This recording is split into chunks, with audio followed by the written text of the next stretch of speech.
Welcome to the Meares Velodrome in Brisbane. It's night 4 of AusCycling's Track National Championships. Straight into the action, Kate Bates, with the junior under-19 men's Keirin. This is round 1, first 3 riders into the final, and it's Isaac Silva, Jaden Stanton-Kerr, 2 riders from New South Wales. Then we have Keirin Martinson from Queensland, Adam Lees from Victoria, and Jack Dawler from Western Australia. And as we seem to get with a lot of the different events in the under-19, Scott, we'll see some riders who both do sprint events and the endurance events. Keirin Martinson is a Queenslander, the Queenslander out on track. He is one such rider. So we can, in bearing that in mind, we can expect that his tactics will be slightly different to a Jaden Stanton-Kerr, one of the New South Welshmen, the bigger of the two, number 24 sitting in second wheel, who's more of a pure sprinter. So these rounds of the Keirin are always quite interesting because you have quite at odds tactics going into it, and you're never quite sure how it's going to play out. Now, after they have seen each other race once already, they do consider that going into the final. But this is the first time in the Keirin for these riders. And Stanton-Kerr had a good sprint, Scott, so he's certainly the one to watch in form. First 3 riders going through. When they come around to the start-finish straight once more, this is when the bike will come off. 3 laps to go and the bike comes off in modern-day Keirin racing. It used to be 2.5 laps to go, and now it's out of the way. Silva leads them through. Stanton-Kerr, his teammate from New South Wales, in second position. And trying to push things on a little bit, Adam Lees from Victoria, still in 4th position. Queenslander in between him and the New South Wales riders is Keirin Martinson. And tucked down underneath now, Jack Dawler from Western Australia. In a bit of a box there. We'll see if he can push his way through underneath. And a bit of a movement now. So Jaden Stanton-Kerr has gone to the front. They'll come around to get the bell this time. First 3 go through to race for the gold, silver and bronze medal. And it's Stanton-Kerr that leads them into the final lap. Right on his wheel, though, is Martinson from Queensland. The Victorian Lees, he's in 3rd position, and a gap has opened up between those 3 and the remaining 2 riders. So there are your 3 riders that will go through into the next round. Very strong sprinting from the front from Jaden Stanton-Kerr, guaranteeing his spot in the final. And going through with him is Keirin Martinson and Adam Lees. Well, I think Martinson might emerge as a bit of a smoky. He is a bit more endurance-based than sprint-based, Scott, but he held the wheel really well of Stanton-Kerr, who we know is on pretty good form, as they accelerated away. He didn't make much effort to come around, nor did he need to. He just needed to get through, but given the right circumstances, he could be a big threat. Also very good to see Jaden Stanton-Kerr back up after the sprint yesterday. All of them were looking pretty fatigued by the end, so it's good to see that he has been able to recover.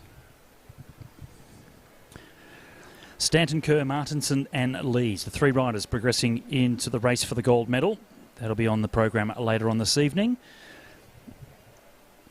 We saw an Australian record in the afternoon program, and that was in the men's individual pursuit.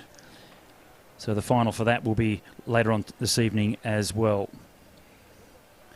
Connor Lay coming away with an incredibly fast time, 4:10.1 for the 4,000 metres in the IP. This is the second round, or second heat, in round 1 of the under-19 men's Keirin. Benjamin Anderson from New South Wales. One that rider sounds like in the a very colours. Matrix name, doesn't it, Scott? Benjamin Anderson. Mr. Anderson. Andre Dubier from... Actually, we only have the one rider from New South Wales. So Andre Dubier is there. Anderson is not. So Benjamin Anderson has gone back into the Matrix, it appears. Ryan Elliott is here, though, the Queenslander on the top of the track. He was the winner of the sprint. Super fast indeed. He'd be the favourite here. And Max Liebknecht, he has come in. He's not on our start list, actually, but he's definitely on the track. Well, Max Liebknecht, he was great yesterday, Scott, in the sprint. He rode exceptionally well and did get better as he went. He will be, this is the kind of event that really suits him. He will kind of be one out to get Ryan Elliott. They were the big rivals from the sprint yesterday. They find themselves in the same heat.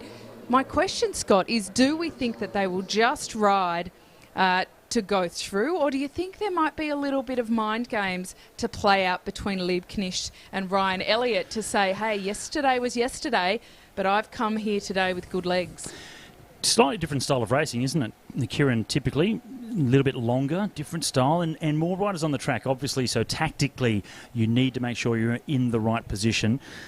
Both Liebknecht and Elliott showed fantastic speed compared to all of the other under-19s throughout the sprint competition, and they uncomfortably find themselves in the same heat here to go through into the next round. First three riders again to go through, and the first rider behind the motorbike is Ricky Groth, and Andre Dubier from New South Wales in second position, giving himself just that little bit of distance. Then it's Liebknecht from South Australia. The Victorian sitting second from the back is Kai Felsted. And there's the Australian under-19 sprint champion, Ryan Elliott from Queensland, on his home boards, sitting at the back of the group with the bike now off. Well, Elliott comes in with a lot of confidence, and he rode so confidently in those sprint finals yesterday to take the gold. He knows the track exceptionally well, and he races at his best when he's in control of what is happening out on track. Liebknecht, he wants to lead out, but Elliott, Scott, we know that if he's in control, he's at his best. Gold and silver medalists in the sprint, and they're shoulder to shoulder as they come into the final lap. First three to go through, and the two top sprinters in control. Liebknecht on the inside, and there's a crash at the back of the group. That's Ricky Groth that has gone down. Clipper wheels, and he won't be going through, unfortunately, but the three riders that will are Ryan Elliott, also Max Liebknecht and Andre Dubier. They are the first three across the line. They will progress to the final, and at the back of the group, Ricky Groth from Queensland, unfortunately clipping a wheel and coming unstuck. Well, it's never good to see a crash. We've seen a few this week, but very good to see Groth. Or growth, I would say, from a footballer's perspective. That's, very big from my club, Parramatta. Anywho, it's great to see him get back up. Now, unfortunately, that crash happened, but was at the back, and it didn't affect what was happening at the front. Elliott, so controlled. He wanted to get over the top of Liebknecht. I think that was, to a degree, a little bit of an ego move, Scott, because Elliott could have just sat on his hip and rolled through. But he is the kind of rider who likes to play games a bit in a good way. Like, he just has a lot of confidence. Let's have a look at the second Queenslander. We saw the strength of the riders in front, down the back straight, just a little bit uncomfortable there, and that's where he's clipped over the wheel. He's actually hit Andre Dubier from New South Wales and then fallen down over the back wheel of Kai Felsted as well. So 2 for 1. Gee, I tell you Ricky. what, though, Felsted was lucky. He didn't go down a little bit lower, and Groth would have actually gone through his back wheel and taken him down too. So never good to see a fall. I'll say that every single time, because that is the truth of it. But to a degree, when a rider makes an error, falls happen. It's great when they don't take anybody with them, because that's when it becomes exceptionally frustrating, when you're essentially minding your own business and somebody behind you stuffs up a little bit and takes you down. I was always of the opinion that if you're going to go down on your own, reach out and grab someone else, because then you can blame that person that's laying next to you. We've got a bit of a character test just unfolding here in the commentary box. It's a bit embarrassing when you're on the ground on your own and it's your fault. Reach out, grab someone else, bring them down as well. Join the party. I don't know. It's a bit of strength of character, Scott, to be able to say, oopsie, my bad, stuffed it up. I do own my mistakes these days, perhaps not when I was younger. Yeah, because we're adults now, Scott. I guess that's why. We have the Junior 19 Women Sprint Semi-Final up now. Scott, Emma Stevens from Queensland up against Lily Stratford from the ACT. In qualifying this morning, Stratford qualified in 4th. Emma Stevens, she qualified at the top of the table, 11.422 to 11.954. 0.53 second differential. Scott, normally that would make this an open and close affair. And 11.4, if you go back to the elite sprint, and last year's champion in the under-19s was Alessia McCaig. She rode at 11.3 the other day in qualifying. She wasn't happy with that time. She was the 4th fastest, but came through to get a medal. That's only 1/10 of a second faster than what we saw Emma Stevens do here as an under-19. So Emma certainly has a bit of speed, the Queenslander. And it's so good again. I'll keep saying this each time we see the Queenslanders come on track. We are on the home track of these Queenslanders, but we're just seeing so many of them more pop up now. It's the whole build it and they will come scenario. They've got this fantastic track, isn't it? Best of three it is, and this is the first, race number 1 in the semi-finals, and the fastest qualifier, the Queenslander Emma Stevens, leads into the bell. Stratford from the ACT, giving a little bit of distance to try and run at the back wheel. Slower in qualifying. It's going to be a tough job for her to come up around the outside with enough speed. And Stevens just looking between her legs there to see where her opponent is. Comfortable victory. Stratford wasn't able to get up around the outside, and the Queenslander goes one up in the best of three. This is the first heat of the women's sprint semi-finals, and the next two to come onto the track will be Tyler Putzcheer from New South Wales and Mirella Willis-Hell, looking to give them some. Couldn't help yourself on that one. Emma Stevens leading out, looking really comfortable, absolutely in control. Lily Stratford, to her credit, certainly made sure that Emma Stevens was kept honest, but we do expect Stevens to be the one to progress through to the gold medal. The juniors are just progressing at such an incredible level. It's kind of funny to reflect, Scott, that the fastest flying 200 I ever did was a 12.3 from memory, which you're like, well, that's not very rapid.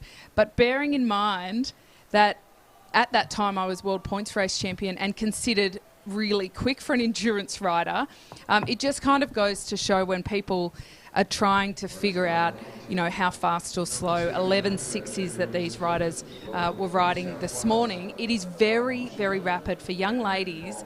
There's an exceptional amount of speed in their legs. My history goes back far enough, Kate, that we didn't have flying 200-metre qualifyings in the sprint rounds. So I'm not sure exactly what my fastest time would have been. I can just tell you whatever.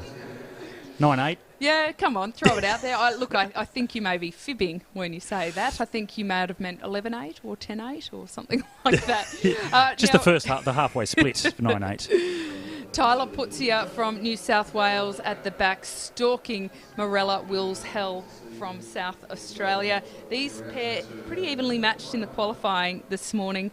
11.779 to 11.889 with Putzcheer slightly more rapid. And a little bit of pressure going on from the New South Wales rider, really forcing Willis-Hell up the track and now diving down. So Putzcheer comes to the bell. She wanted a short sprint, using her explosive power to her advantage, and so far that's working extraordinarily well. Big gap opened up, Putzcheer into the final bend, and Willis-Hell is too far behind to cause hell from there. It'll be second place for her, and Putzcheer goes one up in the best of three. Good tactical sprinting from the rider from New South Wales, a youngster using her smarts. Yeah, that was a very good ride. And to note that this is a much more evenly matched progression. So the way that the sprint rounds do work is why they do the qualifying is so that when they are going through in match sprints, the fastest does get the advantage and an easier run through essentially. What we are seeing here in the semi-final is, even though in the qualifying these pair were very evenly matched, Putzcheer actually won that quite easily and with not a lot of effort, which is great because if she does progress through and take the next one as well, she won't have wasted too much energy when she comes up against either Stevens or Stratford. Because at this point in the competition, Scott, it does make a big difference whether you go through in 2 rounds or 3 rounds and how hard you have to fight for that. And on the 4th day of competition, lots of races that they already have in their legs, and now we get to, it's like the 100 metres in athletics, isn't it? They want to be at their absolute sharpest, but they've already been deadened by the last couple of days of competition. We're now on to the elite women's team sprint qualifying, and we have 3 heats. Victoria will be on the track up first on their own, and then in Heat 2, New South Wales versus Western Australia, and then Heat 3, South Australia versus Queensland. And for Victoria, we have the sprint bronze medalist, Alessia McCaig, joined by Alyssa Politis and Caitlin Ward. Politis is the starter, and interesting to see Alyssa in the team sprint, the Australian under-23 road champion, lining up in a team sprint. So good on her to get the 3rd ride here. I did a World Cup in the team sprint, Scott. With Christine Perkins, sister of Ryan Bailey. Probably wouldn't be surprised to know I never got on. 3 seconds to go. But she is well trained. Good style, good technique out of the start gate. and really trying to get herself up to speed. So Pilates, she's sensational on the road, very handy in the bunch races. And let's see how much absolute power she has in this opening lap as she comes round to finish the first lap. 3 laps, 1 lap each on the front. And the next rider to come through, that's Caitlin Ward. And she's had some horrific injuries over the last couple of years, coming back from injury all the time. So it's just great every time Caitlin gets on the track and is able to complete races. She has nerve damage in her right leg. She's completed her lap now, out of the way, and it's Alessia McCaig trying to finish things off. She's picked up a bronze medal this week in the women's sprint, first year into the elite category, and she won all of the medals last year in the under-19s, hoping for a Commonwealth Games burst. And it's 50.356, fastest time for now. Of course, the first team out always have the best time. Yeah, indeed. We can put that at the top of Captain Obvious comments on day 4. For sure, Einstein. You're right, there is a lot of talent out there and they are definitely vying for Commonwealth Games spots. It's a very big opportunity in the sprinting ranks at the moment, not just for the elite women, but also for the under-19, because we are coming up to a new Olympic cycle only in 2 years. It's so time-warped with Tokyo, isn't it? As we take a look at this Victorian team, there's some big names. Alessia McCaig, we expect to be, if not at this Commonwealth Games, we certainly expect her to be at the Paris Olympics. Alyssa Pilates is not a long shot for a berth at the Paris Olympics on the road if she keeps progressing like she is, or in the team's pursuit. She's so versatile. And Caitlin Ward, Scott, she's one of the nicest humans out on the track. She's had a really tough trot with the nerve damage in her leg, but she is the best mentor and the best picture of determination for these young riders. And piloting now as well on the tandem for the Paris, so she might even go to the Para Games in Paris. I'm just going to get a highlight and put it over those 98, 99 and 100 there, and we'll see in a few years. Heat number 2, New South Wales in the home straight up against Western Australia. It's Eliza Bennett, Selena Ho and Kalinda Robinson for New South Wales against Isla Carr, Indiana Lysot and Sophie Watts for Western Australia. Another factor to look at, while they're here trying to go as fast as they possibly can to win medals, those vying for Commonwealth Games spots are hoping to get really fast splits, whether they're in the start position, opening lap. Whoever gets the quickest first lap here at the National Championships might be that rider that gets that spot at the Commonwealth Games. And for McCaig, as we saw in the last one, she wants to do a fast final lap and see how she compares to the rest of the riders.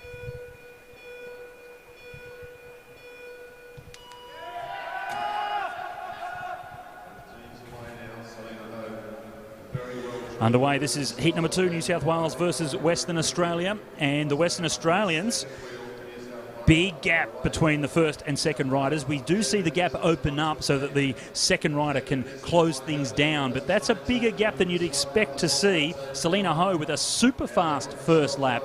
19 seconds from a standing start.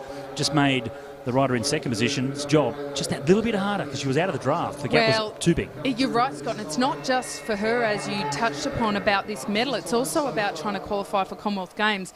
New South Wales with the big advantage coming into this final lap. They've got half a lap to go, but this is not for a medal. This is qualifying for the medal rounds later. New South Wales coming through hot. They will finish in 50.331. Sensational ride from that trio there, Scott. And Kalinda Robinson, isn't she a shining star of the future? Well, of the now, but she's a first-year senior, so the next years we'll see her really rocket up, I think. They go to the top, New South Wales, and Victoria sit in second position. So with one heat to go, Queensland versus South Australia. It'll be South Australia in the home straight, Queensland in the back straight, and Western Australia third fastest for now with a 52.384. And it was Bennett in second position of New South Wales that wasn't quite able to hold the wheel of Selena Ho. And as I say, they're not trying to hold tight on the wheel. They want to have a bit of a gap so they can run at them when they complete their lap. But that was just a little bit bigger than she would have been comfortable with.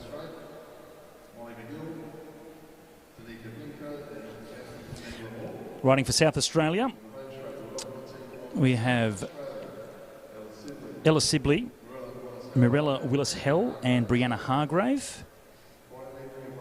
And for Queensland, it's Molly McGill, Danica Blinko and Jackie Mangler-Moore. Oh, gee, this is a very quick backup from Mirella Willis-Hell for the South Australian team. She just rode in the under-19 sprints. So very big program for her tonight, and I think that will definitely affect her performance in the sprint later, which her compatriots will be looking at closely. But Sibley and Hargrave are two very strong teammates to have. The Queenslanders, though, Scott, between Mangler-Moore, who got a bronze in the Keirin, and Danica Blinko, who's also been really strong this week. They bring in McGill. I think they could be up for a medal tonight.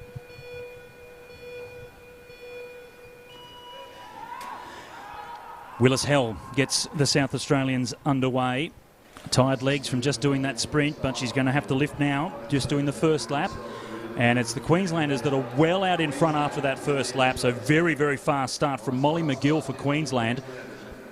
Time to beat is 50.33. First rider from each team up and out of the way. And Queensland with a substantial lead here. There's no way that South Australia can come back to beat them in this race. Let's see what time they can do, though, compared to New South Wales.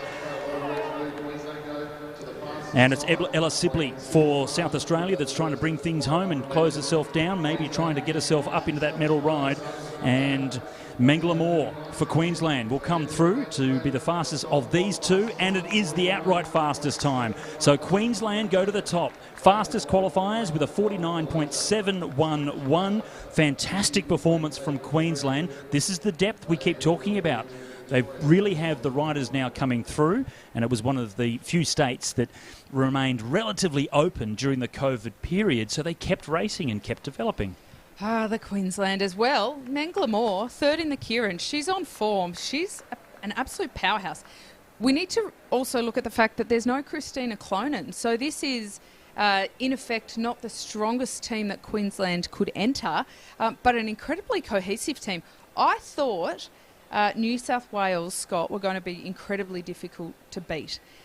You have to wonder if, to a degree, Selena Ho was going for that lap tryout, essentially for Commonwealth Games, and perhaps because she did start so fast that gap was probably bigger than when we say it's normal to have a gap. It was pushing the limits of that, which definitely would have affected both Bennett and Robinson behind. But let's take a look at this start, because the Queenslanders, look at that core strength in that acceleration. Molly McGill gets them underway and significantly quicker against the team they were directly racing, which was South Australia. Just a handy little gap there between her and Blinko, and you can see Blinko closing the gap down as they were getting to the transition, so perfectly timed for the Queenslanders to put themselves in the best position to be the only team to go under 50 seconds. And as Blinko came through, just drift up the track coming into the finishing line there, and then Mangler-Moore unleashed. She was strong in the sprint, getting down into the final four and hugging the bottom of the track there. The former paddler, now into cycling, and loves her lipstick. She does. Lipstick and Lycra, that is her podcast. It's very entertaining. Check it out on Spotify. No. And she loves lipstick. No, but it is her trademark. You will notice she wears very bright red lipstick and nail polish when she races. That's her thing. It gives her a bit of confidence.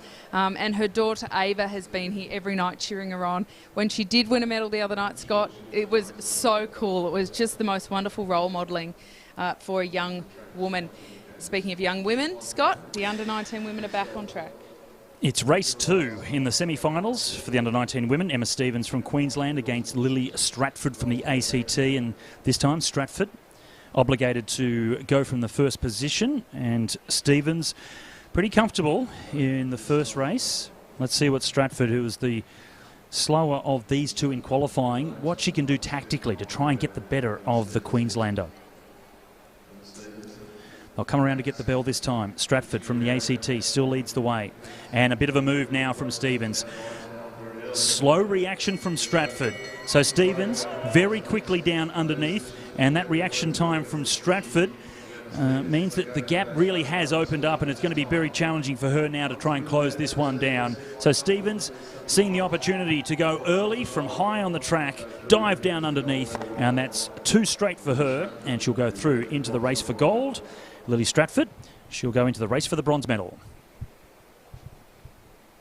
A nice clean run through to that gold medal final, and Stevens certainly setting herself up as the one to watch for that final as well. She was quite dominant in the qualifying. She was 3.35 of a second faster than the next, who was Tyler Putzia. That's not insignificant. And we can see when she accelerates, not only does she have some very powerful acceleration, but also the racecraft, looking underneath, knowing exactly where her competitor is, where Lily Stratford was sitting behind. She didn't waste any energy, and she took her foot off the accelerator well into that front straight to allow her to recover for the final.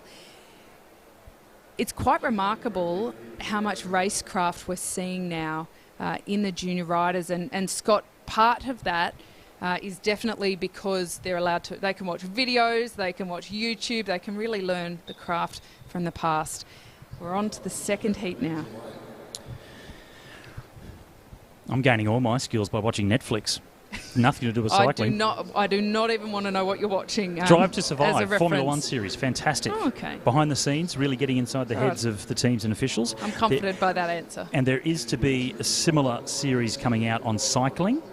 And I know that they were looking at the women's peloton to do a Drive to Survive. If anyone knows what I'm talking about, you'll understand it. It'll be great if it does happen. And they're now talking, it might actually be for the men's peloton. We'll wait and see. Tyler Putzia from New South Wales up against Marilla Willis-Hell. Her third race in a row. She hasn't even had time to take her helmet off in the last couple of minutes between the categories. This is a big ask for her, and not because she's not capable. There was only 0.1 between these pair in qualifying, but to have just done a full gas team sprint in between these sprint competitions, Putzia should easily win simply for that fact. She won the first race, and with the gap back to Willis-Hell, can she close it down? She must feel like she's in hell at the moment. 3 races in a row within a couple of minutes. So Putzia will go through, 2 straight wins to her. And for Murella, she'll have another chance, though, to try and get a medal. She'll be racing against Lily Stratford from the ACT to race for the bronze medal, but it will be New South Wales versus Queensland in the final. Stevens versus Putzia. That'll be the race for gold later on tonight.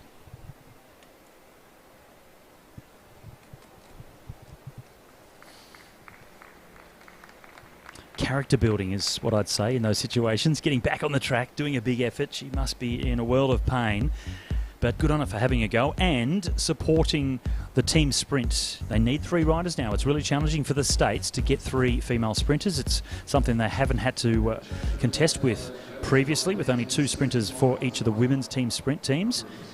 So they need the extra depth, the extra numbers, and they've asked Marilla Willis-Hell to really step up, and she did, so well done to her.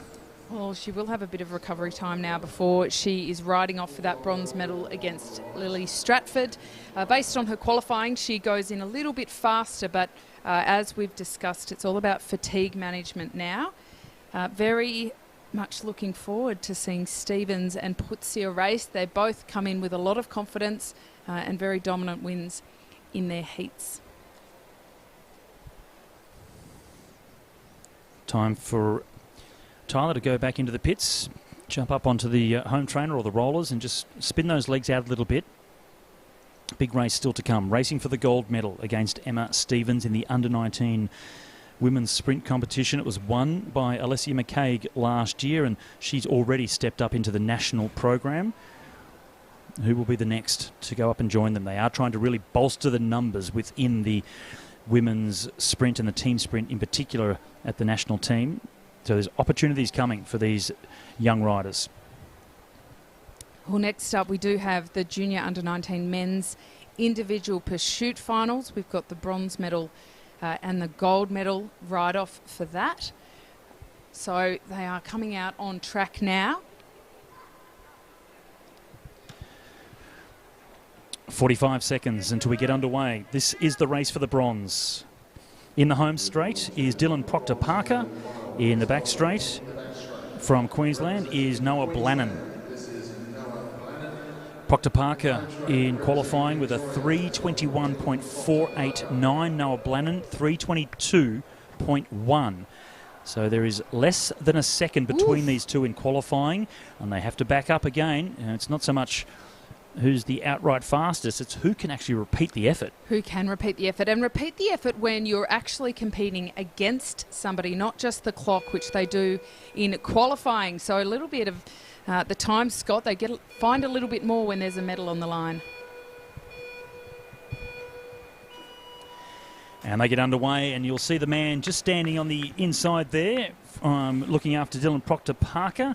That is Hilton Clark, 1968 Olympian in Mexico, and he's been a long-time coach of the Victorian program. Now, in Mexico, Hilton broke his wrist before the competition. He was riding the 1,000-metre time trial. They had to put a plaster cast on his wrist, but he still raced without a lot of grip, so they taped his hand and the cast to the handlebars so he could get off the line. There's some character for you. Yeah, character building. You were talking about character building. So far, they've gone out at a very similar pace after the first 500 metres, only 0.34 of a second in it, considering how close their margin was this morning. Now, we don't have all the splits from this morning, or we'd have a bit more of an indication of their strength in the qualifying, of whether they start faster or finish a little bit faster. But at the moment, the Victorian has a slight advantage. Dylan Proctor Parker, less than half a second up on Noel Blannon. First kilometre completed, 109.346 for the first kilo for Dylan Proctor Parker, and opening up a handy little lead. 3 kilometres, 12 laps of the track. He's slightly up on his schedule set before this final, and once they get about halfway in, and typically the coach will just tell them where they are in relation to the other rider they're racing against. Time doesn't matter so much. It's making sure you come away with the medal. You have to beat your opponent on the other side of the track, and with 6 laps to go, the gap really starting to open up now. It's 2.24 seconds, and Dylan Proctor Parker is looking very strong for this bronze medal.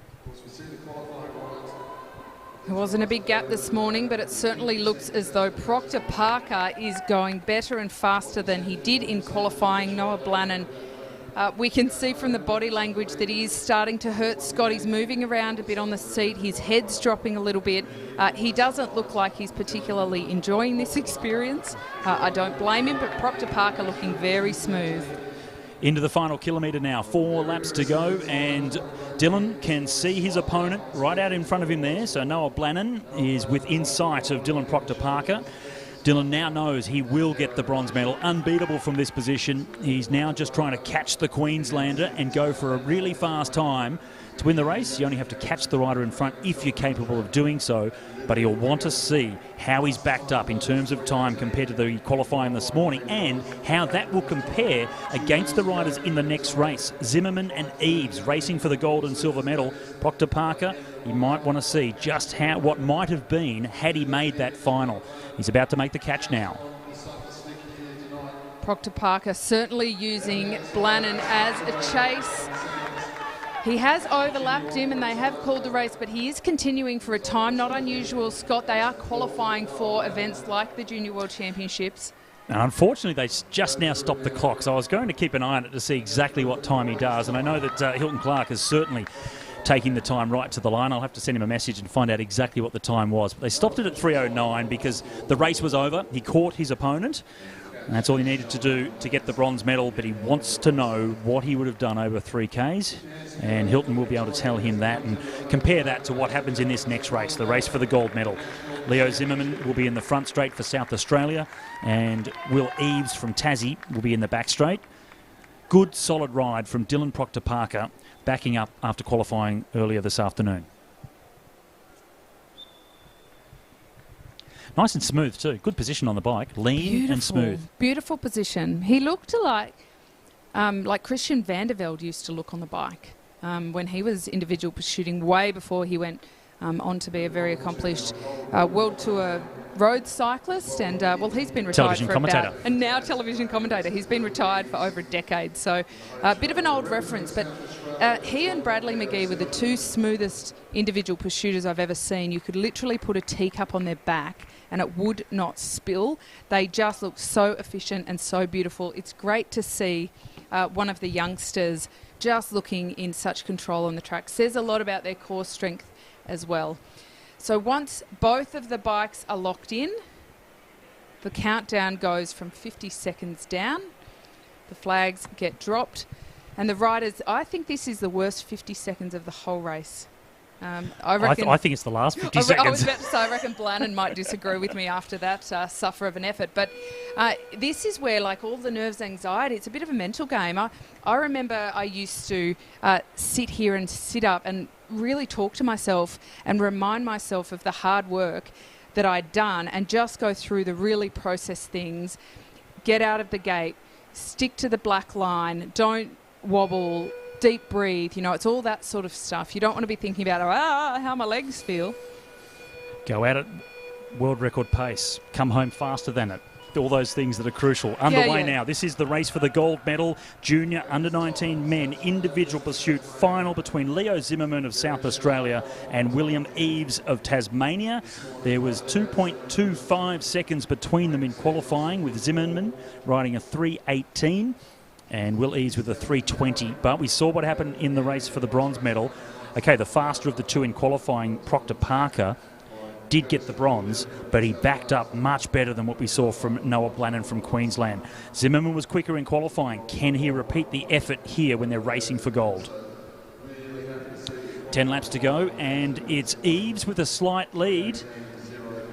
So the Tasmanian, over the first 500 metres, has gone out a little bit faster, putting some pressure on the South Australian. And Matthew Gilmore, the coach of the Tasmanians, in the back straight, just letting his young rider know exactly where he sits compared to his opponents. Former world champion in the Madison, Matt Gilmore, and very famous family in Tasmania. Shout out to all the Gilmores. Zimmerman just holding, not letting the gap go too big just yet. So 0.67 is the difference that Zimmerman needs to overcome to get back into the lead of this race. Will Eaves leads them through. Coming around to get 7 laps to go. And 0.62, so slightly smaller gap, but very slightly. Zimmerman looking to try and come back now. Will Eaves, he just wants to try and hold on. Well, Zimmerman 2 seconds faster in qualifying, so certainly the kind of rider who just cranks it up and gets faster. The gap is coming down, it is shrinking. Zimmerman is finding his legs. Can Eaves hang on? Because he's a racer, Scott, and when he can smell it, it's a different situation than just in qualifying. 0.11 of a second now as the gap. Zimmerman is coming back to Eaves. Eaves still slightly in front, but it's neck and neck as we're coming into the final kilometre now. 4 laps to go for these young riders, and Zimmerman now has taken over. It's 0.4 the other way. Zimmerman has timed his performance perfectly. Slightly slower start to Will Eaves. Eaves trying to put pressure on Zimmerman, forcing him to go hard, but no, there's none of that. He wants to be controlled. 3 laps to go, and Zimmerman now in complete control of this race for gold. Zimmerman winds it up. He will definitely be going for a big time here tonight. 3:18.048 in the qualifiers. A swift ride from the young South Australian. Last year he was impressive, Scott. I do remember thinking, woof, as a first year, he's putting out some big performances. And the strapping young lad from Adelaide, he has just improved in leaps and bounds, and he gets the bell. And the indication is that you're right on for a good time. You're going to get the gold medal. He knows that now. He can see out the corner of his eye that his opponent is within reach. So he's going to get the gold medal here, but can he go faster than he did in qualifying?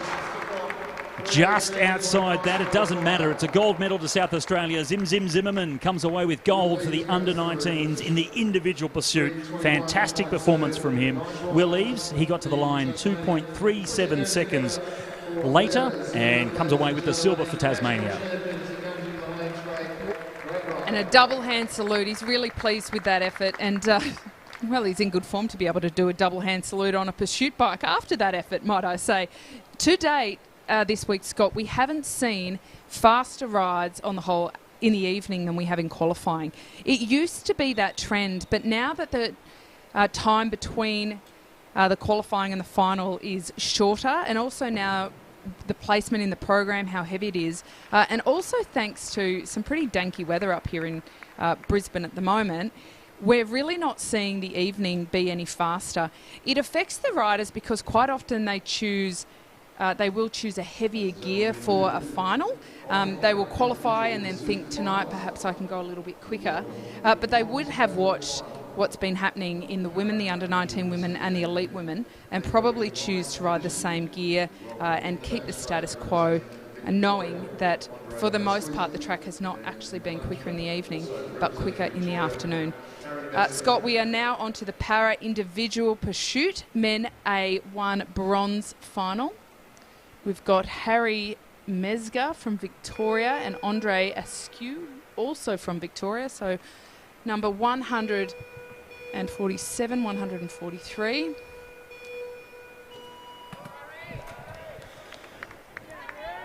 Clean start out of the gate for both of the riders.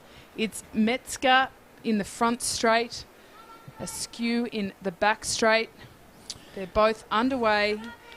It's a 12-lap event, 3 kilometres, so similar to what we just saw with the under-19 men. In qualifying, Metzger with a 4:09.1 and Askew with a 4:13.2. So the yellow bike, the Victorian on the yellow bike, is certainly the quicker in qualifying by 4 seconds. So we'll see how he can back things up. And we haven't had much of in the evening program so far.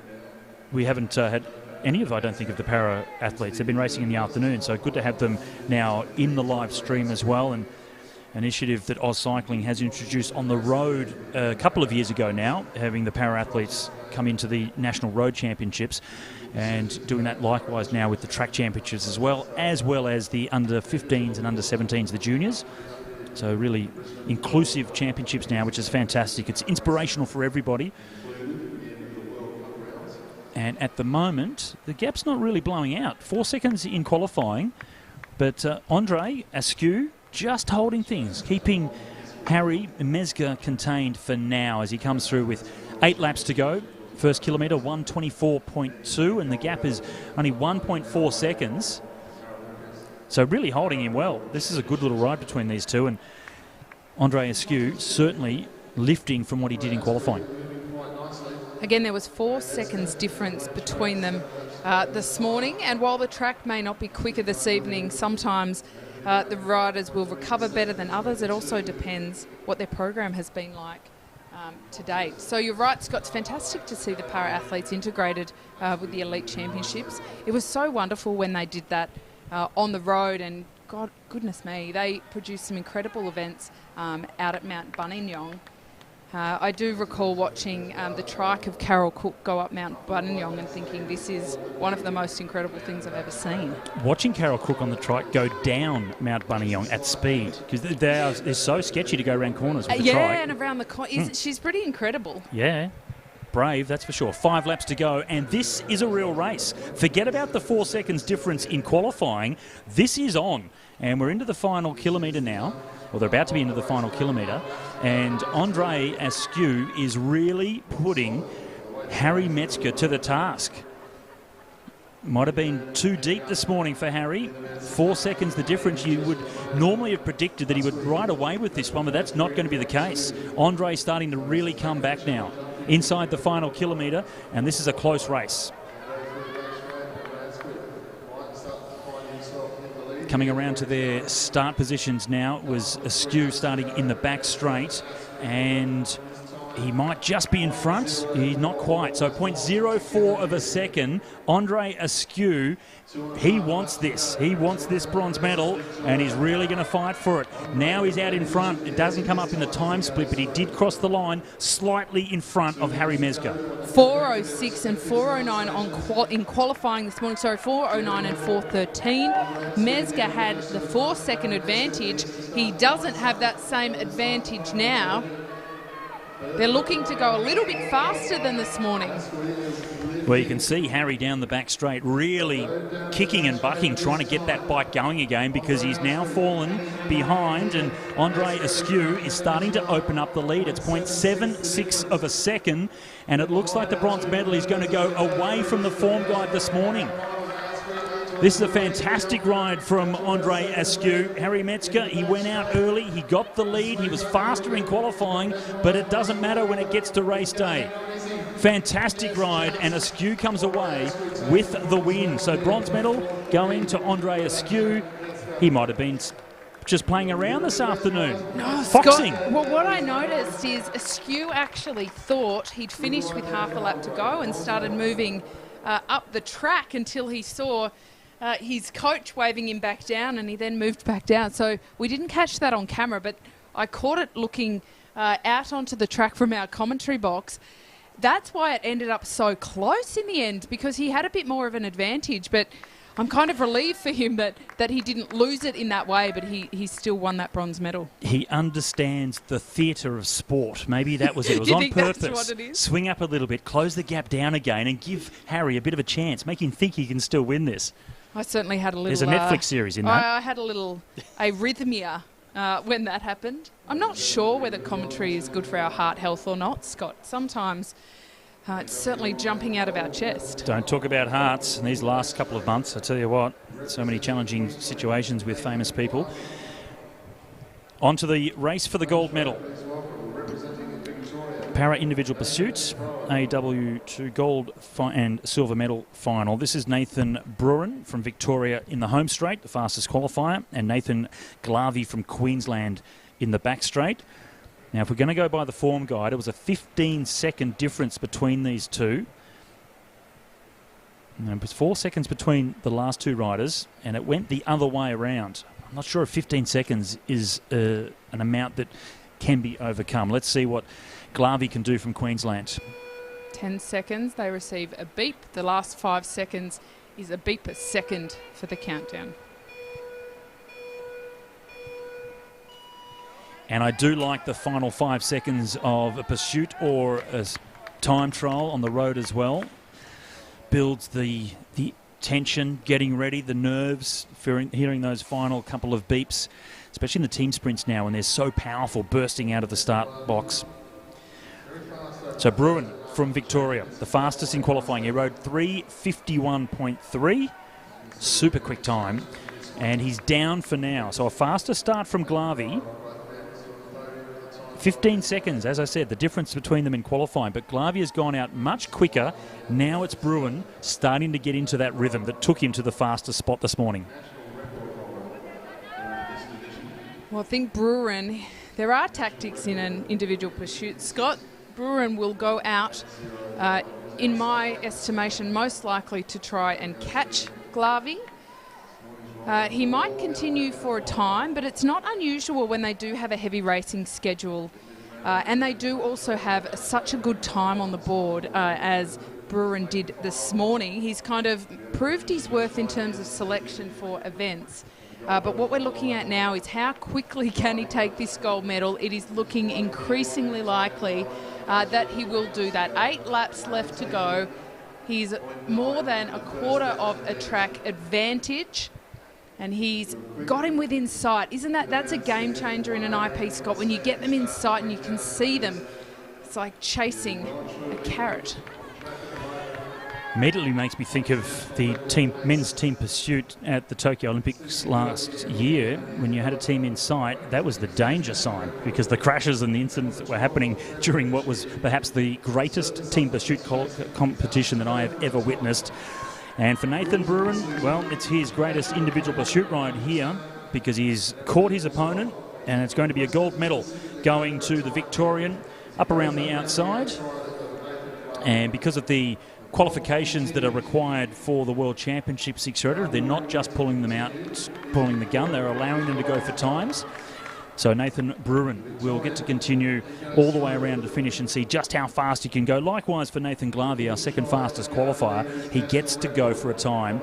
And now that he's got a rider in front of him in Nathan Bruin, seems as if he has stepped up slightly to get himself in the slipstream. The commissaires will be very quickly onto that, and we just saw that on the inside.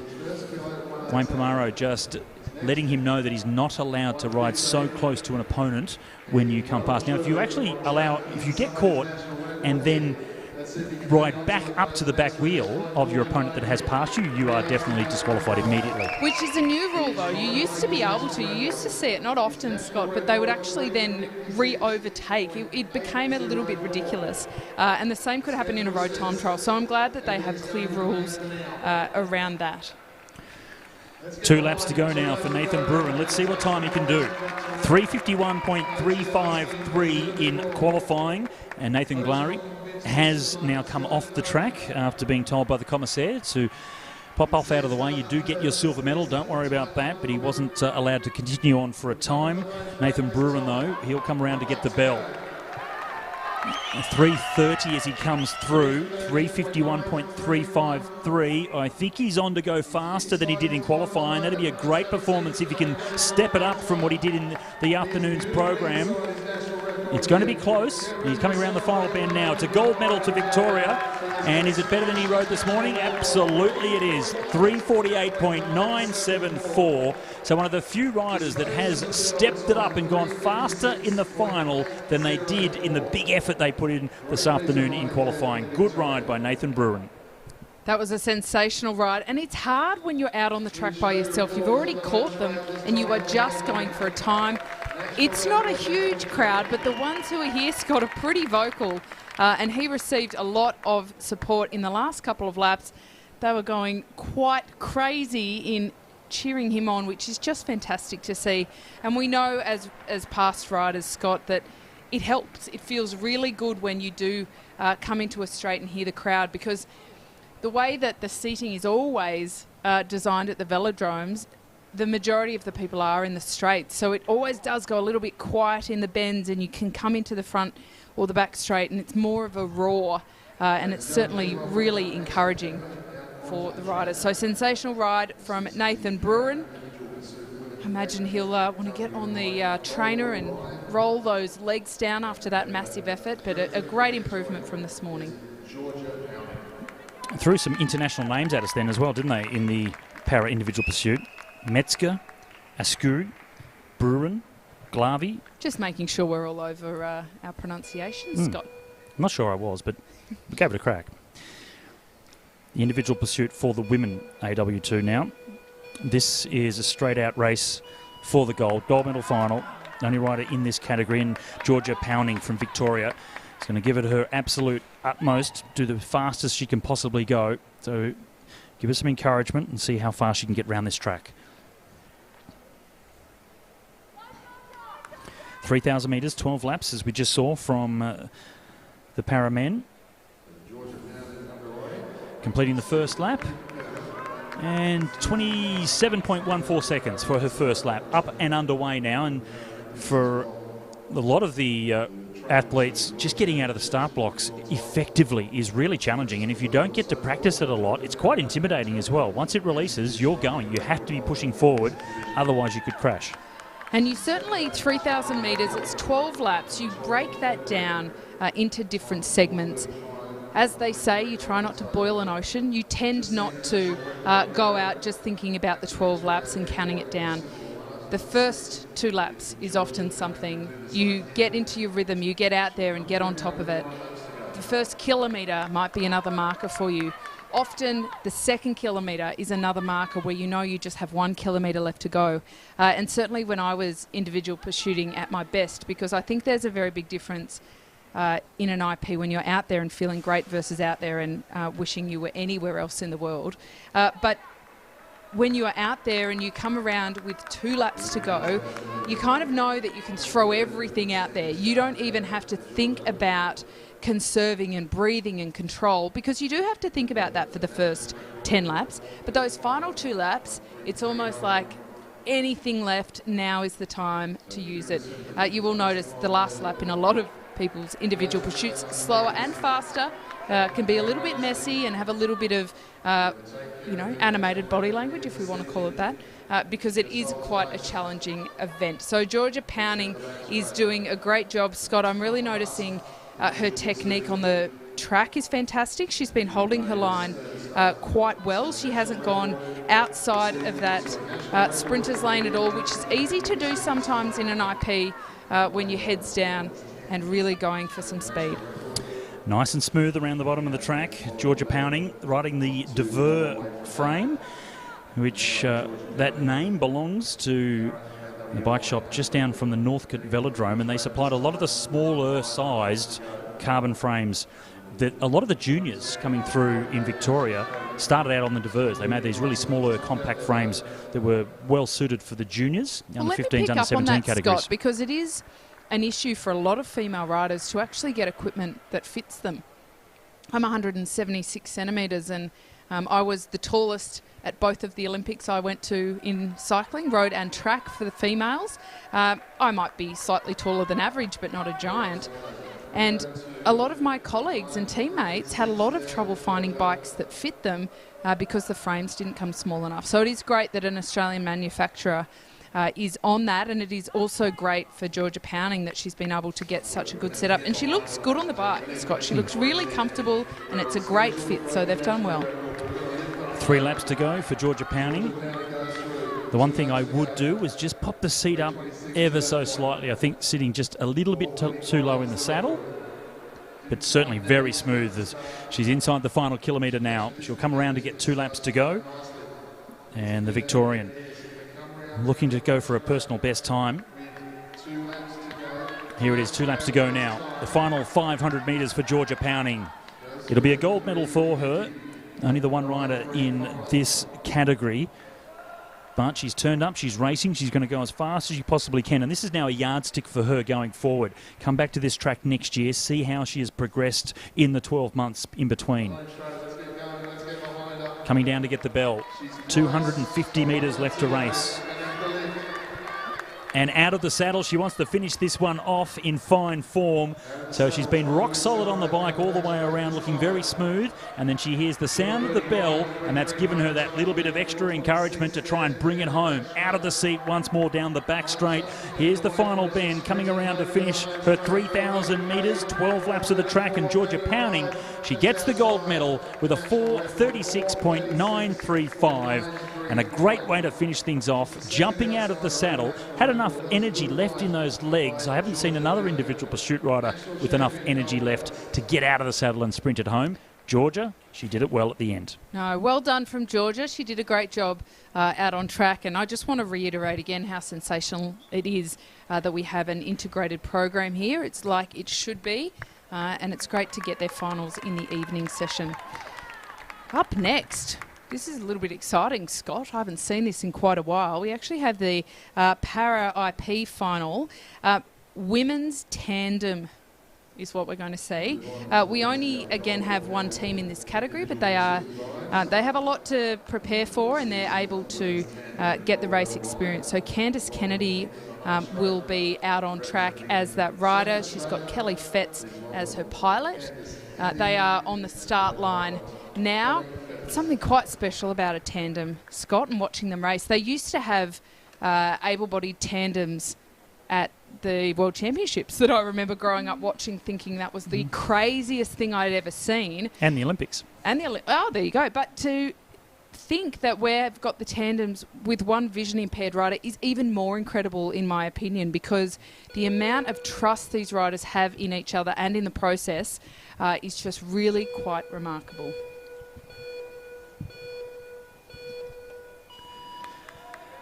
3,000 metres, 12 laps of the track. Individual pursuit tandem gold medal ride for the women. And Candice Kennedy, what you would traditionally call the stoker in the second position. And Kelly Fetz leading the way. And speaking of tandem back during the Olympic Games, Russell Mockridge, the only Australian cyclist to win 2 gold medals in the one day. Gold in the tandem and also gold in the kilometre time trial on the same day. So extraordinary performance back then. A man taken too soon. Kennedy and Fetz Already the first 2 laps and the first 500 metres done in 39.993 seconds. So really showing some good speed. They really do get up to some pretty high speeds in the tandems. Double the power, also double the weight, and certainly less manoeuvrable. A bit more challenging, especially in the individual pursuit, just to hold things nice and tight at the bottom of the track. It's so much about rhythm and coordinating each pedal stroke perfectly, putting the same amount of power down at the same time. And even if you have 2 riders that individually may be more powerful or putting out more watts than their opponents, if they're out of rhythm and haven't trained and practiced enough together, then it could be their undoing. I know in the men's sprint categories with the tandem, Shane Perkins, the former world champion for Australia, has been here at the championships riding as a pilot in the tandem sprints, silver medal the other day.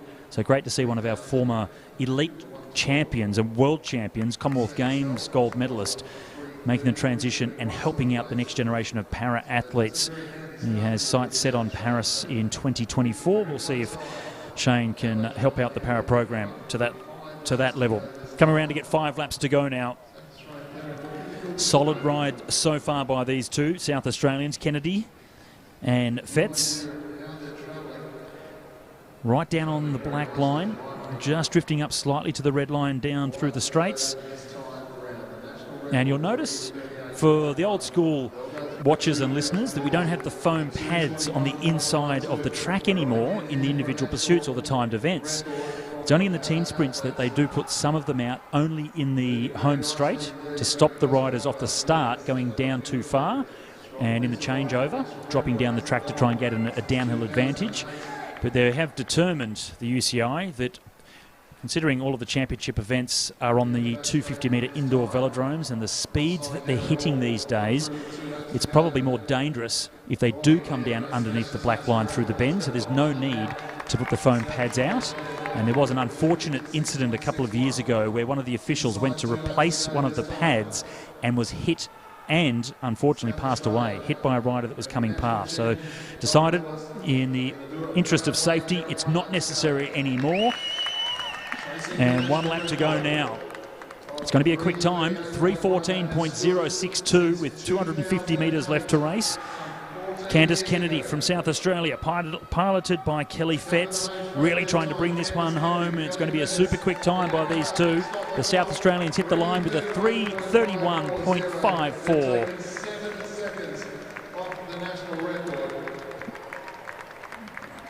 So getting faster and faster every time they come onto the track. If they can pick up a few more seconds, they'll be getting right down towards that national record.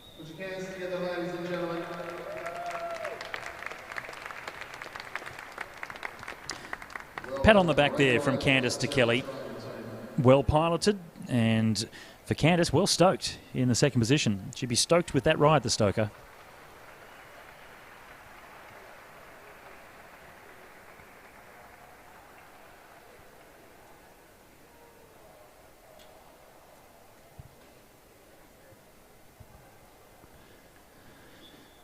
Some of the para events are included in the Birmingham Games, as it was with the Gold Coast Commonwealth Games 4 years ago, and that was a great introduction as well. Same will happen again in Birmingham later this year.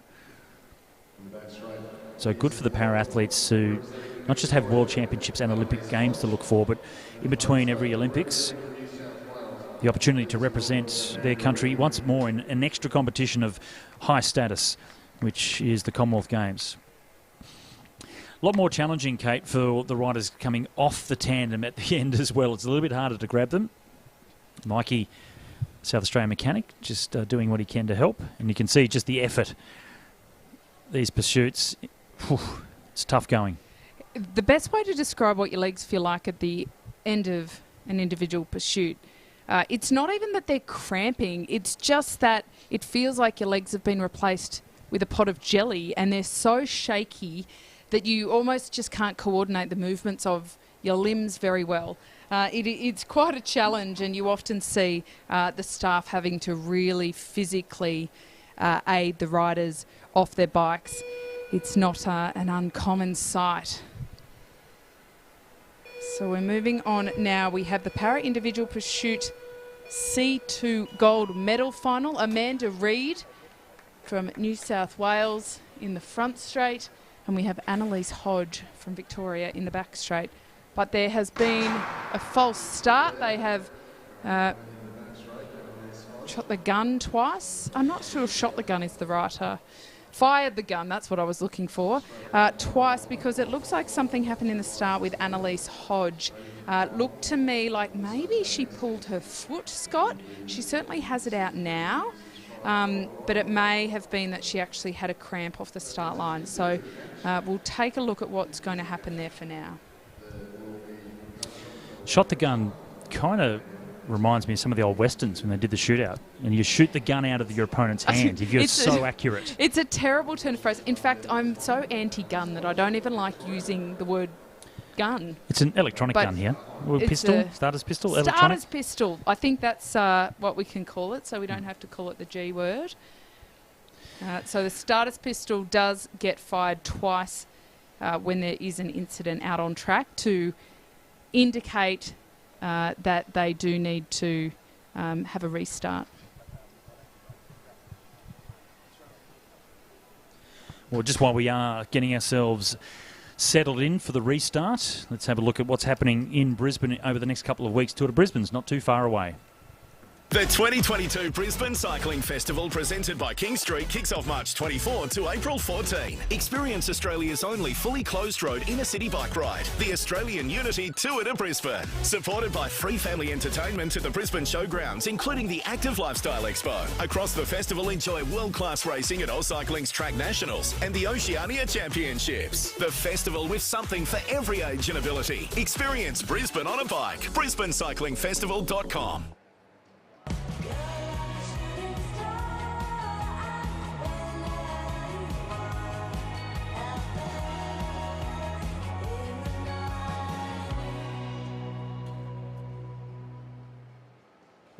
We are not here on this planet to close our eyes to the world. We are here to go out and experience its many wonders. Because through our experiences, we become bigger than ourselves. Travel has the power to shape our world. And make us whole again. With 30 hotel brands and endless experiences, where can we take you? And almost ready to go again for the restart. Individual pursuit women's C2. This is the race for gold between Amanda Reid from New South Wales and Annalise Hodge from Victoria, who did pull a foot out of the pedal. Allowed to give a restart. 5 seconds to go now.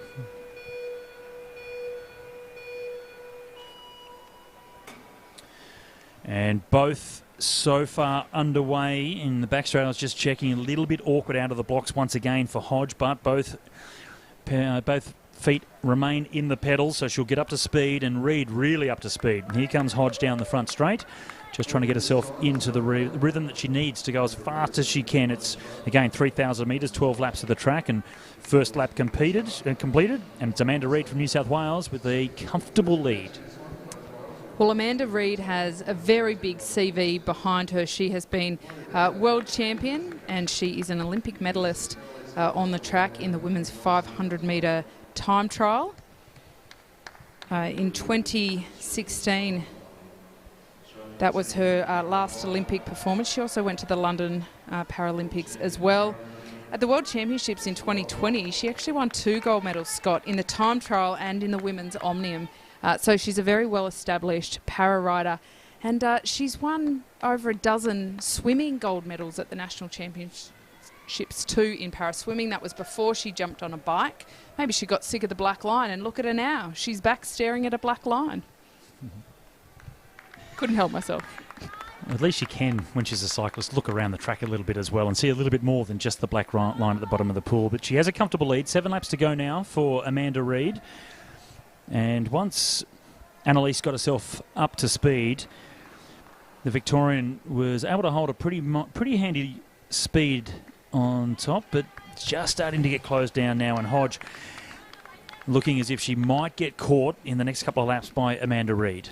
Well, Reid also a gold medalist at the Tokyo Paralympic Games, and as a result of that, she does have a Medal of the Order of Australia for her services. And back in 2017, Scott, she was the NIDOC Sportsperson of the Year, so it's pretty sensational to have her out there representing the Indigenous community. I've always said we don't have enough opportunities for the Indigenous riders in Australia in cycling, and it's something that they're working quite hard on, and she's an excellent role model for her community. And she's caught her opponent. We know where the gold medal's going to go. It's going to go to Amanda Reid. And let's hope that they do allow Annalise Hodge to continue to at least see what sort of time she can post. And as long as she doesn't stay too close to the back of Reid, that should be okay. I'm just looking down to the commissaire on the inside. They haven't stepped out to do anything just yet, which is great. And Reid, though, so smooth on the bike. Have a look at her as she comes around. 4 laps to go inside the final kilometre. And Reid looking very comfortable as she has been on so many occasions in the past, winning championships all around the world. And looking to win another Australian national championship here in Brisbane at the Meares Velodrome. And now that Meares has moved to New Zealand, does she still get to keep the name of this track? I think so. I think she earned that one. Yes, but we are devastated that she's heading to New Zealand, and she did get married yesterday. Scott, I didn't think I knew, but it wasn't public knowledge at the time, but she has put it out there. So congratulations to the Queen of the Velodrome for her new marriage to Nick Flyger. They had been tuning in as well. I had a message back and forth with Anna today, and they said they've been enjoying the commentary, and I asked if they had heard the shout-out, which of course they did, so hello to Nick and to Anna. Congratulations from everyone in the cycling community on the recent wedding, and good luck with the future in New Zealand. As long as she's not riding for New Zealand, I'm okay with it. 1 lap to go now for Amanda Reid as she comes around. Let's see what time she can post. It's pretty rapid indeed, and for Annalise Hodge, likewise. She'll have a little bit further to go to get to the line, but let's see what time that Annalise, the Victorian, can come away with as Hodge comes around. Reid comes around now to finish her 3,000 metres, and a time of 4:07.748. Not bad at all. 4:07, very good time from the rider from New South Wales, and a gold medal to Amanda Reid. Annalise Hodge just coming around now to finish hers. About a quarter of a lap to go before she gets to the line, and just starting to struggle a little bit as she comes up to the finish of hers. Time will be 4:31.635. So a fair difference between the two, but let's wait and see what happens next year and how much Annalise Hodge does progress. Amanda Reid, well, she keeps progressing all the time, winning titles everywhere. She does. So not a reflection on Hodge to finish in the silver medal position, because Reid is quite literally royalty in the paracycling world, Scott. She appears to not be slowing down either. So London, Rio, Tokyo. Paris is now only 2.5 years away, which, holy moly, how did that come around so quickly? But Amanda Reid is certainly one that should have a big highlighter on her name. Annalise Hodge has the opportunity to step up here as well.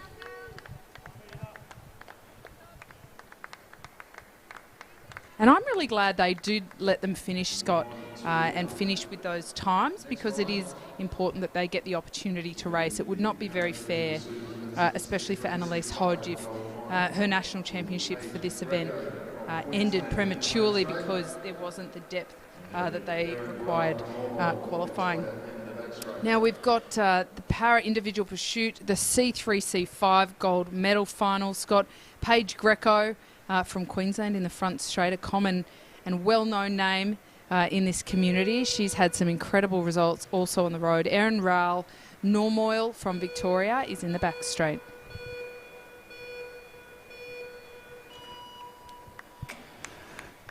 And there's Erin getting herself underway. Paige Greco on the home straight. And the green and gold helmet indicating her connection to the national program. Paige, a regular at the highest level of paracycling around the world, another champion. Well, Paige Greco has the world record in this event, in this category, 3:50.815. And she set that time in Tokyo where she won her gold medal. She also won bronze medals in the road time trial and the road race. So Paige Greco, she's a bit of a chameleon. You put her on a bike and she can perform at a world level in any event that she gets the opportunity. She's a really tenacious rider. She's a super great personality to have involved, and she's got a very funny sense of humour. So whenever you spend any time with her, she's always cracking jokes and making everybody laugh, which I love, because the world of elite sport can be very serious and a lot of pressure on everyone, but Paige is of a great personality where she just gets out there and does her best. And is pretty relaxed about it. Although saying that, you can be pretty relaxed when you're the world champion and the world record holder. It's, you know, it comes with some confidence. Absolutely does. And Erin Rowell Nurmoil from Victoria just trying to hold off Paige Greco now, because Paige really has stepped it up and gone right out in front in the race for gold and silver here with the women's C3 C5. And again, technically brilliant for Paige Greco, the way she sits on the bike. This is Erin Rowell Nurmoil.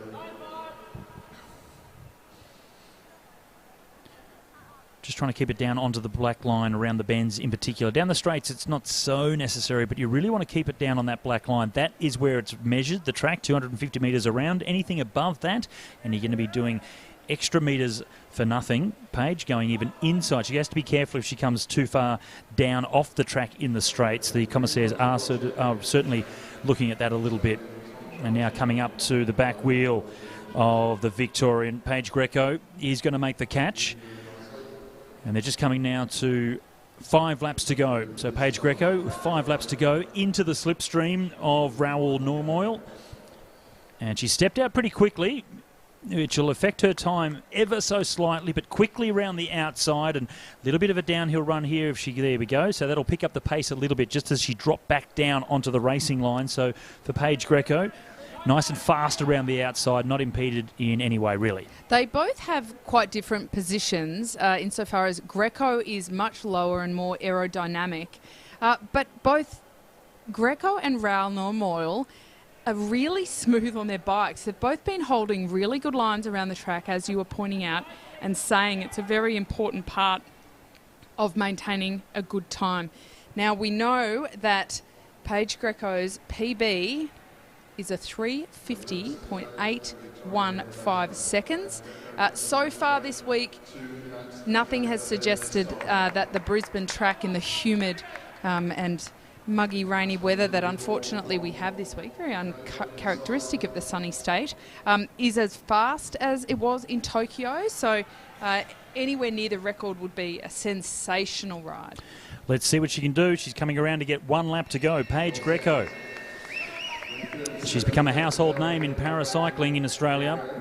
Absolutely powering away, and just got that slight little front wheel wobble, but it's a wobble left and right of the black line. So she's keeping it right down the bottom of the track, which is the fastest way around. She's gone outside her personal best time, but still quick. 3:57.606. And she'll come away with the gold medal. So fantastic ride from her. And still to get to the finish line, though, Erin Rowell Nurmoil from Victoria, as she comes around. And she'll post a time of 4:12.464. So good ride by her as well. Paige Greco with a scintillatingly fast time of 3:57. That's a sensational time given what her world record is, and given the difference in conditions and also in preparation, because as we know and can imagine, for those who don't feel like they do know, the preparation for an Olympic Games is so very specific, and it's not often that you get the opportunity to be so specific in your preparation outside of the limitations of that. They do a lot of prep camps and so on and so forth. So Paige Greco has done a sensational time there, considering that it's another time, Scott, where you look at this facility and you think the opportunity that it has given riders to develop and have some really consistent racing and training is not insignificant. They do Friday night racing leagues up here as well. through the winter, which has been really cool because it gives the track riders an opportunity to be out on track all year round. So certainly a very big uptick we've seen in the Queenslanders. This is a bit of a ding-dong one here, Scott. In the front straight, we've got Emily Petricola, who is the world champion in this event, looking resplendent in her stripes, and Meg Lemon in the back straight, both very familiar names in the para community. Underway, 3,000 metres again, 12 laps for the para individual pursuit women for the C4 category, and Petricola in qualifying, the faster of these two with a 3:43.6 up against Meg Lemon from South Australia, 3:56.4. So 12 seconds difference between them. You'd expect the world champion in those splendid stripes to come away with the win, but you can't put it past Meg Lemon. She's going to give it her absolute everything. Here comes Meg. Slightly different positions. You can see Meg sitting a little bit more upright in the front compared to Petricola, who's certainly a lot more hunched down over the front, looking very much like we see Maeve Pluth the other day, really hunched down, and they do train to really bring their head and neck right down into their shoulders to get the head down low and out of the way. And no movement whatsoever. Back in the day, you'd sort of put your head down, put it back up again, and every time you did that, it was like an air brake with the aero helmet sticking up in the air. They've really trained hard to avoid that from happening, so they're much more slippery through the wind. And individual pursuiters then spend the rest of their life trying to undo the hunchback that was helpful for them on the bike. Emily Petricola, she did win a gold medal at the Tokyo Olympics. She is an OAM, much like yourself, Scott. She also got a silver medal in the road time trial, so very adaptable. She's just a rider with so much talent. She's been winning world championship gold medals very consistently over the last couple of years. She's four-time world champion. Remembering that we have such a strong reputation, especially amongst the women in para-track cycling, and they certainly absolutely blew the house down in Tokyo. We had some incredible results between Amanda Reid, Paige Greco, and of course Emily Petricola. We won quite a lot of gold medals. I tend to think the OAMs are a little bit different between us these days. Mine, I think, represents being just an old-aged man. That's what it stands for, I think. On the inside of the track, you'll notice the coach, as Emily Petricola from Victoria, is closing down on Meg Lemon. That was suggested by the times they rode in qualifying this morning. But she's getting her schedule read to her by the Victorian coach, Shane Kelly, four-time world champion. And hello to Shane's older brother, Jamie, who is tuning into the stream tonight. So good to see him up and about, and Jamie riding back on the bike for a little bit, actually, back on a trike just recently. So good to see him active and moving again and pedalling away. They have fired the gun to signify the victory to Emily Petricola as she got up to the wheel of Meg Lemon. So the catch was taken. Well, and interestingly, the catch was taken and they both stopped, which is quite different to what we've seen in some of the other rounds. Now, contributing to that is the fact that Meg Lemon, she's a silver medalist at the Tokyo Olympics in the road time trial. They're both very established riders.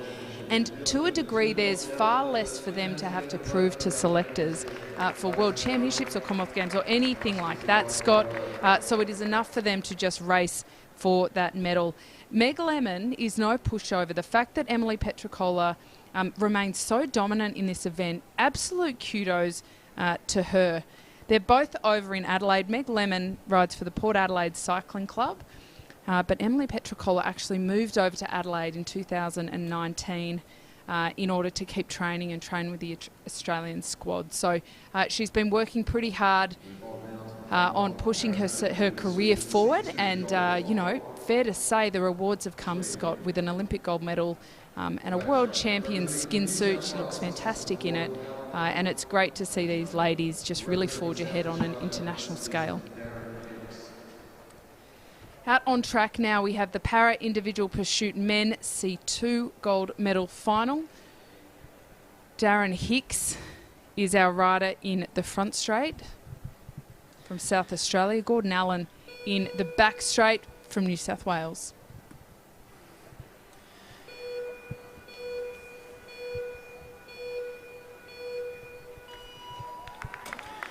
And there's a sizable difference between them in the qualifying round as well. And I've seen a fair bit of Darren Hicks in the last couple of years, and you can imagine how difficult it is to get up to speed with just the one leg. But you wait till he gets up to speed. He is incredible how fast he goes. So a much quicker start by Gordon Allen from New South Wales. And if you looked at the race here, you'd think, well, Darren Hicks has no chance. He's so far behind. But once he gets that leg going, oh my, does he get going. So he's a little bit of work to do to catch back up to Gordon Allen. But Hicksy did a 3:37 in qualifying. Gordon Allen, 3:48. So it just shows you how fast Darren Hicks gets going once he gets up to full speed.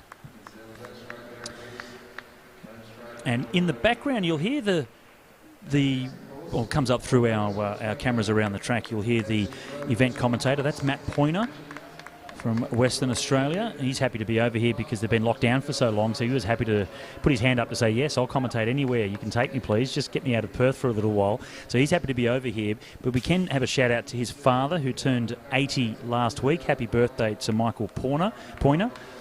You may still be tuning into the live stream, but happy birthday, happy Pops. Birthday, indeed. Indeed. As they've gotten up to speed, Gordon Allen's still maintaining a slight lead, but Darren Hicks, he's on the march. Now, he's a gold medalist also from Tokyo. We really have the best of the best out here on track, not just the best from the nation, but from the world. He got that in the men's road time trial in the C2. It's remarkable how he can generate so much power. He's just one of the most incredible riders, incredibly persistent and resilient. And I just love watching him race because he just blows my socks off with what he continues to achieve and improve on. He is really gaining some speed. Gordon Allen is well behind now. There is about a 30 or 40 metre lead now for Darren Hicks, and he's still winding it up, Scott. He'll come around to get 4 laps to go, coming to the final kilometre now, and Hicks is up to full speed. And considering the deficit he had to overcome in those first couple of laps, it really is extraordinary how fast he can get himself going. You can now look around the track and you can see Gordon Allen, because as he goes down the back straight, Allen is leaving the back straight. So Hicks has him in sight. It's going to be a gold medal going to Darren Hicks from South Australia. But what can the para champ come away with? What time can he produce? It hasn't been a super fast track this week, although we did see a national record in the elite men's individual pursuit this afternoon with Connor Lay. So Darren Hicks, he would have seen that. That would have given him some confidence to think that maybe he too can go for a really fast time as well. 2 laps to go now for Darren Hicks. Well, this is not his pet event, believe it or not, but he is a silver medalist from the Tokyo Olympics in this event, so fair to say he's exceptionally accomplished. Gordon Allen is not just racing anybody out on there, and he has put on a very valiant show. Darren Hicks gets the bell. Scott, how fast can he go? Into the slipstream, catching Allen just at the right time as he goes down the back straight, so we won't lose any distance whatsoever. He can drop back down now in front of him around the final bend, and as he comes down, it's a gold medal to Darren Hicks in a time of 3:38.851. Slightly slower than he did in qualifying, but that is what we've been seeing consistently throughout these individual pursuits. Just so good to see Darren Hicks and Gordon Allen going at it out here. For Gordon, it was a 3:48.839, so 10 seconds the difference between these two in the end. And really, the limits and resilience of the human body. To imagine that a lower limb amputee like Darren Hicks can ride a 3:38 for 3,000 metres. I mean, I dare anybody at home to jump on a bike and see what they can do to get anywhere near that. That is an incredibly fast time. He's really an incredible athlete. I love that we're able to have him here at the Nationals to see him perform, because we don't get to see a lot of para racing. It's usually only the big events that we do actually get to see them. So it's just fantastic to see him in action. 4 more para pursuits, championships to come in this evening's program. The next one will be the C3 men race for gold.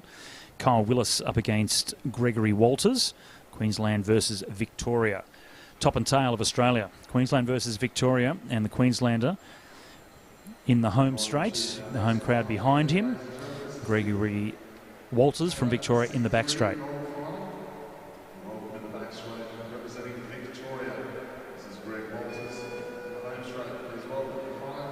Slightly closer between these two in qualifying.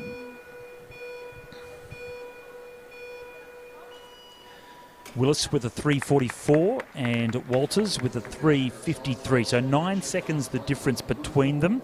And we saw a deficit of 4 seconds from qualifying being overcome earlier here in the para individual pursuit. So let's see if Gregory Walters can do likewise. But already up to speed. Kyle Willis from Queensland. Comfortable lead so far the first time through. 1.88 seconds after only 250 metres. So Willis from Queensland looking very smooth and stylish and also quite fast to start with. Not everybody is capable of a fast start. A lot of riders prefer to just get off the line and they build their speed bit by bit, also depending on the kind of gear that they've chosen to ride. Fair to say Kyle Willis isn't one of those. He has been shot out of the gate like he came out of a cannon. Sensational. His position's so good, Scott. Look at him. He looks very comfortable on the bike, and the position he's riding on the track as well is incredibly smooth. We're watching Gregory Walters from Victoria. This is, again, 3 kilometres of racing, 3,000 metres, 12 laps of the track, and they will come around having covered 1 kilometre of that, Scott, with 2 left to go. And it looks like the catch is going to be on again in this one as well, because Walters not being able to hold the same sort of speed as Kyle Willis, and the Queenslander comes around the bend into the back straight, and there you go, just out in front is the Victorian. So something to chase for Kyle Willis. That will help in his race for a personal best time, perhaps, going as fast as he can. Nick Formosa, the Queensland coach, on the inside, encouraging his young rider to keep on it, chase down the rider in front of you, catch Greg, see how fast you can go. And likewise for Greg Walters, trying to put out as quick a time as he possibly can. 5 laps to go it is for Kyle Willis, the Queenslander, as he comes into the back straight, and about to get 5 laps to go is Greg Walters, just as he's about to get caught as well. So Willis in the bend, awkward spot to catch actually. He's had to go high up around the outside, and they have fired the gun as the signal that the gold medal will go to Kyle Willis. And it does look as if he wants to keep going for a time. Commissaires are moving to try and stop that from happening though. So Kyle wants to try and finish the race to see how fast he was going to go, and the commissaire saying, no, sorry guys, it's a pursuit race. And the way it used to be is if you wanted to go for a time, you had to tell the commissaires beforehand, ask permission to be allowed to continue, because it is a pursuit. If you catch your opponent, the race is over. And you had to let them know whether you wanted to go for a time because you felt that it was likely you would catch your opponent. And especially when it comes down to national selection, that's when they give the go-ahead. Well, and some people may be questioning why some have been allowed to continue and others not. And the difference is if they did a qualifying ride this morning and have already posted a time, then they are not allowed to continue if a catch is made. If they are straight to the final, then they have been allowed to continue for a time, so that every rider has an opportunity to post a full race distance time for their event. C4 men will be next up. Got to say, Kyle Willis, very slippery on the bike. Smooth, lean and smooth. Good pedaler, so good performance. And when we see how fast he was going and how smooth he looked, his qualifying time this afternoon was still 6 seconds slower than Darren Hicks. So there's a good indication of just how incredibly powerful that one leg of Darren Hicks is. Extraordinary. It really is extraordinary. He makes some jokes about that, actually, as well. He's just incredible. And, of course, a good reminder, Scott, that this event was made possible by Brisbane, Australia. It's live in Queensland, and also the Brisbane Cycling Festival, brought to us by King Street. They do have a criterium on their in a couple of weeks, I believe. Next Friday it is. It's a week and a half away, and that'll be a sensational event. So anybody in Brisbane should pop out and take a look at that. Tell you what else is live in Brisbane lately with all these floods, and you see some people playing around, having fun, splashing around in floodwaters, and I think probably plenty of live snakes in there as well.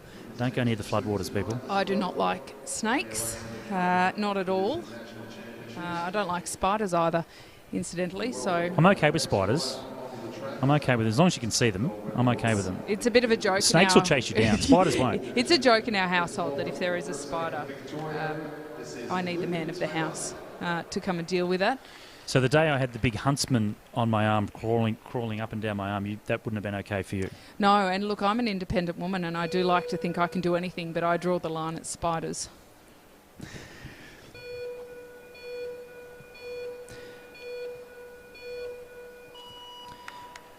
This is the individual pursuit for the C4 para category, and Luke Taylor from Victoria gets underway now. I saw Luke this afternoon riding around, just doing a couple of little training efforts to get himself all warmed up, and he snapped his chain, broke the chain, which is a really awkward thing on a track bike. Anyone that has done it knows what I'm talking about, because you don't have any brakes. You have to have your chain to be able to backpedal to slow down. So when you break a chain, you've got nothing. You're rolling around, clipped into a bike at reasonable speed, and all you can do is just keep going around and round until you eventually slow down and hope that someone comes out to actually catch you. It's the cycling equivalent of a glider, I suppose. If you could relax into it, it wouldn't be too bad.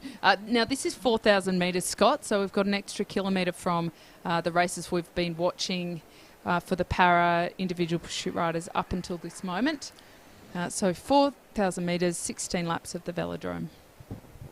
No one else in the C4 category, so Luke riding around to get the gold and just see what sort of time he can produce, that's for sure. Now that he's had his chain fixed, it's all going well, hopefully. Let's hope it lasts all the way to the end. He'll come around to get 12 laps to go. So the first kilometre completed in a time of 1:18.86. So travelling at some pretty good speeds here, Luke Taylor. And in the next race, we'll see Alistair Donoghue, who is an Olympian. That, if you remember the Paralympics from Rio, one of those most extraordinary moments in the para road race, where it looked as if he was about to sprint past to win the gold medal, and his opponent put him straight into the fence. They both went down, and then Alistair jumped up and ran across the line first, but forgot to take his bike with him. By the time he went back and got his bike, 4 riders had already come across the line. So 5th place to him. Just wasn't aware that you must cross the line with your bicycle. And it was one of those incredibly frustrating things for us watching, but more so for him, because he has to live it for the rest of his life, that he just didn't reach down and grab his bike and run across the line to win gold. It tends to be one of those if you know kind of things. It's not a rule that people often will speak about. Just casually, like, oh, by the way, if you happen to find yourself on the tarmac, pick your bike up before you cross the line. But those of us who have seen it before, we do know that is the case. And who can forget Chris Froome running up Mont Ventoux? Well, that was also controversial because he ran up without his bike. Luckily, they then just neutralised that stage, because if they wanted to be very strict on it, he completed part of the course without his bicycle. So he might have been disqualified anyway, had it all gone the way to the end. But for now, going to the end will be Luke Taylor. And as he comes around, he's over 3 minutes now, 6 laps to go. Still trying to hold on to this speed. So 6 laps still to go for him. Trying to get to that final kilometre and hold the speed that he put out from the start. The first kilometre was 1:18. And so far it does look like he's maintaining that kind of speed. So it'll be a reasonable time that we'll see here from Luke Taylor from Victoria.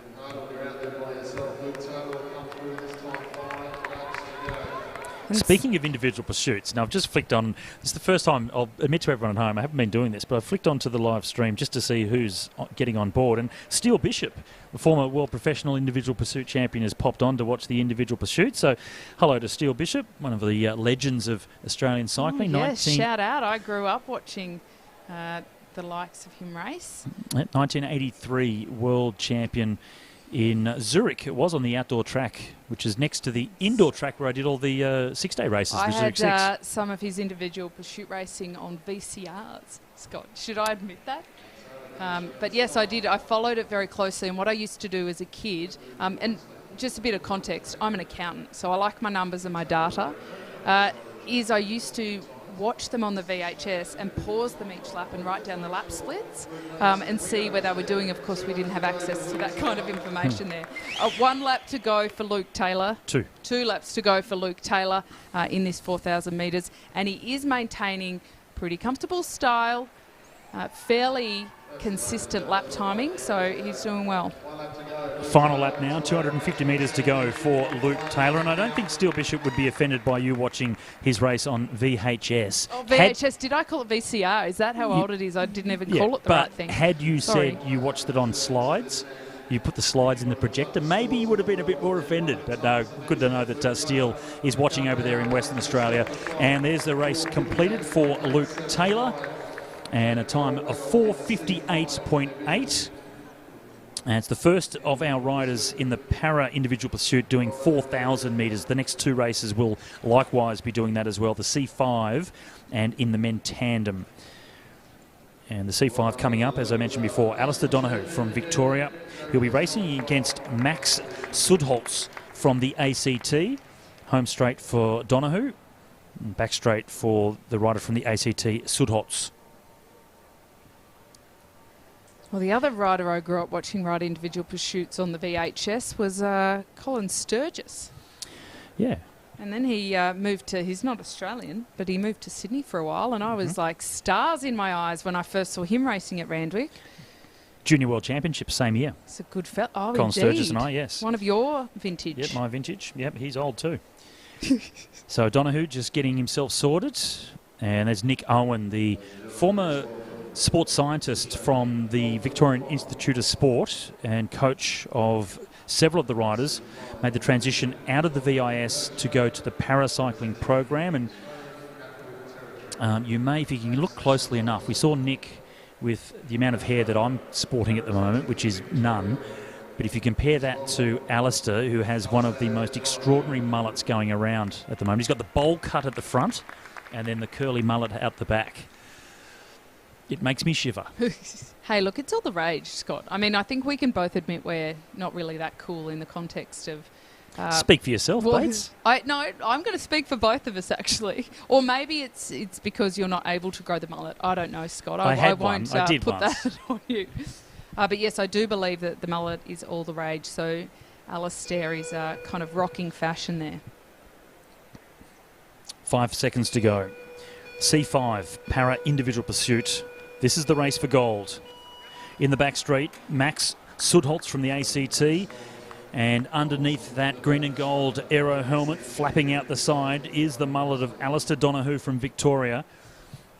He's super fast in these individual pursuits. Great on the road as well. Pretty handy in the time trial. Actually worked with him before he was classed as a paracyclist. He was a part of the under-19 Victorian track team when I was a VIS coach back in the day. And he had an accident when he was younger. I think he fell out of a tree with a rope around his arm, and that severed a few nerves. Right at the top of his right arm, it's quite narrowed there. And one of the coaches from the para program said, you know, you might actually have enough nerve damage there to qualify as a para athlete. He was just doing about trying to make national teams and state teams on his own. And fair enough, they went and tested it and said, yep, you certainly have lost enough circulation in that arm to qualify. And he has not looked back. He really has enjoyed travelling the world and racing the Paralympic Games and World Championships. So Alistair Donoghue leads the way in this gold medal race.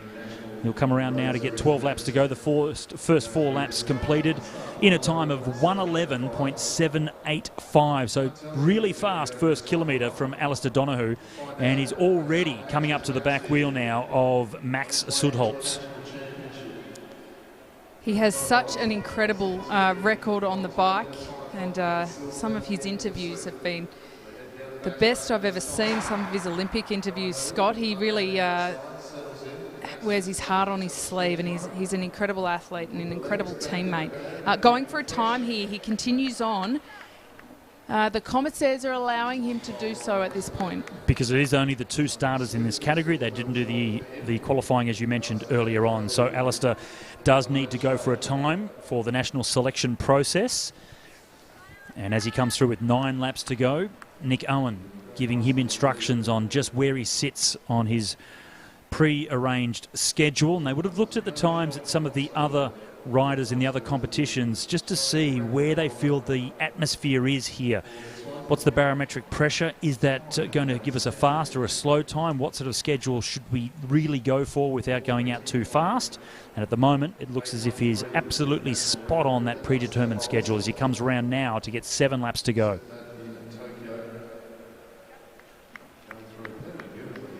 Just kicking back in the saddle there as he starts to get a little bit more uncomfortable into the second half of this race. Every lap is uncomfortable in an individual pursuit. That's actually not true. I'm going to take that back. I think when you're on form, you can get through 3/4 of an individual pursuit under control, on the limit, but not tipping yourself over the edge that you can't recover. And it really is that last kilometre that burns like heck. But if you are not on a great day, and we don't really know how they're feeling out there, sometimes the time isn't actually a really good indication of how they're feeling and how their experience is out there. But when you're not on a great individual time trial, you know at the minute you're out of the gate, and it becomes a very long slog and a bit of a mental battle. Donahue, to me, it looks as though with 4 laps to go, he has hit that, okay, 1K to go, it's all out there nut mode, because he just accelerated quite noticeably over that pursuit line in the last lap. 3 laps to go now, 750 metres for Alistair Donahue. Really maintaining a good speed here.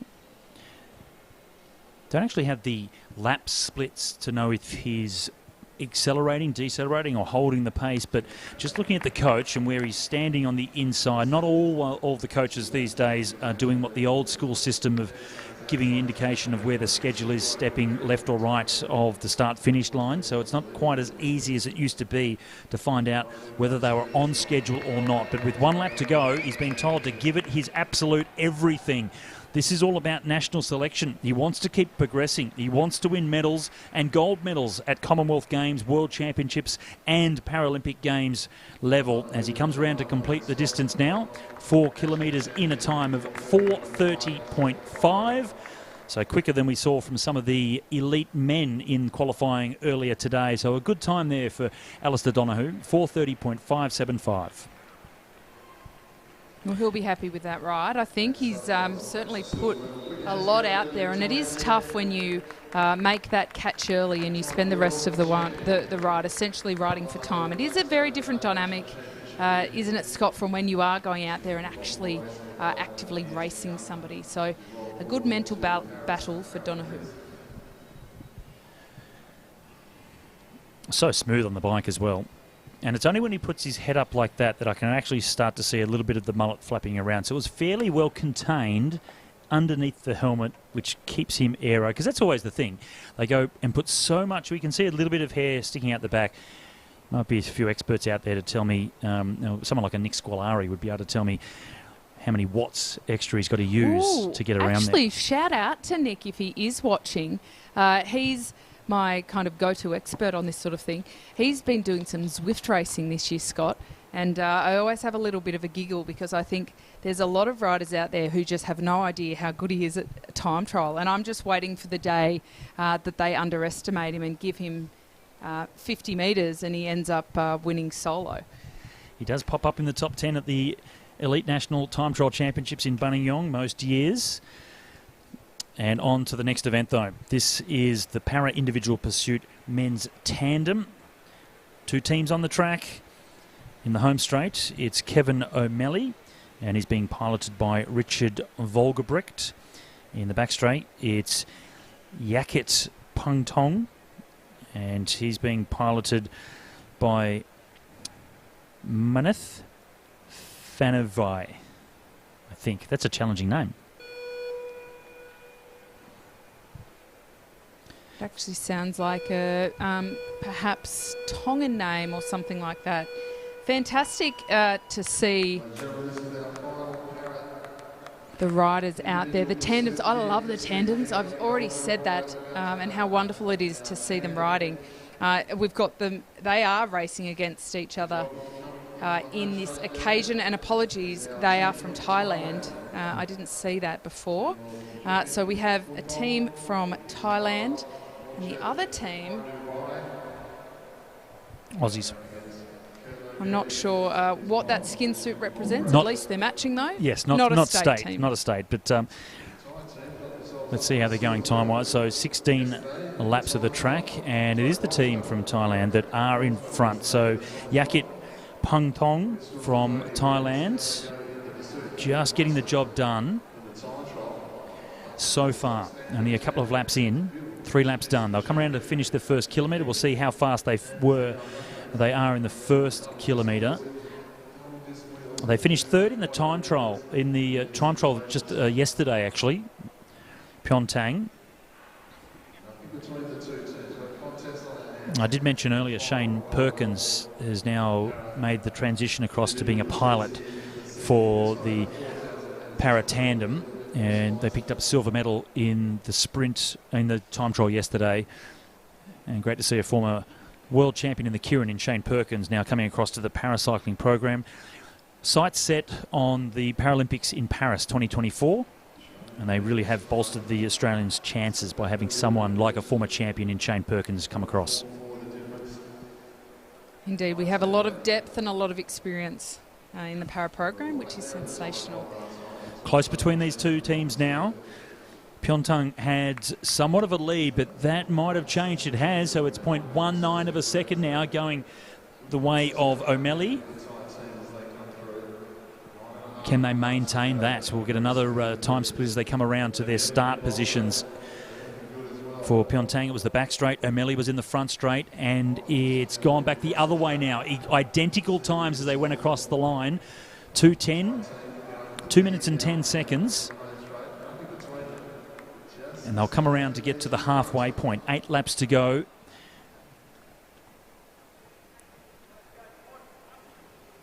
And the team from Thailand have popped themselves back out in front. So 2:29 for the 2,000 metres at the halfway point. And a bit of a surge of pace from O'Malley to get themselves into the lead. Then they've just fallen back slightly now, and Pyeongtaeng from Thailand really pushing hard, and it looks like it's gone back the other way now. So it's a seesawing battle between these two teams. 0.27 of a second now in favour of O'Malley. And this is what I was talking about with Donahue, how hard it is to ride out there on your own and really pull out a blistering time, because their coaches are trackside telling them it's close, come on, lift, and it often is an opportunity for the riders to really just dig that little bit deeper than what they may be able to do out on their own. We all like to think that we could ride as hard as we are capable of if we are out there on the track on our own, but the reality, Scott, is that when there is something like a gold medal on the line, you just dig, you just find more than at sometimes you even think you're capable of. Well, it looks like O'Malley has broken the Thailand team, and Pyeongtaeng starting to falter. You can see now it was so close, seesawing between the two, but the gap really has blown out. And O'Malley, Kevin O'Malley, you can look around and see that their opponents are not too far out in front. So it went from looking like this was going to be right down to the wire, seesaw back and forth between the two teams, to Kevin O'Malley just blowing them away. They'll come around to get 2 laps to go now, and the gold medal definitely will go to Kevin O'Malley and Richard Vollerbrecht. The pilot, Richard on the front. Now it's about trying to catch their opponents. It's only a few laps ago and you thought, well, okay, this is going to be really close all the way down to the line. And Yakit Pyeongtaeng has unfortunately really decelerated over these last couple of laps. And it's 1 lap to go. The catch is on. They will get them around the final of this bend here. 3/4 of a lap to go, and Kevin O'Malley up around the outside. Good steering being done by Richard Vollerbrecht. And it's going to be over just close. Might try to stick under 5 minutes here. Just under 5 minutes, 4:53.9. And half a lap to go for Yakit Pyeongtaeng. as they come through. Over 5 minutes for them, and it's a 5:05.1. So a comfortable victory in the end by Kevin O'Malley, considering how close it was right through to the halfway point. A little bit surprised by how much they won by. Yes, it certainly was a turnaround. It looks to me as though the Thai team started at a pace they wished to finish at, but weren't able to quite hold on to it. In the end, some burning legs kind of shut that one down for them. But some great camaraderie there between the teams, shaking hands, saying congratulations.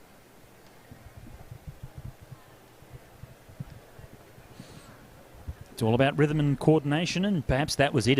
They were third, the Thai team in the time trial, so maybe that's more their specialty, or they just got out of rhythm once they got too deep into that halfway position. And we do have some presentations coming up soon, Scott, and then we've got the under-19 women's Madison final. So that is always, I love Madison's riding. Of course, you do too. That's where you got your Olympic gold medal, right? It's the points race for me where I get super excited, but here's your chance. You can talk us through all the ins and outs. I'm always excited. I'm always excited. Let's say mostly excited. And while we are waiting to get ready for the next event, let's have a look at what's going on here in southeast Queensland. Brisbane is rolling out the red carpet for cyclists and their families with the Australian Unity Tour de Brisbane on Sunday, April 10 as part of the Brisbane Cycling Festival. Join me, Osher Ginsberg, and ride exclusive closed roads on the Story Bridge, Mount Cootha and more. Plus, a free community ride and fun run. We're on a mission to raise vital funds for the common good, powering life-changing medical research at the Prince Charles Hospital. Register now at tourdebrisbane.org. When you don't need to worry, there'll be days like this. When no one's in a hurry, there will be days like this. When all the parts of the puzzle start to look like they fit. My mama told me there'll be days like this. Mama told me there'll be days like this. The 2022 Brisbane Cycling Festival, presented by King Street, kicks off March 24 to April 14. Experience Australia's only fully closed road inner city bike ride, the Australian Unity Tour de Brisbane. Supported by free family entertainment at the Brisbane Showgrounds, including the Active Lifestyle Expo. Across the festival, enjoy world-class racing at AusCycling's Track Nationals and the Oceania Championships. The festival with something for every age and ability. Experience Brisbane on a bike. BrisbaneCyclingFestival.com.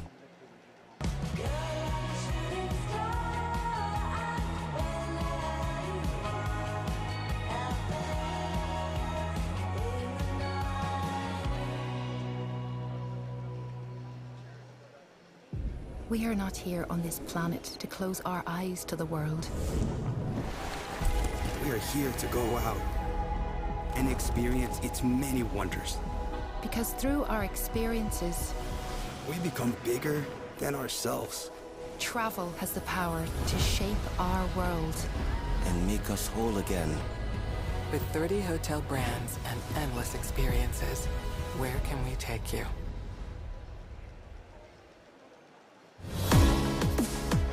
Brisbane is rolling out the red carpet for cyclists and their families with the Australian Unity Tour de Brisbane on Sunday, April 10 as part of the Brisbane Cycling Festival. Join me, Osher Ginsberg, and ride exclusive closed roads on the Story Bridge, Mount Cootha and more. Plus, a free community ride and fun run.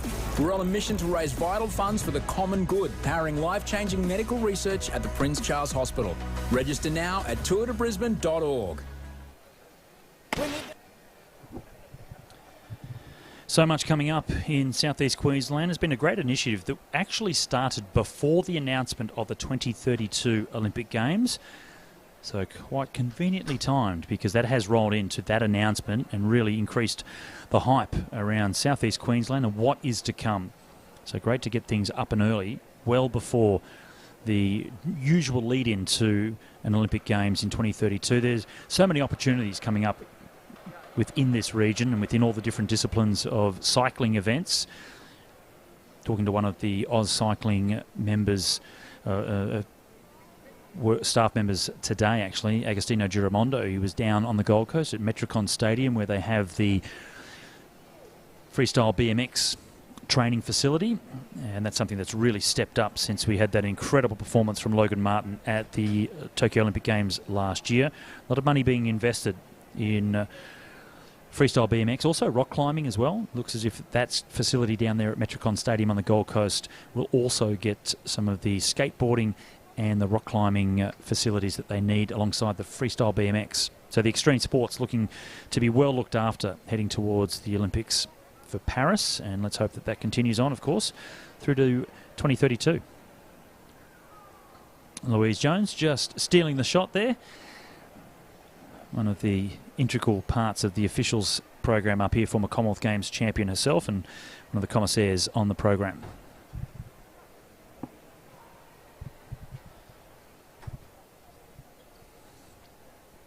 Tuesday night in Brisbane.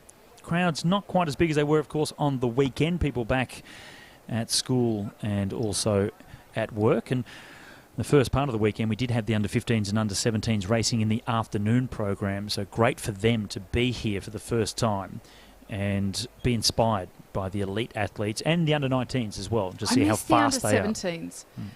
It was incredible, some of their points. Well, there's my bias to points racing, but that's what we were seeing. They were just absolute crackers. I'm really glad we got to integrate that, and I love that they have overlapped at the first half of the championships with I was about to call them juvies, with the juniors, and now in the second half they're overlapping with the para-athletes. It gives us a little bit of diversity amongst the elite and under-19 riders. Just trying to coordinate the para-athletes for the presentations coming up. There's still plenty of racing to come after this.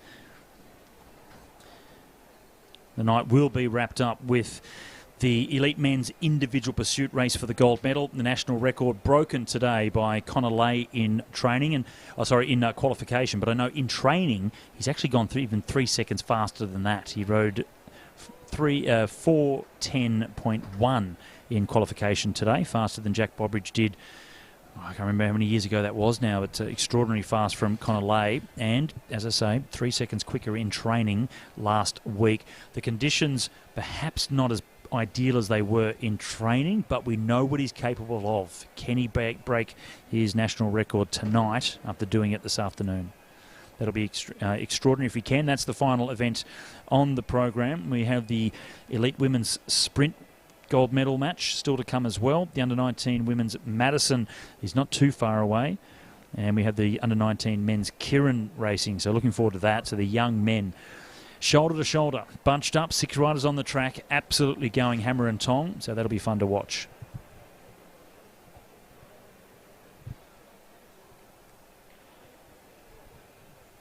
So not long now for the presentations. All the riders are just gathering. This is a large number of presentations here, Scott, because we had so many of the para events. So they're all just making their way over to what we could, I guess it's their green room, their holding area, which is quite a coveted spot because you only get to go there if you're going onto the podium.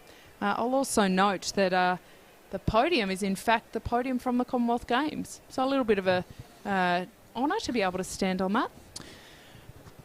Actually hadn't noticed that. 4 days in. Thanks, Kate. It's good, isn't it? Looks good. You often don't have your glasses on when you're looking down there, Scott. I think that might be what it is. Fair sledge. Not too far away, though, getting the podium, the presentations underway. It is jam-packed down there. You can see normally they would do 2, perhaps 3 presentations in a row. But with all the para-athletes, there are so many presentations that they are going to be rolling out here. So it's great to see so many of them mingling together in anticipation of being awarded their medals. Such an exciting time for all of these athletes that have been able to be here at the Games. And considering over the last couple of years with the COVID restrictions, it's been really challenging for so many of the athletes that perhaps aren't in the top professional level, which professional sports, the most part, have continued in some level. But it's the levels below that, and especially down into the juniors, that are the first to be cancelled or postponed. And for the under-15s and under-17s in particular, they've been absolutely devastated by the lack of competition over the last couple of years, and the National Track Championships and Road for the 15s and 17s had been postponed 3 or 4 times, I think, over the last couple of years. So great to be back racing again for so many of these riders.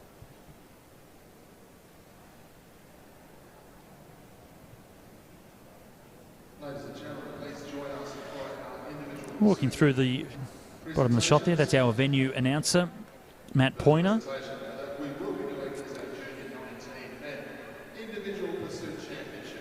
And when you can hear his voice in the presentations, it means we're getting ourselves ready to go. In third place, and winner of the bronze medal, representing Victoria, Dylan Proctor-Parker. This is the junior men's, or the under-19 men's individual pursuit presentation. Dylan Proctor-Parker caught his opponent Noah Blannon to pick up the bronze medal. And William Eaves from Tasmania with a time of 3:21.3, slightly slower than he did in qualifying. He gets the silver. And with a 3:18.9, Leo Zimmerman from South Australia claims the gold. He was slightly slower than he did in qualifying. He did a 3:18.0, and then in the final, backing up from this afternoon, 3:18.9. So only 0.9 of a second slower, but comfortably faster than William Eaves to gain the gold medal and the national champion's jersey. Dylan Proctor-Parker not recording a time officially in the end, having caught his opponent. The gun went. He did finish the race off, so you'll privately have a recording of how fast he was going, but we didn't get that up on the scoreboard, unfortunately. So Leo Zimmerman wins gold, William Eaves the silver for Tasmania, and Dylan Proctor-Parker, the Victorian, with the bronze medal.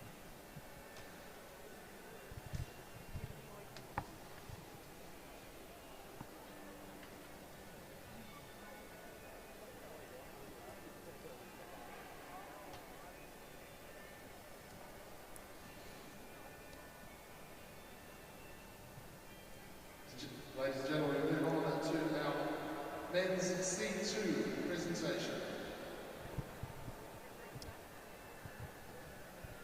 The men's C2 presentation now, and we saw the final for this with Darren Hicks. Gordon Allen from Mitchell Valis from South Australia getting the bronze medal. Now, we didn't see him out on track tonight because it was run earlier with some qualifying. We only saw the final between these two riders. Yes, only the 3 riders in qualifying, so 2 progressing through to the gold medal race. Gordon Allen from New South Wales with a 3:48 getting the silver medal, and Darren Hicks, once he got himself up to speed after a couple of laps, you could not slow him down. 3:38.8 to claim the gold medal, and once again, national champion.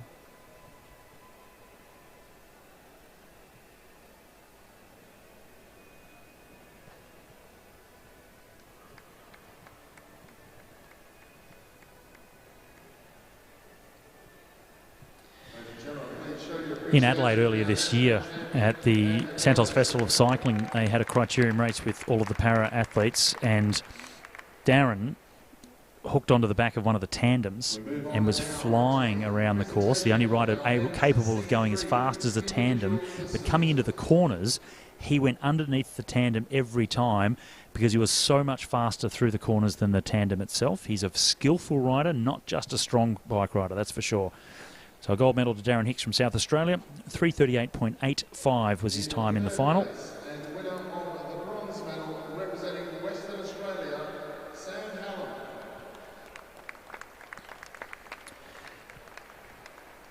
Sam Allen from Western Australia picking up the bronze medal. Of the silver medal, representing Victoria, Greg Walters.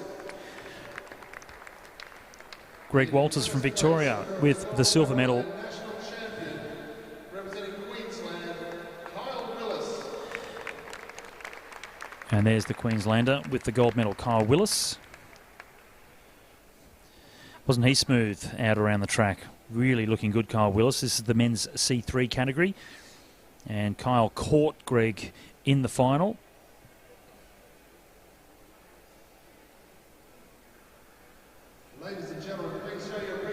A lot of young new faces too in these para categories, which is sensational for development and keeping some fresh faces coming through and pushing the more established riders. Big grin, fantastic grin. Put a smile on your dial, that's a big one. And he should be pleased every time you stand on a podium, every time you pull on the green and gold. Certainly something you can be very pleased with. And another gold for Queensland. Has been a fantastic championships for the Queenslanders. Starting to come back to days of old. Some of the glory days they used to have with pretty much when they built the Chandler Velodrome right next door to this one for the Commonwealth Games in 1982. There was a real glory period through the 80s for Queensland. That is now starting to come back. Luke Taylor, he took out the gold in the C4 for the para individual pursuit. Rode a time of 4:58.8 for the 4,000 metres. The previous presentations were for individual pursuits over 3,000 metres. And for Luke, having to go the extra 4 laps in a 4:58.8. Please show your appreciation for our national champion.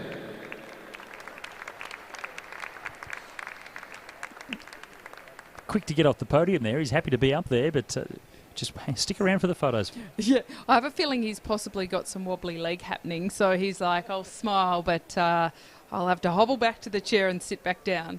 They've all put in very big efforts, and a lot of them will have warmed down, but often when you are sitting around and waiting for presentations, it can take a bit of a toll. There he is down on a knee having a stretch, so I think that Luke Taylor has had enough for this evening. Scott, he's got his gold medal, he can chill out. Time for the C5 for the men. And there's the mullet I was talking about. The haircut. Yeah, the bowl cut on the front. Just flatten it down even more. It's both equally horrendous and equally magnificent. Our silver medalist, though, that we have at the moment is Maxwell Sudholtz from the ACT. And I'm not sledging Al. I'm friends with Alistair, so I feel like I can say this. But Alistair Donahue, the Victorian, with a 4:30.5. Sensational ride from him. So smooth on the track. Really does look good. Good on individual time trial on the road as well. And very handy in the criteriums in particular on the road. So Alistair Donahue and Max Sudholtz, gold and silver medals in the C5 category para individual pursuit here at the Meares Velodrome in Brisbane. All part of AusCycling's Track National Championships. For the first time for a very, very long time that so many categories and disciplines are included. The paras, the under-19s, the under-15s, under-17s, along with the elites. We move on to the individual pursuit men's tandem presentation. Men's tandem up next, and Kevin O'Malley with Richard Volgbrecht, who's the pilot. Come away with the win. It was at 4:53.9. Representing Thailand, please welcome. But for the silver medal, they were caught in the last lap. They really did put up a contest right up until just over the halfway point, and it was Yakik Pungtong, and he was piloted by Monseth Fanoviai. In first place, winners of the gold medal and national champions. Silver medal for them from Thailand, worth the trip.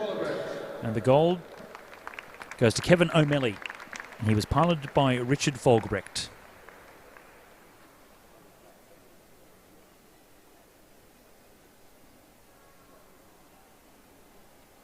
Southern Highlands Cycling Club skin suits.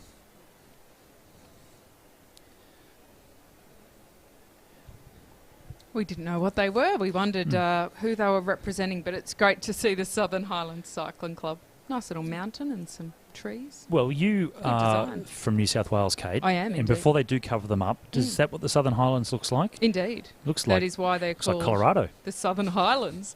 It includes Kangaroo Valley, Jamboree, all that area. There are a lot of the Southern Highlands. It's Bowral. That's where Caleb Ewan is from, of course. It kind of butts up against Wollongong, which is where the World Championships are held, the Road World Championships this year. That's not technically in the Southern Highlands. The Southern Highlands is a bit more inland, but yes, it is very beautiful. You should pack your bike and go for a ride down there one day, Scott. Looking by those jerseys, it might be a little bit too hilly for me at the moment. Hey, look, as long as you go slow, hills are possible, right? I guarantee you I'll be going slow. Get Brad McGee to take you for a ride. He lives down there. He'll go easy on you. He's always fit too, Brad McGee, former champion, Olympic champion, world champion.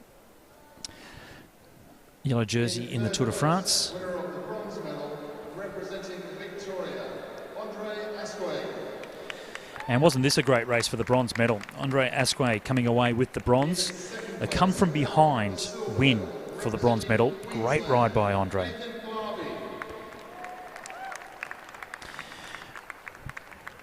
The para individual pursuit men's AW2 classification.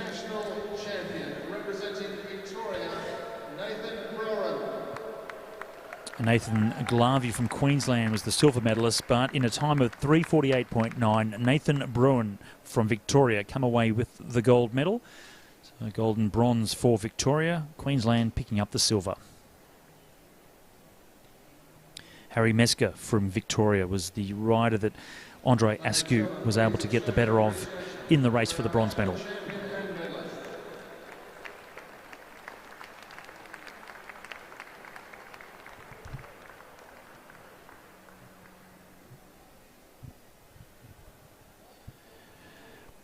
Bruin, Glavey and Askew. Gold, silver, bronze.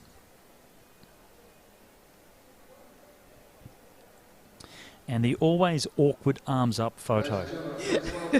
It's not as awkward as the bite the medal photo. That's well, probably the worst. The photo isn't awkward, but the video of that is, having to hold it for a couple of seconds. Indeed.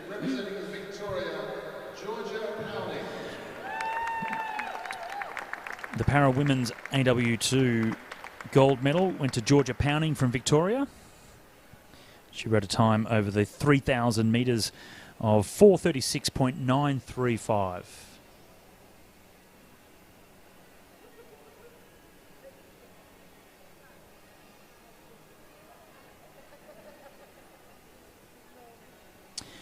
And that was on a standard track bike as well, Kate, so not with the aero time trial bars.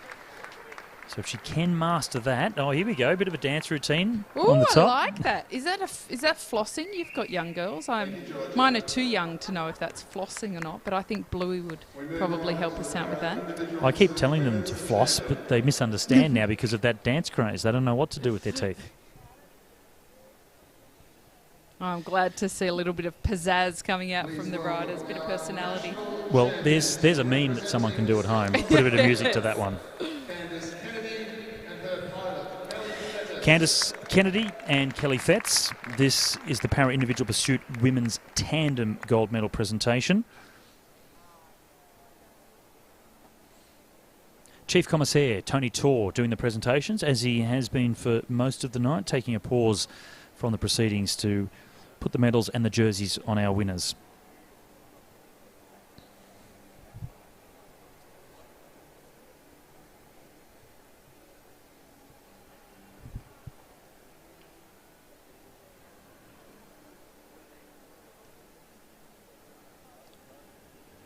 Time of 3:31.54 for Candice and Kelly.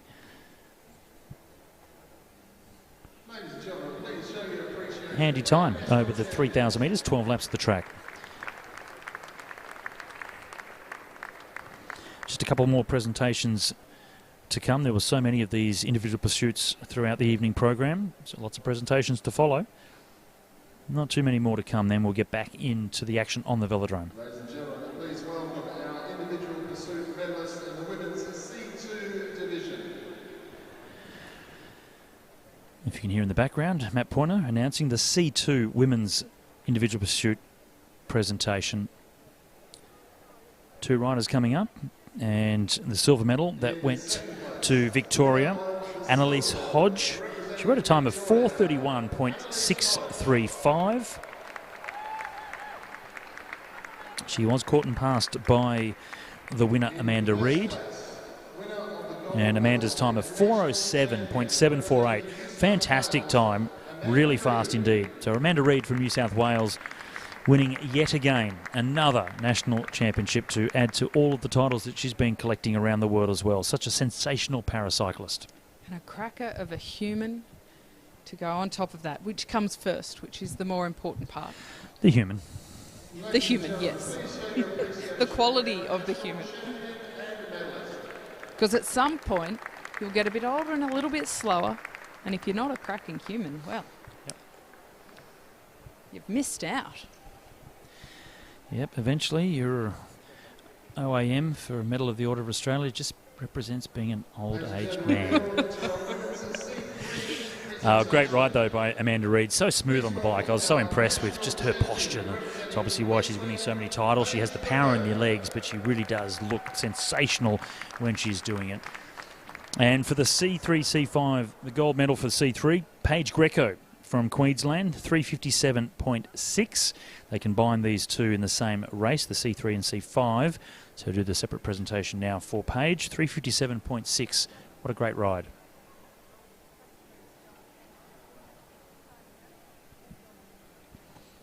Another one of our prominent para-cyclists for Australia. Popular on the world scene.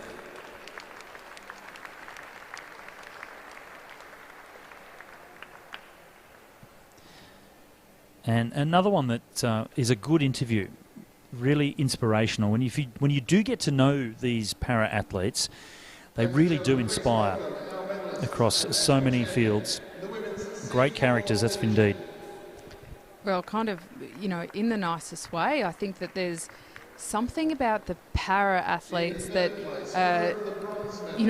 they're just really ready to put their personality out there with just no bars hold. They're always an absolute pleasure to be around. So we did have a gold, a silver and a bronze in this race. We did watch the final earlier, Meg Lemon receiving her silver medal there.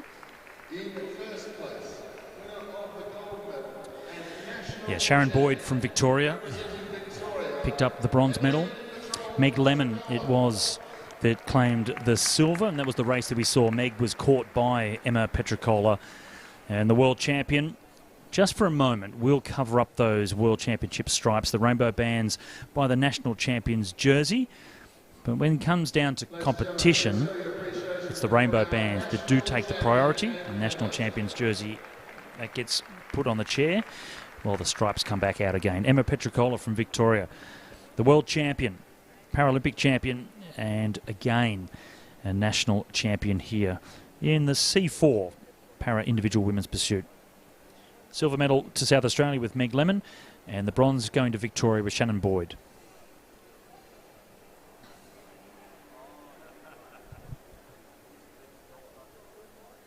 Ladies and gentlemen, we move on to the presentation of our women's C5. And the C5 is the last of the presentations in this block before we get into the racing back on the track.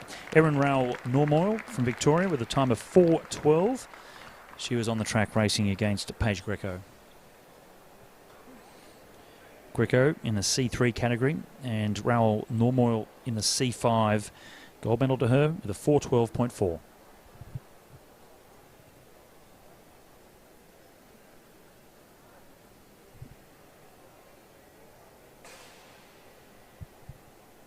Ladies and gentlemen, please show your appreciation for our national champion.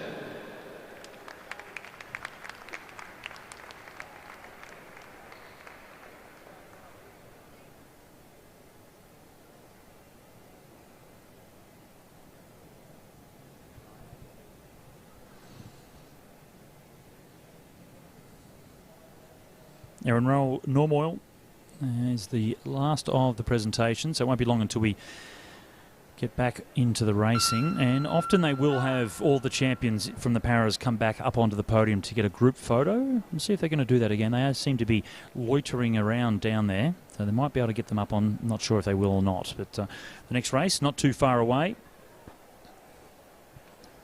Well, and that will be the under-19 women's Madison. So we've got some of the big names that we've been kind of marvelling over their riding this week. The under-19s is always such a competitive category, and because they then move up to the elites, we only get usually 2 years of watching them against each other. And because of the nature of the changing competitors in that category, It's often the racing plays out differently, and you tend not to just get a rider dominating year in and year out. A good example is Lucy Stewart, who won 4 gold medals here last year as a first year. But as a second year, she's had a little bit more difficulty.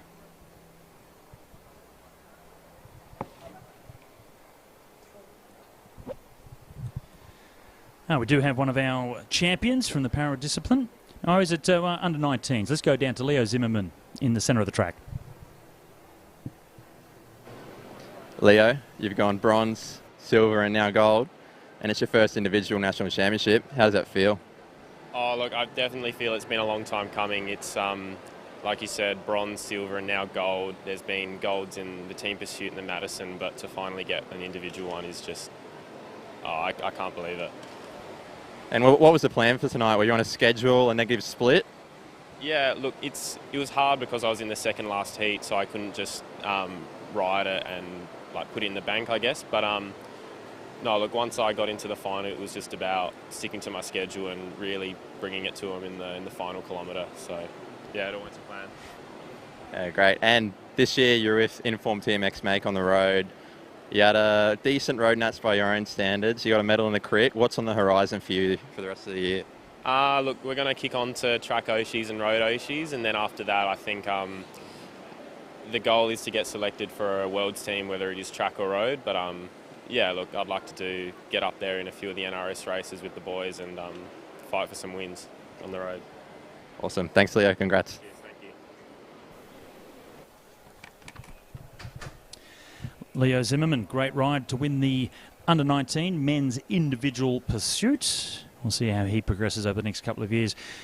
The South Australian Sports Institute really is a bit of a champions factory, isn't it? They're so closely situated to the high-performance program, same velodrome, same training facility. It really does inspire the South Australians and really gives them a visual of the pathway that if you stick at it, you show your stuff, you're going to be showing it directly to some of the national coaches who do use the same track in Adelaide as the Sassy riders. Well, and he is, of course, on the road with Inform TMX Make. He's got a big year ahead of him, hoping to make the World Championships on the road or on the track, but he's certainly showing some good form ahead of that.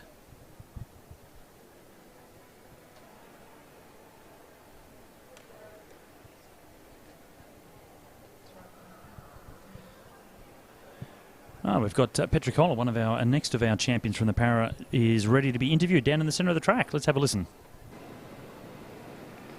Em, you're looking rapid out there tonight. Very strong showing from you. How does it feel to throw another jersey on? Oh, look, I really love coming to Nationals. It's a big event for us every year. So it's always good to walk away with a couple of these if I can, or as many as I can each year. Feels pretty good. I'm pretty happy I put in some reasonable performances tonight, or this morning and tonight. So we'll see what we've got left for tomorrow. And it's been a few months since we've seen you post-Tokyo. What have you been up to in that break? I had a few medical things that I had to deal with at the back end of last year, so I had to sort of cut back on training a fair bit just to manage myself through that. So just starting to build back up into it now and trying to increase the load and get a bit of form in before we go to World Championships towards the end of the year. Yeah, and the Para Worlds were delayed. How has that affected your build-up for this, and then what is the next few months going to look like for you? It changed the focus quite significantly. Normally we would have done a lot of track at this point in the year. And for me, I've probably been on the track once, sometimes twice a week for the last 6 weeks, and that's been it. So, and that was partially because of the stuff at the back end of last year as well. So the focus changed. We sort of decided to go for a bit of a long game into Worlds. We want to put in strong performance at both Road Worlds and Track Worlds. So, yeah, that's what we're focusing on. Awesome. And this is the first inclusion of Para in the Track Nat schedule. How are you finding it? Oh, I love it. I think it's fantastic that we can be included in, it's actually a fully inclusive event now. I think that's the way of the future. I don't think you can go back to having separate events. No other sport really does, I don't think, anymore. So it's great that we're moving with the times, and Louise Jones always does a great job and works really hard to make sure that we always feel like we have a good opportunity to race. So yeah, I'm wrapped with it. I love it. And onto the track now. 3 riders in the race for 7th place in the under-19 men's Keirin. They're coming around to get the bell. And out in front is Kai Felsted from Victoria. Trying to come around the outside, though, is Jack Doller from Western Australia. Felsted trying to hold things off. In behind them is Isaac Silva from New South Wales. He's not going to match these two. Felsted it is that will get the 7th place in the under-19 Keirins. Jack Doller from Western Australia. He'll finish in 8th overall, with Isaac Silva from New South Wales finishing in 9th. Unfortunately, Ricky Groth, depending on which part of the world you may come from, did not take to the start line. He was the young Queenslander we saw crash heavily in the first round, so unable to come up and partake in the race for 7th to 10th. So, well, if you're a Parramatta fan, then and possibly not too many Parramatta fans on the feed, to be honest, statistically unlikely, then it would be Growth.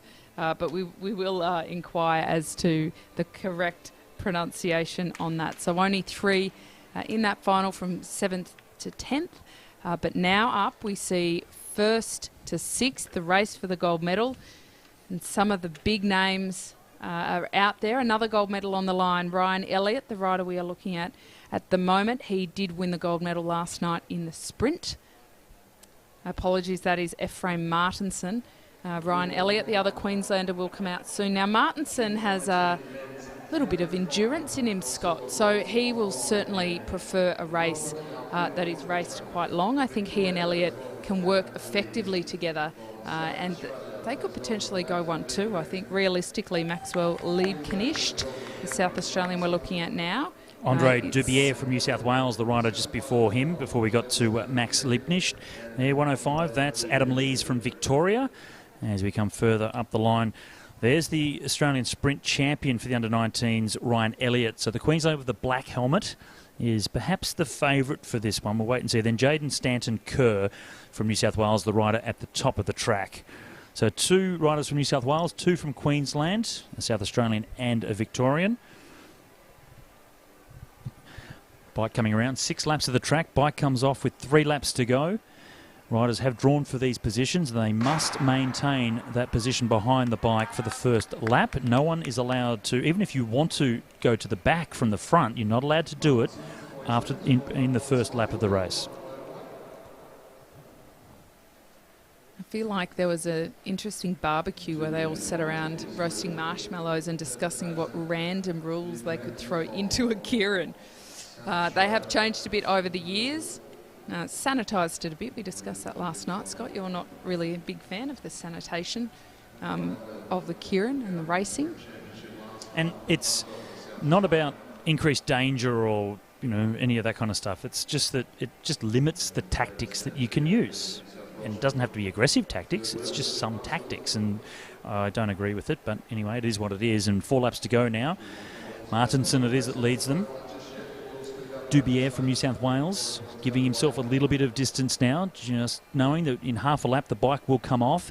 And when they give a little bit of distance like this, it's just so that if someone's jumping from behind, they've got some room to manoeuvre and not get stuck under the wheel of the rider in front. So now the bike comes off. It's the Queenslander, Martinson, that leads them through. Martinson, I should say. And look for the other Queenslander, Ryan Elliott, with the black helmet in the maroon colours. He's on the wheel of Max Liebknecht. They are the first and second in the sprints, and it's now the South Australian that goes to the front with 2 laps to go. Well, Liebknecht has been getting some great results riding from the front. He is a confident rider, but stuck there a little bit boxed in was Ryan Elliott, sitting in second now. Liebknecht takes them to the bell, and it's a big race between the 2 sprinters we've seen over the last couple of days. And here comes Ryan Elliott up to the back wheel of the South Australian. Liebknecht trying to hold him off, but the speed of the Queenslander. Ryan Elliott with time to celebrate as he comes down to the line. He's been the fastest all week and proves it once again. Ryan Elliott, the new Queensland sprinting sensation. And Martinson might have got in there for second place as well. So gold and silver for Queensland. What a fantastic performance. That was a great ride. These guys had such an opportunity at the beginning of this, Keirin, to ride to each other's strengths, support each other, and come away with gold and silver, which is exactly what they did.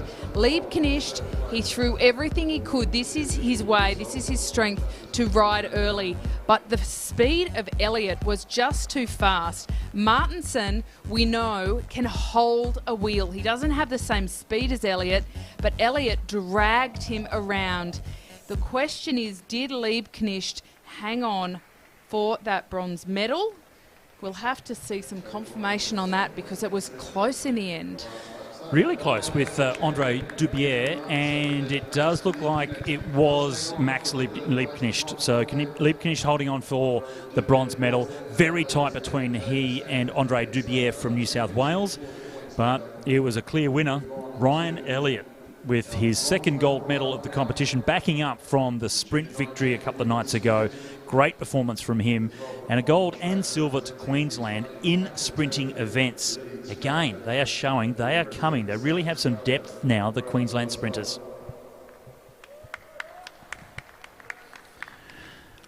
Max Liebknecht, I feel that he hits out because he's a little bit unsure of whether he can get the better of Ryan Elliott. And maybe he should be trying to do a little bit more than just go early. There's some more tactics that he needs to go for. On to the under-19 women's sprint race for the bronze medal now. This is the first race in the best of three. Mirella Willis-Hell from South Australia. She's had a few races tonight, doing the team sprint as well. She'll be coming out for the team sprint later on as well, the final with the elite women. And she's up against Lily Stratford from the ACT. 2 laps to go. Stratford leads the way, but only slightly. Willis-Hell on the outside with a little bit of extra height. That's a position you'd like to be in at the moment because Stratford's not really forcing her to stay in second position, and slightly in front now for Willis-Hell. This is going to be interesting. Now starting to crowd her a little bit, trying to block that position so she can't just go straight around the outside. 1 lap to go, and here goes Willis-Hell trying to come around the outside now. Stratford on the inside from the ACT, trying to keep things under control. Down the back straight, in the slipstream, out of it now, up around the outside. It's a long way around the final bend. Has she got enough speed to come past Stratford? She doesn't. And Stratford goes 1 up in the best of 3. This is the race for the bronze, and Stratford getting it done so far. Well, Willis-Hell also doing the team sprint tonight. Very heavy racing load. Hard to think it wouldn't take a toll. In fact, in the semi-finals, she raced back to back to back. Very controlled ride from Stratford, although Mirella Willis-Hell had an opportunity at 1.5 laps to go to get a jump on her because Stratford was not looking over her shoulder and not necessarily prepared to go, but when she did go, she threw a whole lot of horsepower out there. Willis-Hell wasn't able to react. So first race to Stratford from the ACT. They are racing for the bronze medal. And quickly up onto the track is the race for gold. Tyler Putzika from New South Wales coming up against Emma Stevens, another Queenslander in the sprint events. Certainly coming of age and staring at each other on the start line. Bit of a face-off. We do enjoy it. Well, Emma Stevens is quicker on paper, the Queenslander. She knows this track too. It's a home track. But Putzika, her ride in the semi-finals, Scott, it was almost out of her skin. It was almost more dominant than we expected based on her qualifying time. She's a racer. Emma Stevens will have to throw her best out there. 2 laps to go, and it was tactically, she rode very well, didn't she, Putzika, in the semi-final.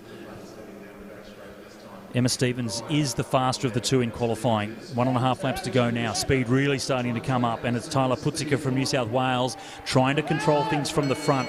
It's a long sprint from what we've seen from these under-19s, staying right at the bottom of the track, trying to get some extra height though. Stevens down the back straight, using the track to her advantage to get some speed up around the outside. Putzika trying to hold her off though on the inside. It's not going to be, and it's one up in the best of three for Emma Stevens for Queensland.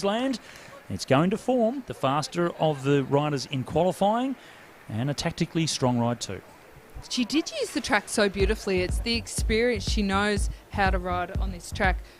Putzika didn't lack acceleration, but when Stevens came up on her hip, Putzika was quite low on the track, on the black line. She could have moved a little bit closer up and made Stevens go the long way around.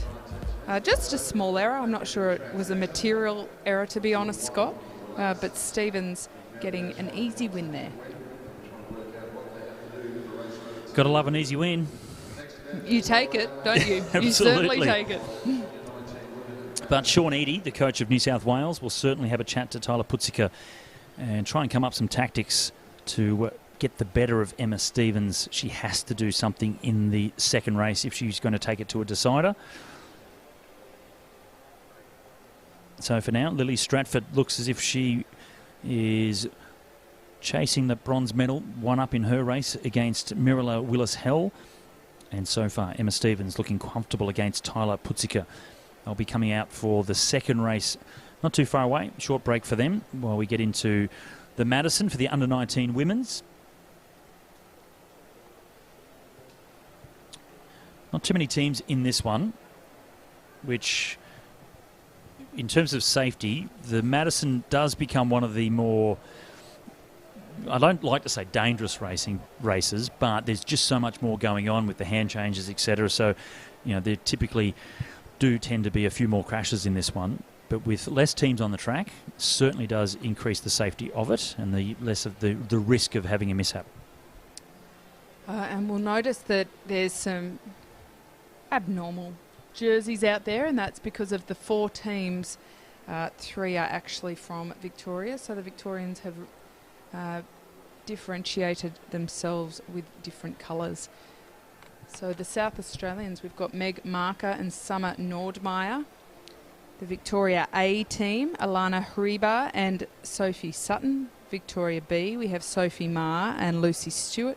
And Victoria C, well, on our start list here, it's actually saying that Victoria C has Alana Hribar. So we'll have to check who that is, actually. I think that's a mistype. And then Amelia Mulhern.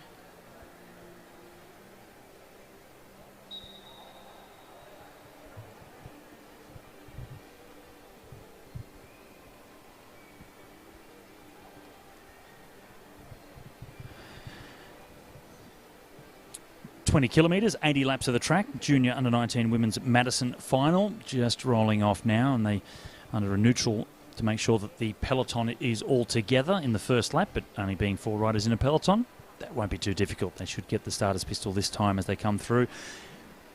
And there it is, Kimberly Conti giving the go-ahead. We're underway. Sprint every 10 laps for 5, 3, 2 and 1 points. Double points on the final sprint, 10, 6, 4 and 2. And a lap game will give you 20 points. This will be interesting. You don't often see Madison races with only 4 teams, so it's going to be really interesting to see just how this one plays out. We do have updated start lists now, which is fantastic. Always good to know who we're looking at. So number 1 is Meg Marker and Summer Nordmeyer, distinctive because they're the South Australians. Wearing number 3 is the Victorian pair of Sophie Marr and Lucinda Stewart. Wearing number 4 is the Victorian pair of Belinda Bailey and Amelia Mulhern. And then wearing number 5 is the Victorian team of Alana Hribar and Sophie Sutton, and they're in pink jerseys.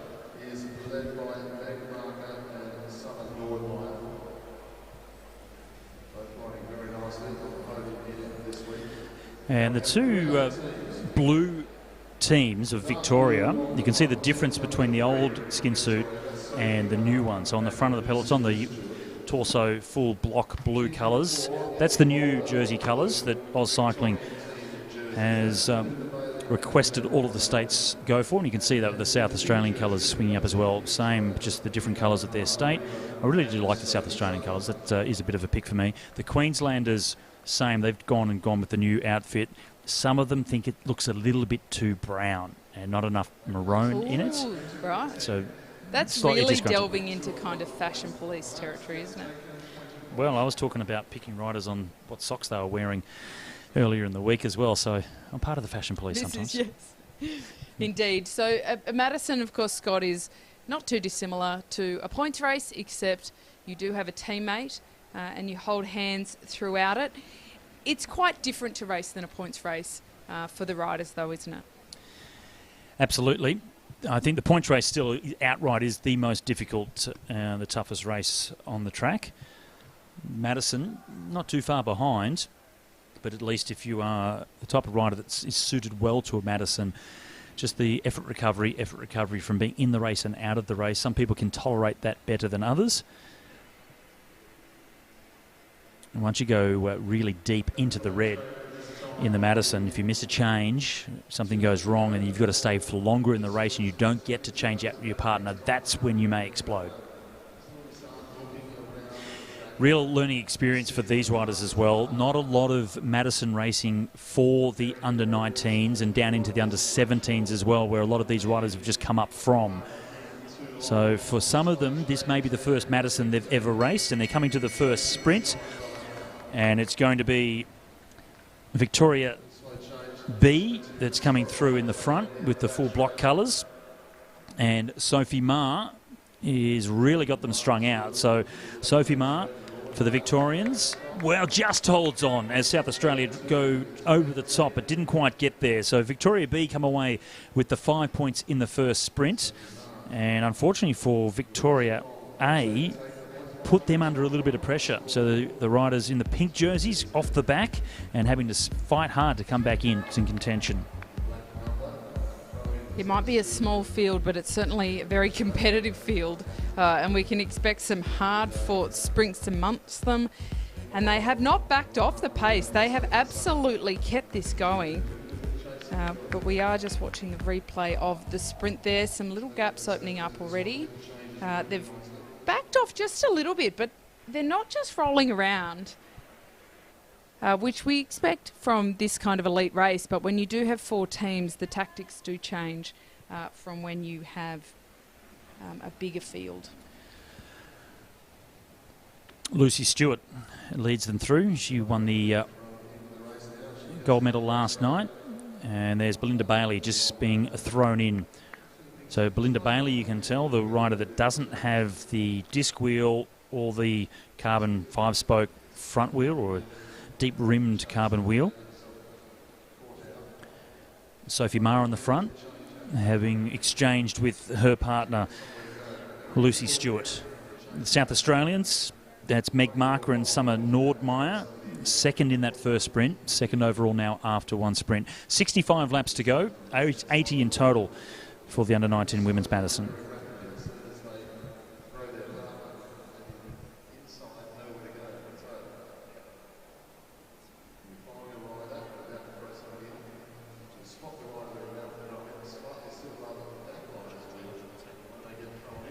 So we have had a change of rules. A modern change of rules, Scott. It used to be in the Madison sprint every 20 laps, but now it is sprint every lap, so it has intensified a little bit. That goes extremely quickly in the elite men, where the average speed is up around the 60+ kilometre mark. So for these women, it makes it a little bit tougher on a race like this. If it was only every 20 laps, they might be able to cruise a bit more in the middle. But every 10, you don't have too many laps after a sprint before you need to start repositioning yourself for the next one.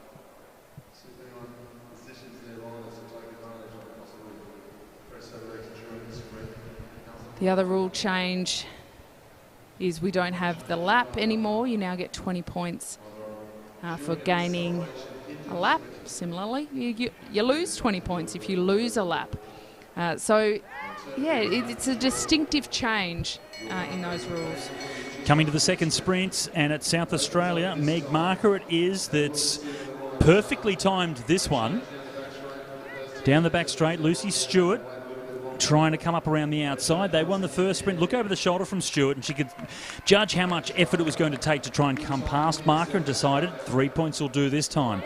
So the same two teams in first and second, just in the reversed order, and a good time to change for the South Australians. So Nordmeyer comes in, and that allows Marker to get recovered as quickly as possible after that big effort in the sprint. Timing when to come in for these sprints is so important. And we can see here as Lucy was closing it down, look over the shoulder, no threat from behind. She realised she wasn't going to be able to come around the outside, wasted energy, back off, throttle down, and just save it for the rest of the race. All four teams staying together this time, so Victoria A in the pink colours, Alana Hribar and Sophie Sutton able to stick with them through that sprint, so that's a good sign. So I think that at the moment we are assuming, based on how they're riding so far, that the teams are looking more to accrue some points, and then we might see this scenario a little bit later on in the race where they do start getting more aggressive and going for a gap in order to either score points, so attacking simply to score points, or attacking to take a lap. Victoria B and South Australia, that is team number 3 and team number 1, are currently tied on 8 points apiece. If they are still tied for the last couple of sprints, they have to think differently. They can't just do the same old thing. But for now, I think they will continue to be focusing on accruing those points in the sprints. It's a tough one, isn't it? This is a race that typically can be split between going for the sprints or trying to gain a lap and get the 20 points. But when there's only 40 teams, when there's only 4 teams, you're right there on top of each other. So any attack is so quickly marked. So it's hard to, even if the team that wants to attack goes from the front and the team that might be the second best is in last position, they're only fourth wheel. They're only just a quick jump around the outside to get back in to contention with them. So it really does tactically make this a difficult race with 53 laps to go.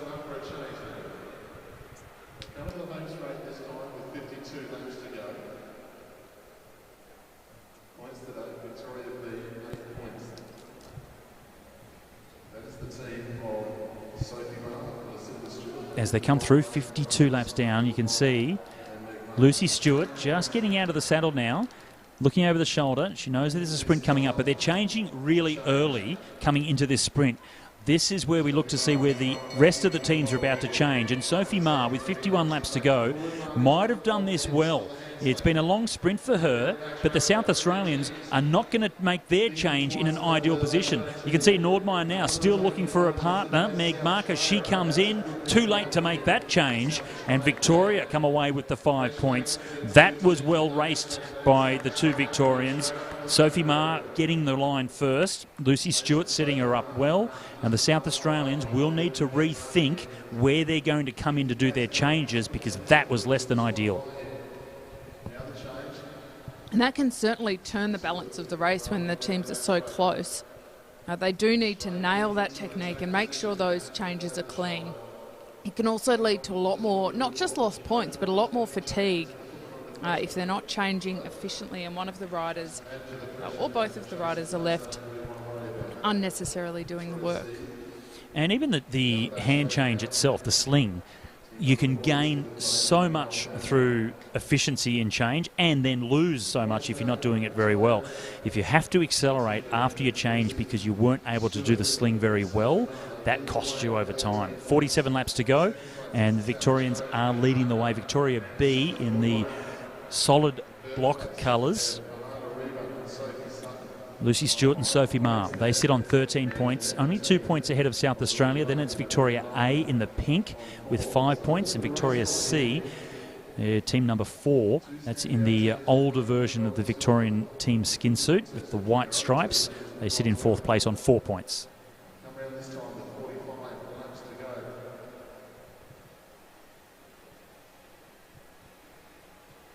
Almost to the halfway distance. And once again, riding side by side, pace comes off. We know that Meg Marker was really quick, so as they back off each time like this, that does help Meg to recover for each sprint, but they just have to get their timing right. Well, they have to have pretty good core stability to be able to execute a good Madison sling. It's not just about the shoulder, but it's also about making sure your core is strong enough that your body is not rotating when you do have that hand off the bars. That is why if you're watching Madisons with inexperienced riders, there's some more crashes, because a lot of the time when they do take one hand off the bar and they turn their bike moves with them, so that is a very big part of the technique. You also have to look out for the other teams around you when they're changing, because it's not just about your changes, it's about staying safe from the others. They're about to come round and get 42 laps to go. So the bell next time, they'll start thinking about this next sprint.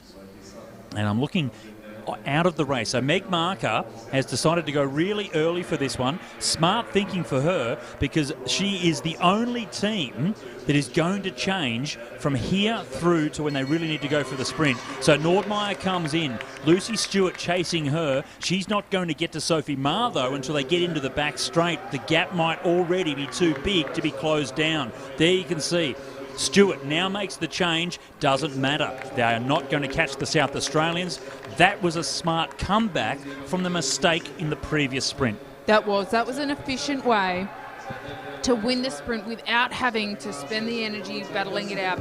But this is the danger point straight after a sprint.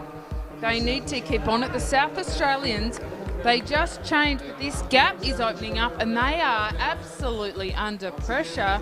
The team of Maher and Stewart are not content to sit around and wait for the sprints.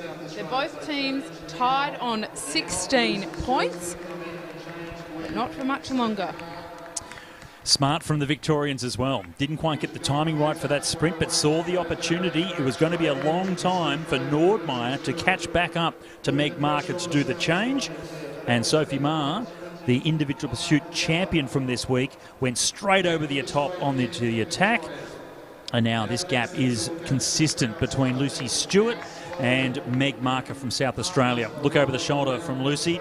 Hands up on top of the bars into the aero position to try and get herself a bit of an advantage over the South Australians. They're about to make another change. Nordmeyer, can she close this gap down? Won't be long until Stewart makes the change again to Sophie Maher as well. And if South Australia are going to do this, they need to do it really, really quickly, because this gap is going to blow out with the pursuing ability of Sophie Maher now out there in front. Oh, this is just brutal. They are one at a time all around the track, and the South Australian team, they're just in pieces at the moment. Coming into the front straight now, over the line. That's Sophie Maher. Gee, what a championship she's had so far, and she is just showing her strength. They are about to take a lap on the other two Victorian teams. The South Australians perilously in the middle. They are not getting back to this. Strong ride here by the Victorians. While they've maintained their speed and they're coming up to the other two riders, other two teams in the race, the South Australians here really starting to struggle. Unfortunately, Summer Nordmeyer really struggling that last time. So by the time she got around to Meg Marker to make the change, it was too late. They were already half a lap behind the Victorians. There they go, straight around the outside. So Lucy Stewart catches the other two teams, but she wants to catch the South Australians as well. Straight over the top and continues on. And they have given the bell in, I think it was slightly late actually, because while we've got the Victorian team that's leading the race going past what was left of the peloton, they have given it to the South Australians out in front. There's the bell again, so a little bit confusing for what's happening there. We'll wait to see who the commissaires do give the points to. I think it will go to the South Australians. But regardless of that, the Victorian team will have picked up the 20 points for taking the lap, and they're about to catch the South Australians. Well, it is a bit confusing when there's only 4 teams and they're all separated on track, but certainly this Victorian team of Ma and Stewart are having a very dominant performance. The South Australians that started so strong, they have now lost a lap. Victoria B has been given their 20 points, so they are well and truly on the top of the table. South Australia awarded those sprint points, Scott. Yes, yeah, and that was correct. They did the right thing, the commissaires there. It was just that the Victorians got to the peloton just as the sprint lap was starting, and once the bells rung, once you start the sprint lap, if you take a lap on the field, it immediately goes to the front of the peloton, whoever's on the lead of that lap once the lap has been taken. So South Australians picking up the 5 points there, and they now have been caught by the Victorian team, so they've gone all the way around, and the other two teams not too far behind them. They've backed off in front, and it should allow Victoria C and A to get back up to these two teams. Only the one team taking the lap. The South Australians, while they were out there, they've come back to the other teams now as well. So they are on the same as where they started. And it's the Victorian B team, Sophie Ma and Lucy Stewart, gaining a lap, getting the extra 20 points. They now sit on 39 points. Fantastic ride by them.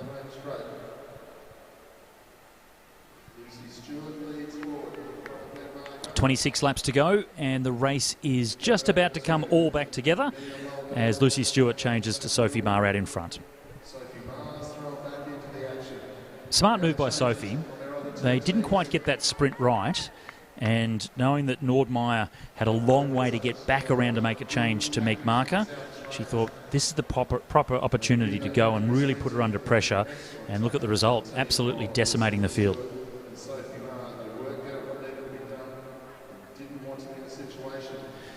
25 laps to go. Meg Marker on the front for South Australia. Then it's Belinda Bailey. Look over the shoulder from Sophie Ma in third position. And then at the back is Sophie Sutton in the pink colours. Red number 5 for Victoria A. And Nordmeyer now comes back in. That really hurt Summer Nordmeyer, putting under pressure like that. The Victorian team really did hurt them a lot.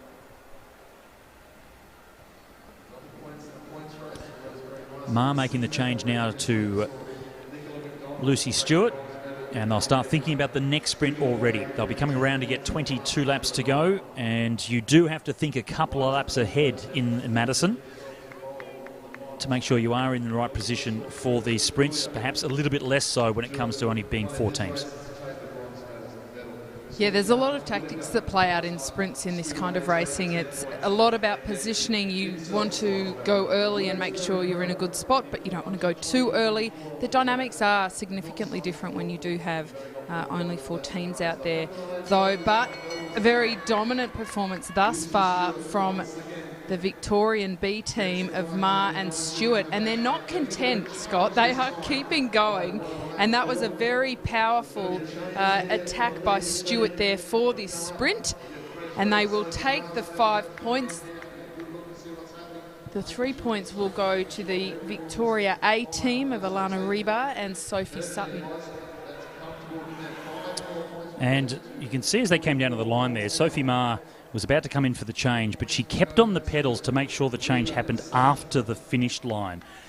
So if you lose too much time in the changeover itself, then there's a danger of the team behind coming past to pick up the points. So smart thinking from the young Victorians. Stewart down the back straight. Good to see the pink team of Victoria A. This is Alana Hribar. It's accelerated up to the back wheel, and here it is. So you can see Sophie Ma not wanting to make the change down the finishing straight. Chance of losing the points. Keep on the pedals a little bit, get past the finish line, then make the change, guaranteeing that you pick up all 5 points for the win. 44 points they lead by, or not by, that's what they have. 23 points in second place is South Australia. Then it's team number 5, Victoria A in the pink on 12, and then the blue and white colours of Victoria C on 7. And they have a warning, the Victoria C team. An infringement somewhere through the race that I didn't see, but they do have a warning against their name. Got to be careful with warnings. 1 warning is okay, 2 warnings out of the race and out of the championships. It's like the yellow in soccer, yellow card, 1's okay, 2, you're in big trouble. I'll come around to get 15 laps to go. 2 sprints to come. And at this stage, it looks like the medals are going to be sorting themselves out already. Victoria B on 44, South Australia on 23, and Victoria A in the pink on 12. Well, the pairing of Ma and Stewart have a very good shot of winning the Rainbow Stripes at a Junior World Championships. They haven't been able to race the Junior Worlds for a couple of years. A lot of these riders, Lucy Stewart would have been in the team last year if they had have gone. She was in fact named in the squad that then went to for a bit of a training camp and had the opportunity to still keep the training progressing. An attack from Belinda Bailey. They're in 4th place. They have a warning against their name, but that won't really matter. I wouldn't imagine that there'll be another infringement. It would have been unintentional if it was. But Belinda Bailey having a real go here, and the gap has opened up. Sophie Ma, look over the shoulder, doesn't have to chase, no reason to. It's a Victorian team, and they are a fair way down in the standings. 12 laps to go, they're on 7 points. They would need to take a lap to then be in danger of the South Australians losing the silver, but no real danger to Victoria B. But there has been a crash behind. The South Australians have gone down, and during the change, it was Summer Nordmeyer that has gone down. So they have gone through with 11 laps to go. The bell now being sounded, so they're a little bit late on the bell, but there will be points awarded this time around. It's going to go to the Victorian teams that sit in 4th place overall. 5 points for them, but let's hope that Summer Nordmeyer can get herself back on the track really quickly. Unfortunately, from where we're sitting, Summer Nordmeyer, she's sitting up, she's conscious, she's looking okay. We can reassure people of that. But she does not look to be getting up very quickly, and very quickly she will run out of the opportunity to actually get back in the race. Now, Meg Marker can continue, Scott. She can just hold on and see if she can get some points and perhaps hold that silver medal. They've only got 9 laps to go. So one rider can finish, correct, Scott? Yes, correctly. And well, she's up now. I can see in the distance that Summer is on her feet. The bike has been taken away, so it doesn't look as if there's a mad rush to try and get her bike ready to get her back into the race. So this is going to be a real challenge for Meg, just to hold on now for these last 7 laps. Belinda Bailey, the attacker, is still out in front, picked up the 5 points last time, still sitting in 4th place. But there is a real chance that they can get themselves into the medals now. They're only 3 points behind the bronze. That's being held by Victoria A in the pink colours. And Meg Marker just needs to hang on tight to the back of the wheel. It is tough when you don't have a partner to throw in, especially at this point in the race, but she has ridden some longer races, so it's not the distance itself, it's just the nature of the race. Madisons are faster than points races, naturally. They're sharing the workload, but it is a big ask for the South Australian team. The Victorians, well, the rest are Victorians, but it is the Victoria C team. 3 points adrift from the Victoria A team. If they can take this win in this final sprint, they will get themselves up onto the podium. Amelia Mulhern from Victoria comes through with 4 laps to go, 1 kilometre left, and Lucy Stewart picking the pace up a little bit. They're not too far behind, so when they really go for this final sprint, Victoria C are in danger of being reeled back in. And for Victoria A, Alana Hribar and Sophie Sutton, they are in danger of losing the bronze medal. They're in that position at the moment. Change has been made out in front. Belinda Bailey comes back in. And they are still just so close to the 3 teams behind them. Meg Marker, she stays in there. She's holding on. The gold medal, it's done. 46 points. Victoria B, Sophie Mara and Lucy Stewart, regardless of what happens at the end of this, they will win. But I can tell you, they have just attacked as well. So Victoria C trying to hold on, but there is a real move coming from behind from the race leaders, the gold medalists. They want to finish on a high, Kate. They want to finish on a high. They want to take it all the way to the line. They get the bell for the sprint. Victoria C is being overtaken by the tremendously strong team of Sophie Ma and Lucy Stewart. Well, they'll take the maximum points. They'll take the gold medal. That was determined a couple of sprints ago. They were the strongest team, really dominated. And I can tell you, crossing the line in second place was Amelia Mulhern. So they held on for the 6 points. That will be enough to give them the bronze medal over the other Victorian team in the pink colours. And second across the line, Meg Marker from South Australia. She stayed in for the last 8-9 laps on her own and was able to come away with 6 points in the end. She did a great job there. So for the final result, we'll have the Victoria B team of Sophie Ma and Lucy Stewart. Gee, they were impressive. 56 points. The South Australians of Nordmeyer and Marker. Unfortunately, Nordmeyer down in a crash and couldn't finish, but she will still get a silver medal. 28 points they were on. Victoria C have taken, they've snatched, in fact, that bronze medal, Scott, in that final sprint. Bailey and Mulhern, that is. So this is Sophie Ma and Lucy Stewart that we are looking at. Sophie has the long plait, and Lucy, well, we've come to recognise her most for the bandage on her elbow this week, Scott. She did have a fall, but she, not quite bounced back up, but she certainly got back on and got on with it.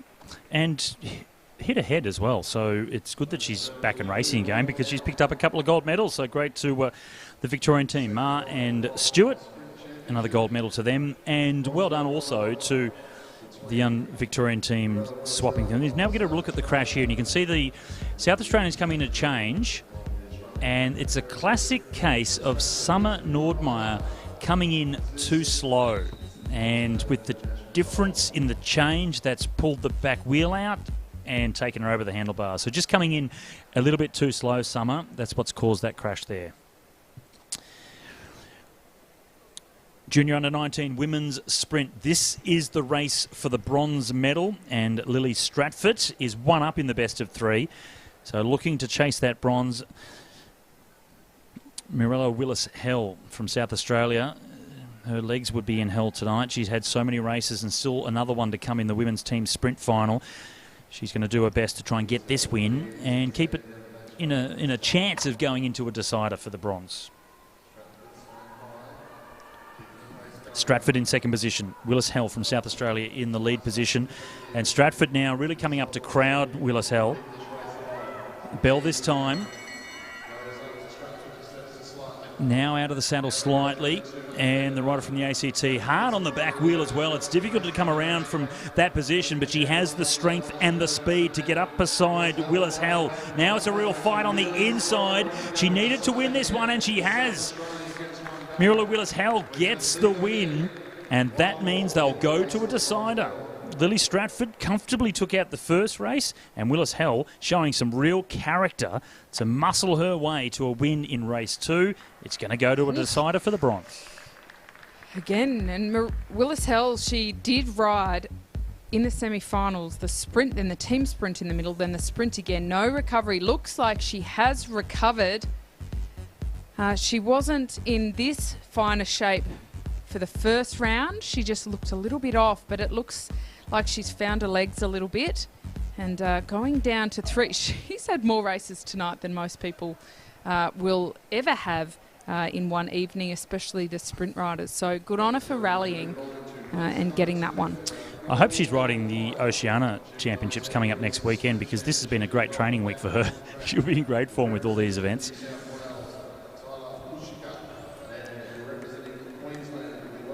Tyler Putzika coming onto the track first, and the top of the track being held by Sean Eadie, and then Emma Stevens. Stevens one up in the best of 3. She wins this. It's a gold in the under-19 women's sprint. Steely focus as she stares at Tyler on the top of the track. Trying to rattle their opponents before they get pushed off the line. Stevens at the front. Will Putzika be content to ride from the back, or will we see a change of position early on? Emma Stevens won from the back last time. She certainly knows how to ride this track and made the absolute most out of it. Oh, I like this. Weaving around. Stevens really slowing down, trying to force Putica to come to the front, but skillful enough to stay there in second position. Low on the track, though. This will be interesting. 2 laps to go now for these riders. Stevens has been the fastest. She was the fastest qualifier. She's one up in this best of 3. Putica needs to do something special to take it to a decider. Willis Hell did it in the race for the bronze medal. Can Putica, the rider from New South Wales, do that here in the race for gold? Stevens wins, she gets the gold. She wants that. She's had a couple this week, and here we go. The race is on. 1 lap to go. It's for gold. Stevens leads into the final lap now, coming down the back straight, and here comes Putica up onto the outside of Stevens. This is a fantastic ride from Putica. She has to win this to take it to a decider. She's fighting hard around the outside. Stevens fights back on the inside though, and that's enough to win gold. Gold to Queensland, and Emma Stevens goes 2 straight to win gold in the under-19 women's sprint. But a great ride from Tyler Putica as well. A sensational ride from Putica. In fact, Emma Stevens was not at full speed when Putica kicked with half a lap to go. She got out of her seat again before she sat down and rallied all the way to the line. And then she did pick up a bit of speed out of that last bend. The throw to the line, it secured her that gold medal. That was a lot tighter than I think she was expecting, Scott, because with less than half a lap to go, you should be at full acceleration. To get out of your seat at that point is quite unusual. I think as she went out of the back straight into that final bend, there was an uh-oh moment. Maybe Tyler's going to come around the outside. I've let this a little bit late, this acceleration, but she had the speed, the power to hold on to it through the bend. Really tucked her head down as well. It was almost this, oh no, she's going to come around, and then held on down the finishing straight. So a good ride from both of these riders. Stevens perhaps reacting slightly too late to make it a bit more comfortable victory for her. But Tyler Putica, really good comeback and a really good fight. Really good fight. And she did that in the semi-final too. She's shown quite a lot of character and a variance of tactics too. She's shown that she can really challenge from the front as well as from the back. Well, we do have one more race to come in the under-19 women's sprint. It will be the decider for the bronze medal. So I wasn't expecting that from Mirella Willis Hell. It was great that she was able to come up with that win to take it to a decider. But it was straight heats, straight sets for Emma Stevens from Queensland. Another medal for the Queenslanders. Really got to give it to them, the program up here and building this velodrome. And we've said it a few times, but look, it's pretty clear, isn't it? You build a track like this, you had the national championships here multiple years in a row, and it does bring a sense of urgency and commitment, and the program really follows.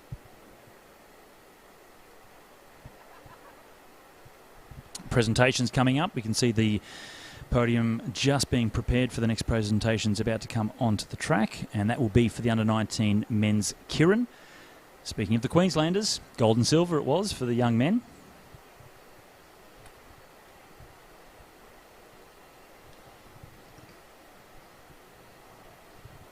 Coming up after the presentations, we have the elite women's teams pursuit, as well as the elite women's team sprint and the elite men's individual pursuit to finish off the night. 2 teams in the team pursuit. They didn't have the qualifying this morning, only 2 teams, so they didn't need to have qualifying. Straight into the final for gold. And there is our under-19 women's Madison winners, Ma and Stewart. Really strong combination. And when you said, I hadn't actually thought about it, Kate, until you said it, that they are a real chance to win the rainbow jersey at the Junior World Championships together. And that's a legitimate statement to make. They really are both strong and skillful enough to make sure that they're in the right position every time a sprint comes around. And we do have a lot of regeneration happening at the elite level at the moment. There have been quite a lot of retirements from our Olympians and our senior team. And these are the riders that we are genuinely looking for Paris. It's not unusual. Alex Edmondson did it before London. He stepped up. Oh, and here's that crate. You are absolutely right in your description. That was all She miscalculated the sling and essentially pulled herself off the bike, which can happen, and then these women have not had a lot of opportunities to actually race Madisons, especially over the last couple of years. So their level of skill is pretty high, but accidents do happen and miscalculations. Oh, that's a real learning curve as well, and it's not until you do that, when you come in too slow, and when you do that, that's when you realise, okay. And it's deep. Typically that happens deep in a race when you're getting really tired, and the recovery time is the same every time, but it just appears to get shorter and shorter as the more tired you get throughout the race. But and that was another smart move. That was one we described how Sophie Meares could have come in earlier before the line, but made the decision to accelerate to make sure the change happened after the finish line, guaranteeing they picked up the 5 points. So intelligent riding by several of the teams, including Belinda Bailey towards the end as well, and Mulhern going on the attack to pick up the points towards the end, which gave them the bronze medal. So encouraging signs for the future of women's cycling from what we're seeing here at the National Championships. Meares Velodrome. Haven't heard any rain on the roof while we've been in commentary tonight. We've seen a lot of that over the last couple of days up here. And the presentation that's about to come up is for this race. We see the Queenslanders. Liebknecht down the back straight from South Australia. I felt a little bit of desperation from Max to go early just to make sure he was out there to hope to hold on for a medal. And cool, calm and collected with plenty of time to celebrate. He's lucky he hung on for that bronze, because he did actually sit up when the Queenslanders flew past in defeat. And their presentations are going on now. It was a good race, that's for sure. And Maxwell Liebknecht from South Australia. And our producer did say that when you see Max without a helmet on, if you put a headband around him or some tape, looks like the honey badger. He does. I did notice the flowing curls at the bottom of his helmet. Second place, that was Efrain Martinson, Queenslander, and there's the gold medalist. Backing up his sprint gold from only a couple of nights ago, Ryan Elliott, Queensland gold and silver in the under-19 men's Keirin. He really was cool, calm and collected. Followed the wheel of the South Australian, Liebknecht, and then gassed it down the back straight at the perfect time. Plenty of time to then celebrate as well. Very stylish on the bike. Good peddler, has a good position, and certainly has the speed to come away with these golds. So Ryan Elliott.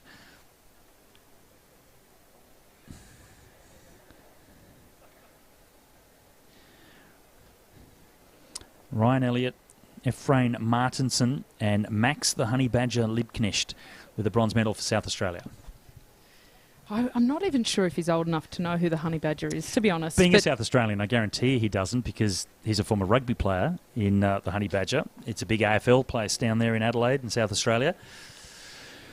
Oh, well, maybe if any family is watching, they can pass on the new nickname you've given him, Scott. Well, he might be a huge rugby fan, and that's exactly why he's grown his hair the way it is. Who knows? The next presentation will be for the under-19 women's Madison. Only 4 teams, but it had everything. It had a crash, it had plenty of competition, and it had a change of the medals right at the very end. And Victoria C come away with the bronze after jumping away towards the end. Belinda Bailey just getting her medal, and beside her, Amelia Mulhern. In second place, and winners of the silver medal. Silver medal, that went to the brave South Australians. Unfortunately, Summer Nordmeyer having that crash, but not too badly hurt, so she's been able to come up for the presentation, so that's great. The taller of the two, Summer gets her silver medal, and Meg Marker, strong enough to stay in there for the final 8 laps or so and not get dropped, and then still come away with second in that final sprint. But it was the gold medal to Victoria. Sophie Meares and Lucy Stewart. And Sophie Meares on the left and Lucinda Stewart on the right.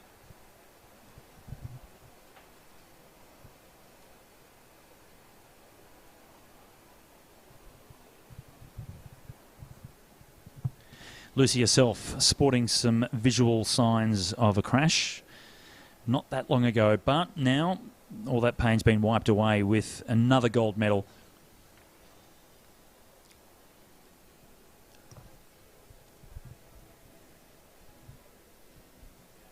Ladies and gentlemen, please show your appreciation for our national champion. Sophie Meares and Lucy Stewart, the gold medal going to Victoria. Meg Marker and Summer Nordmeyer from South Australia with the silver, and Belinda Bailey and Amelia Mulhern picking up the bronze medal also for Victoria.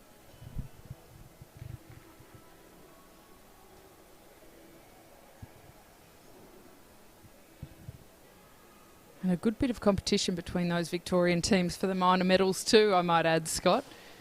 They kept it racing all the way to the end. The fact that a 4-up Madison, the podium was actually decided on that final sprint. I think it goes to just how hard fought it was. So close sprints, a lap taken, change of medals, podium position on the final sprint, and a crash. Had it all. A crash where she didn't get back up and finish, and her teammate had to ride it out on her own. It really did have all the elements of what does make Madison racing interesting. I've had to do that myself. World Championships, 1999. My partner, Brett Aiken, crashed. It was only 10 Ks to go in a 60K Madison that I had to stick it out for.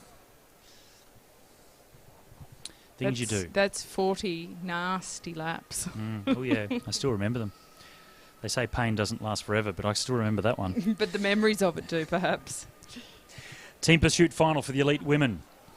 Now, we don't have a form guide here, which is going to make this really interesting. So it's straight into the final. Only 2 teams.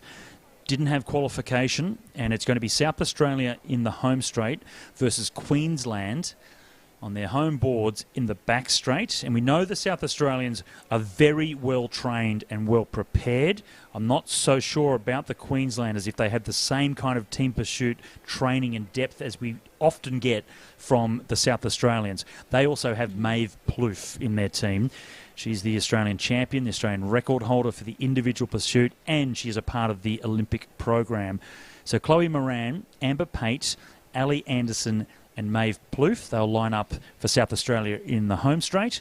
And Hayley Jones, Danny DiFrancesco, Madison Taylor and Claire Battle will be doing battle for the Queenslanders starting in the back straight.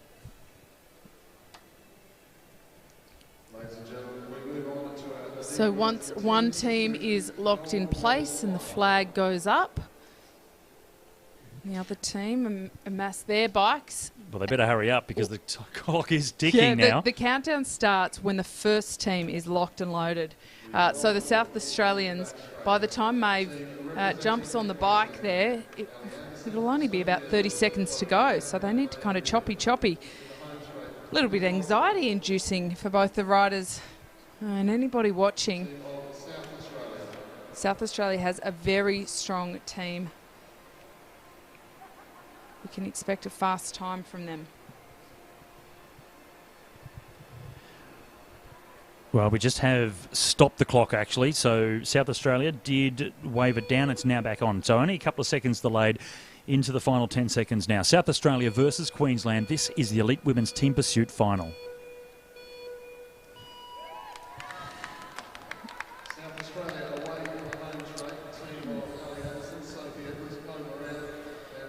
And a little bit disorderly for the Queenslanders. And you can see just how close and tight the South Australians are. And that's not a sledge what I was saying before about the South Australians being perhaps better prepared than what the Queenslanders are. We just know that the South Australians, with all of the proximity to the elite program, with Maeve Plouffe, Chloe Moran is a part of that program as well. So they are very well trained in this discipline, and the Queenslanders just don't have the same background. Let's see what they can come away with, though. They're out on the track. Anything can happen. And this is the first team's pursuit we've had this week that we have been commentating on. So it is really great to see the different technique. Queensland, they do look smooth, but there's a fair few gaps there, which is not as efficient as it could be. But these riders have not ridden together a lot. South Australia, Scott, first observation is look at how beautiful they look as a unit, but they're almost going to catch Queensland in about 6 laps at this rate. They're going so rapidly. Well, they're through the first kilometre in a 1:09, so very fast indeed, and they are a quarter of the track ahead of the Queensland team. When you look closely, as you were saying, Kate, you look at the South Australians from the side and look at the gaps between their wheels, compare that to the Queenslanders. They're certainly a much tighter outfit, and that's translating to speed on the track. We'd expect a few extra laps being done by Maeve Plouffe. She's such a strong rider. And that's her coming through on the front now.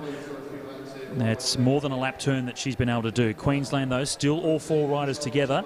They're going to try and do the best time they certainly can do. They'll go for the silver medal, that's for sure. Only 2 teams in it. South Australia, though, they are going to get gold. Let's look at what sort of time the South Australians can do, because they will win the gold now. They're about to catch the Queensland team. And if they have been told that they're allowed to continue, that'll be great, because we'll get to see just how fast they are. The Queenslanders being told that they've been given the red flag. Let's hope they don't just swing up. They need to stay at the bottom of the track, because here comes South Australia around the outside. Only around the outside of the Queenslanders do the South Australians start to get some gaps between their riders. Once they come back together, get themselves going again, 7 laps to go. Well, the Australian Championship record is 4:27.450. That is from the South Australians back in 2018 when Brianna Hargrave was a team's pursuiter. Certainly different to what we've seen now. Maeve Plouffe was part of that, though. The Australian record, the quickest they've ever gone, was in Japan at the Olympics, and that was 4:09.992 from the Australian team. Maeve Plouffe also part of that. Well, all 4 still together, looking very solid indeed. Ali Anderson, Sophie Edwards, Chloe Moran, Maeve Plouffe. Well, the fastest time ever ridden on Australian soil is 4:12.889, which was done in Brisbane at the World Cup back in 2019. Can this team go close to breaking that national team record, the all-comers record? 3 laps to go now for South Australia, and it's Plouffe once again on the front, really powering it. And still good to see all 4 riders together. That's the depth of the South Australians, which I was kind of alluding to before when we're talking about how much training, how much preparation, the proximity to the national program as well. They really are showing some fantastic form here. And when they're in really good formation, from the front on shot, it looks like they're in a bobsled, Scott. They are so beautifully aligned, and Maeve Plouffe is doing the lion's share of the work. Well, that's another lap on the front from her. It's an extraordinary performance. She really is absolutely driving this South Australian team. They're about to come around to the finish now, and Maeve Plouffe has done the last several laps, in fact. All 4 riders still together, and 4:19.7. And that blows away the current Australian Championship record. That is by a solid 8 seconds. 4:27.450, Scott, was the previous record. 4:19.729. That wasn't close. That was a landslide. I had a second take. I thought, hang on, did they stop the clock early? That's exceptional. 4:19.7 from a state team. Wow, well done. And Maeve Plouffe doing the last, I think it might have been 3 laps she was on the front for at the end. Last 3 laps, indeed. And she's doing a double degree at university. And I think they're pretty high end. I think there's some law in there as well. Yes, and marine science or marine biology, I believe. I've seen a lot of her photos with turtles. She loves the underwater marine life. There she is, Maeve. She's happy with that. She would have seen the time and very happy with that ride. She's certainly one of the most talented females we have seen on the track for Australia in the endurance ranks. And I did have 2 different start lists, the printed out one and then the one that was online. Chloe Moran, Amber Pate, Ali Anderson and Maeve Plouffe. And the other one we had Sophie Edwards in. I do actually have to look at the numbers to see exactly who it was that was on the start line. But Maeve Plouffe definitely did the last 3 laps, 4:19.7. Queensland caught, so we didn't get to see what time they were able to come away with. But great to have them out on the track and have the depth to be able to put up a team. So it's also a good effort from Queensland as well.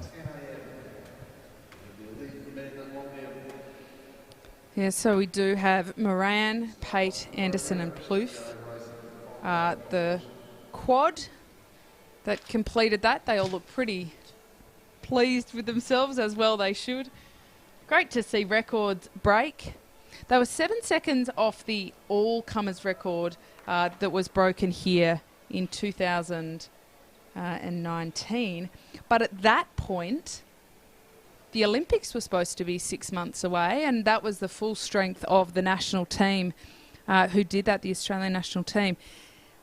As we know, those Olympics were delayed and everything changed a little bit. But to get a state team result, and holding that all-comers record, I might add, is the lady there pushing the bike around, Ashley Ankudinov. So she has transitioned into coaching. Now, interestingly, Scott, she hasn't closed the door on ever returning to the track. She's just taking a bit of a break after the Olympics and not going after Commonwealth Games this year, but she hasn't said that she might not throw a leg back over the bike for Paris. And look, it could give her a good perspective on the other side. If she does want to return to racing, it'll be with a slightly more mature view. She has a lot of race experience, but she'll be certainly learning a little bit more about the physiology and the coaching side in her current role.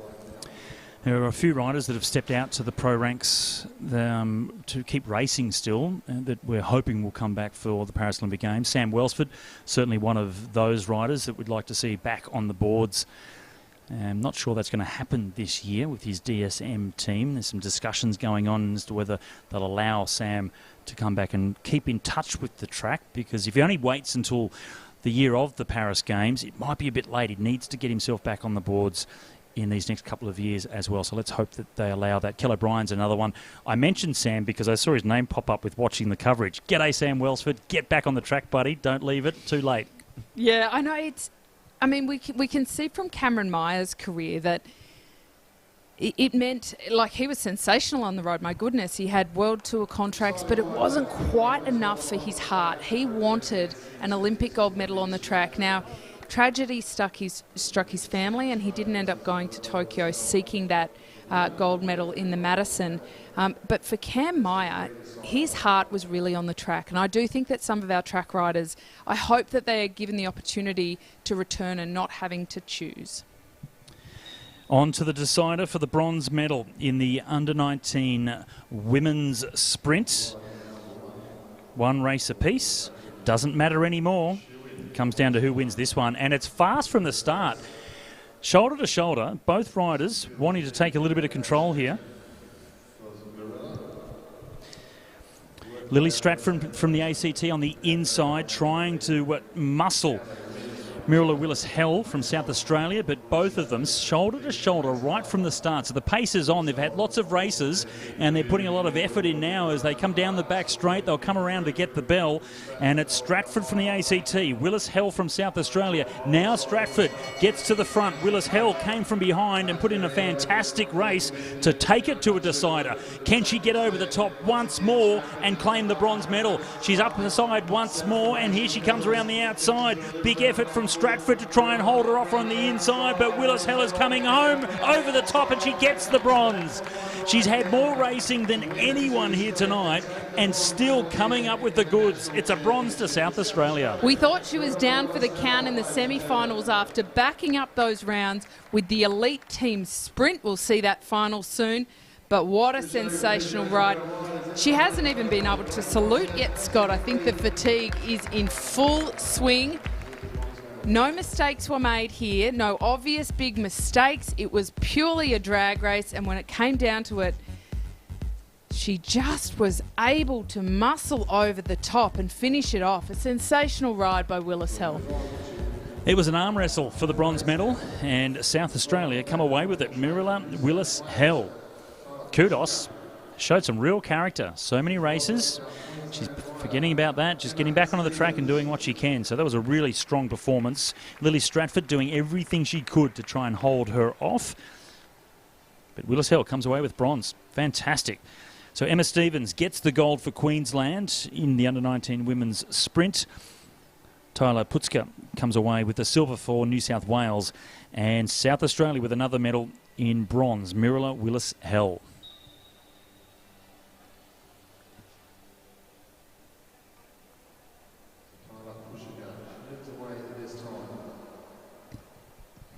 I called Stevens with the gold. I apologise. Putzka with the win in the last one.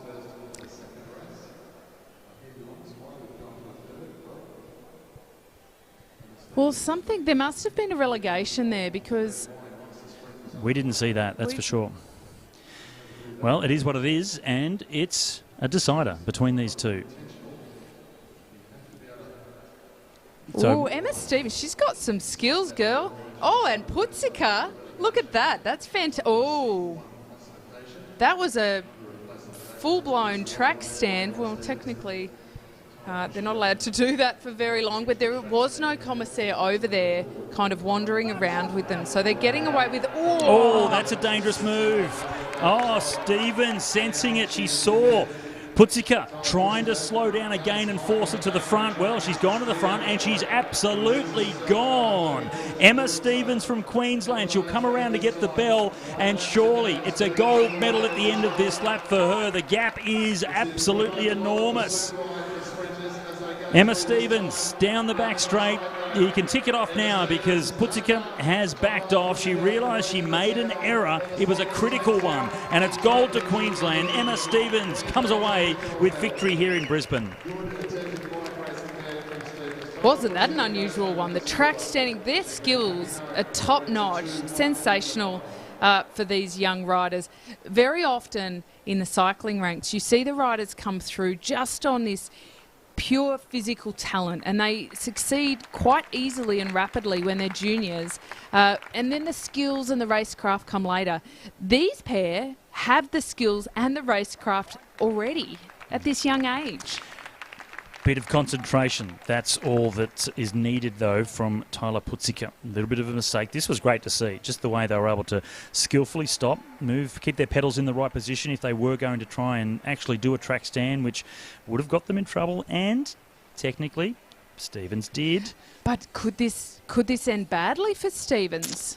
She technically did move backwards in that track stand. This is the one where it all went wrong for Tyler. She went right to the top and bam, Stevens underneath, sensing that she wasn't watching what was happening. Lack of concentration, certainly high in skills, but didn't really focus on the job at hand at the moment. And Stevens went boom. And once the gap opened up, look over the shoulder. She knew there, the gap is big enough. She's not going to catch me from now. And another little look as well, just to make sure she wasn't doing something extraordinary. And that wasn't the case. Backed off the pedals, Tyler down the back straight, and there's your gold medal to Queensland. So in the under-19 women's and men's, gold to Queensland. So the next generation of Queensland sprinters, following along the heritage of Kenrick Tucker, which... Normally I may have said that they might not even know who Kenrick is, but it is such a famous name up here, the Tucker family, and Kenrick's daughter's also not that long removed from the cycling scene that I'm sure these youngsters already know who the Tuckers are. And I suppose one of the questions, Scott, is leading into the Brisbane Olympics. You might think 10 years away, that's a decade. That is going to fly by in terms of talent development. Will they move the program up to Queensland from Adelaide? Arguably better weather. I mean, unless you have curly hair and don't like the humidity, and then it will not suit you with the helmet hair. Maybe that's where we're getting our honey badger hair from. But for the riders, this track and these facilities are sensational, and to prepare for a home games on the home track for years and it become your second nature, it could be a really powerful secret weapon for the Aussie team. If they did move the program up here, and I'm not suggesting they are going to, but I might put my hand up to be part of the administration for it then. I literally 15 minutes down the road, so I'm happy to pitch in. Is this our, Please move the program. Yeah. I want to work for it. We'll send an email to the important people. Emma Stevens jumps off the bike and astute enough to seize the moment, take the opportunity. So great performance from her. And I'm impressed by Tyler Putzka's skills, the bike handling for both of these under-19s. Really great performances from them. Just that momentary lapse of concentration from Tyler, allowing Emma Stevens to get the jump on the inside. Once the gap opens up, such a short race, there's no coming back from there.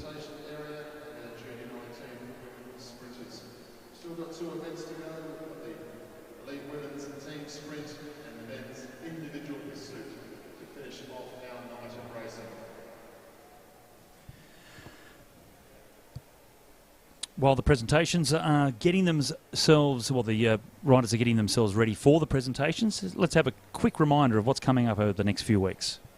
The 2022 Brisbane Cycling Festival, presented by King Street, kicks off March 24 to April 14. Experience Australia's only fully closed road inner city bike ride, the Australian Unity Tour to Brisbane. Supported by free family entertainment at the Brisbane Showgrounds, including the Active Lifestyle Expo. Across the festival, enjoy world-class racing at AusCycling's Track Nationals and the Oceania Championships. The festival with something for every age and ability. Experience Brisbane on a bike. BrisbaneCyclingFestival.com.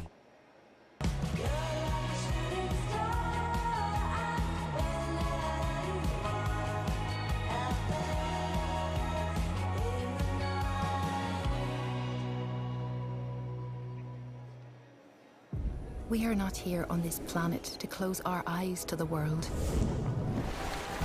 We are here to go out and experience its many wonders. Because through our experiences, We become bigger than ourselves. travel has the power to shape our world. And make us whole again. With 30 hotel brands and endless experiences, where can we take you?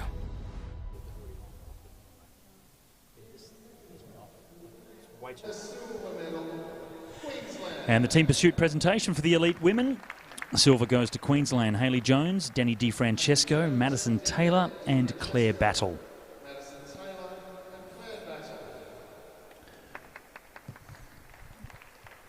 Unfortunately, not being able to go to the end to record a time. Would have been good to see how the Queenslanders have been going. But gee, South Australia. Championship record. It's going to be hard to be competitive against that. And it is South Australia. That's Maeve Plouffe with another gold medal for her.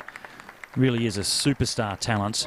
And part of the Olympic program last year for Tokyo, and forced her way in. She wasn't originally a part of their sights for Tokyo, but she just progressed so incredibly fast that they had to put her into the program, and now she's becoming the dominant force in team pursuing for women. Well, and we saw that happen in the elite men's, Scott, back in 2012 when Alex Edmondson in 2011 was a junior, and in 2012 became one of our youngest ever Olympians on the track and on the road, and he did that just by how exponentially he was developing. Maeve is a pretty similar example on the women's side. Look, just quietly, I'm going to throw it out there now in case anybody is watching that might get in Maeve's ear.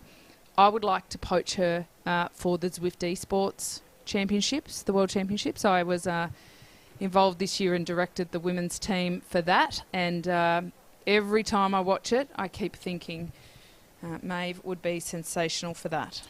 Well, Maeve on the left, Chloe Moran is the next one along, the tallest of them, just comparing her to Amber Pate next to her. Yeah, I think Chloe is slightly taller than Amber Pate, and it's Ali Anderson on the right-hand side. South Australia with the gold medal.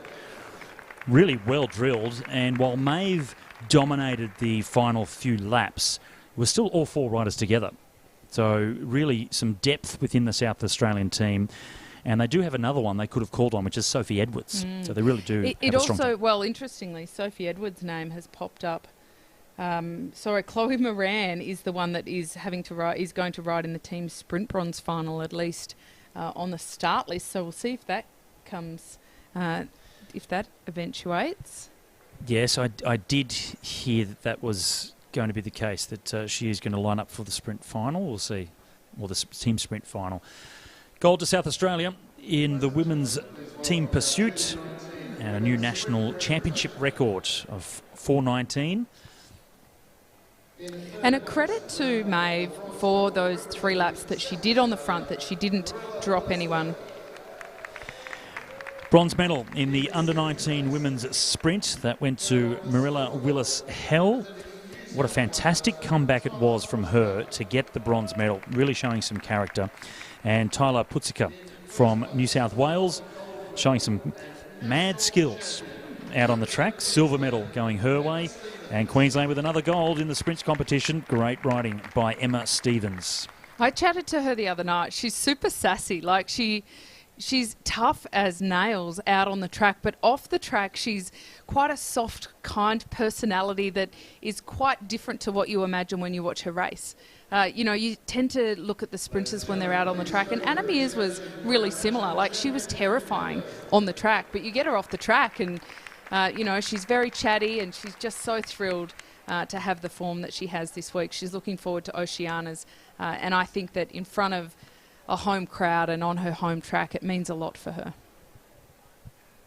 I did see a couple of New Zealand riders outside today, the Velodrome, when I arrived, actually. So the Oceania riders are in town, that's for sure, getting ready. And let's see what Emma Stevens can do.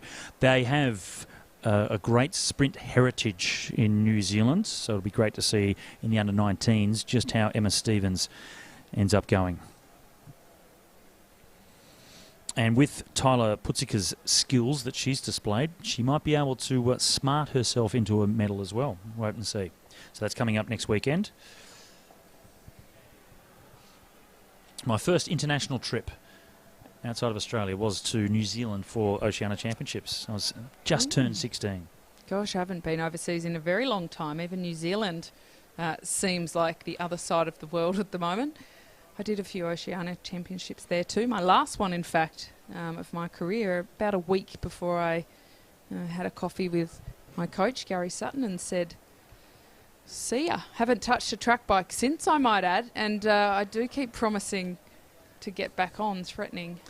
Well, we can go down and hear from our newest Australian champions in the elite women's team pursuit. Girls, very slick time. Were you chasing a record there tonight? Can I take this? Okay.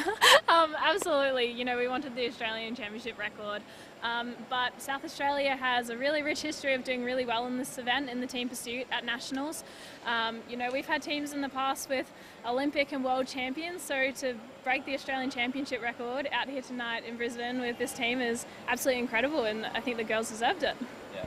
And how's it feel putting on the SA colours and riding together? I know you probably don't get to ride together all the time.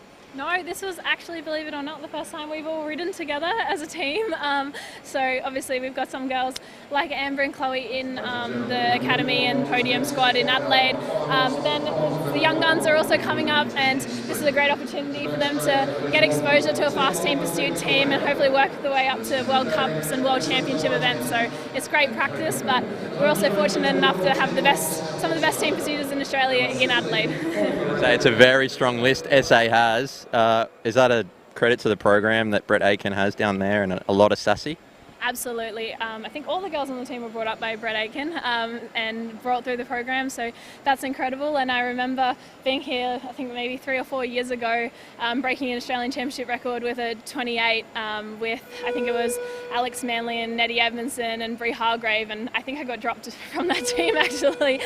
So it's always been a fast team. We've always been pushing records, and to be around that, always having someone up there to chase, I think that's an integral part of performance and going well. Victoria, Alicia McCaig, Alyssa Polides, Caitlin Ward, and from South Australia, Ella Sibley, Chloe Moran, who just got off the track from the team pursuit. She's out there now with Brianna Hargrave as well. South Australia with the faster first lap, so extraordinary performance from them. Chloe Moran is in third position after riding the team pursuit. There she is in the back. She'll be doing the last lap, and here she goes. Chloe Moran. It's going to be her against Victoria. They're still out in front, so South Australia changed the combination from the qualifying, and they are going to get the job done here for the bronze medal. Chloe Moran, wow, what a ride. Team pursuit into team sprint, and a bronze medal to her. It was Alicia McCaig on the other side of the track, not quite getting the better of the South Australians. So fourth place to Victoria. And the team pursuiter come team sprinter, Chloe Moran, leads home the South Australian team of Ella Sibley and Brie Hargrave to pick up the bronze. And they weren't too far off the Australian record, Scott. The Aussie record, the all-comers record, and the championship record held by Queensland with the combination of Clonan, Mengler Moore and Desiree Barnes. That was on the 20th of December back in 2020 here in Brisbane.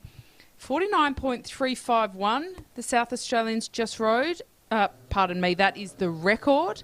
And 49.73. They have taken the time down, so we do need to confirm that. 49.727. No, there has been an update, and I'm now seeing that South Australia was disqualified. Ooh. So they wouldn't have changed at the right spot. So we'll give you official confirmation soon, but it's popping up on the screen. DQ for South Australia, which gives Victoria the bronze medal. We're on to the final. The race for gold, and this is Queensland in the home straight, and we are waiting for the New South Wales team to get themselves up onto the track. The 3 Queenslanders have lined up, and we're still getting the bike of the first of the riders from New South Wales into the start gate. Queensland have Molly McGill, Danica Blinko and Jackie Mengler-Moore. They had the fastest time in qualifying. New South Wales, Eliza Bennett, Selena Ho, who was super quick over the first lap, and Kalinda Robinson. So the Queensland team did 49.711 in qualifying, about 0.35 off that Aussie record. The New South Wales team, 50.331 was their qualifying.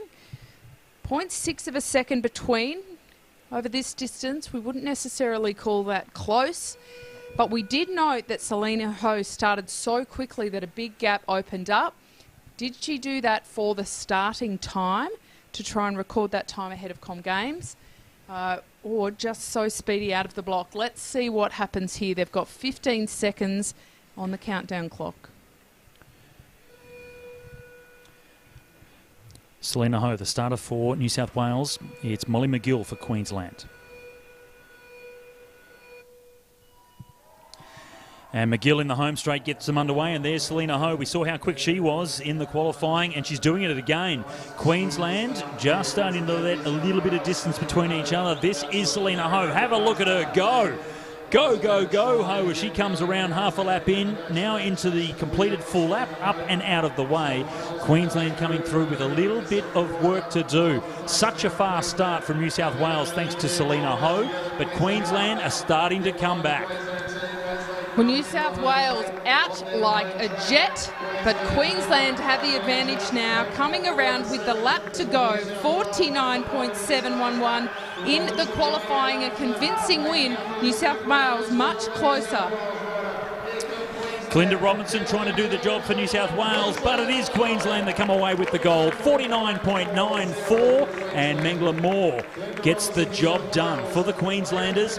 Good ride from New South Wales. Robinson not able to finish off that final lap. 0.33 of a second was the difference between them. Gold to Queensland, silver to New South Wales, and if it stands with the disqualification of South Australia, it will be bronze for Victoria. And that's Mengler-Moore we're looking at the moment. I hope that her daughter Ava is in the crowd. Again, she was so thrilled to see her get a bronze medal in the Keirin. She's on absolute form this week. She did say it's her last year in elite racing. From now on, she'll just be doing the Masters racing because she's been very, very competitive at Masters. It takes a lot of work to race at elite level, but she's done a sensational job, rewarded with a gold medal. And they didn't have Christina Clonan on the track, who could have elevated them even further. So really sensational job by the Queenslanders. And we keep saying it, but yet another example of where the Queenslanders have really rallied and lifted. I don't have a tally going, but I do think that the Maroons would be on top. New South Wales with a great ride, though, and again, Selena Ho in really great form. She's put in a good job application. That's Kalinda Robinson we're looking at there. And interesting to note that the time of Queensland, 49.9, 0.2 of a second slower than South Australia, that thought they were getting the bronze but were disqualified. On to the bronze medal race now in the individual pursuit for the elite men. James Moriarty from Queensland up against Blake Agnoletto from Victoria. Agnoletto, he raced on his own in the qualifying round. First heat, first rider, and held the best time right down to the last two pairings.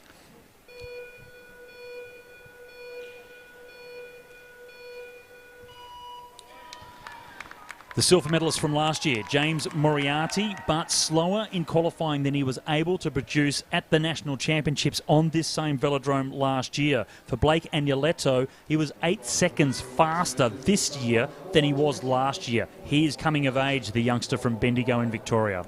4:21.87 is what Moriarty qualified in this morning. He was the third fastest. But Agnoletto's got 4:27.77. Less than 0.5 of a second separating these riders in the qualifying round. We are expecting another similar result tonight. Agnoletto has gone out fast. He's got the advantage over Moriarty at this point. Moriarty on the bigger gear though, but both riders looking exceptionally smooth at this point. Their coaches giving instructions.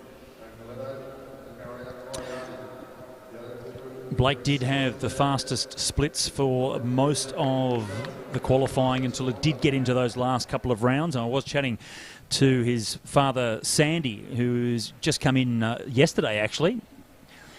So he's here. And Robin, I imagine Mum Robin is watching as well. And if you're in Bendigo, make sure you pop into Sportsco because that's the store that they own. That's where I buy my shoes, just so you know. Yes, well done. Nice little plug there. Moriarty, the Queenslander, he's got Nick Formosa on the track side.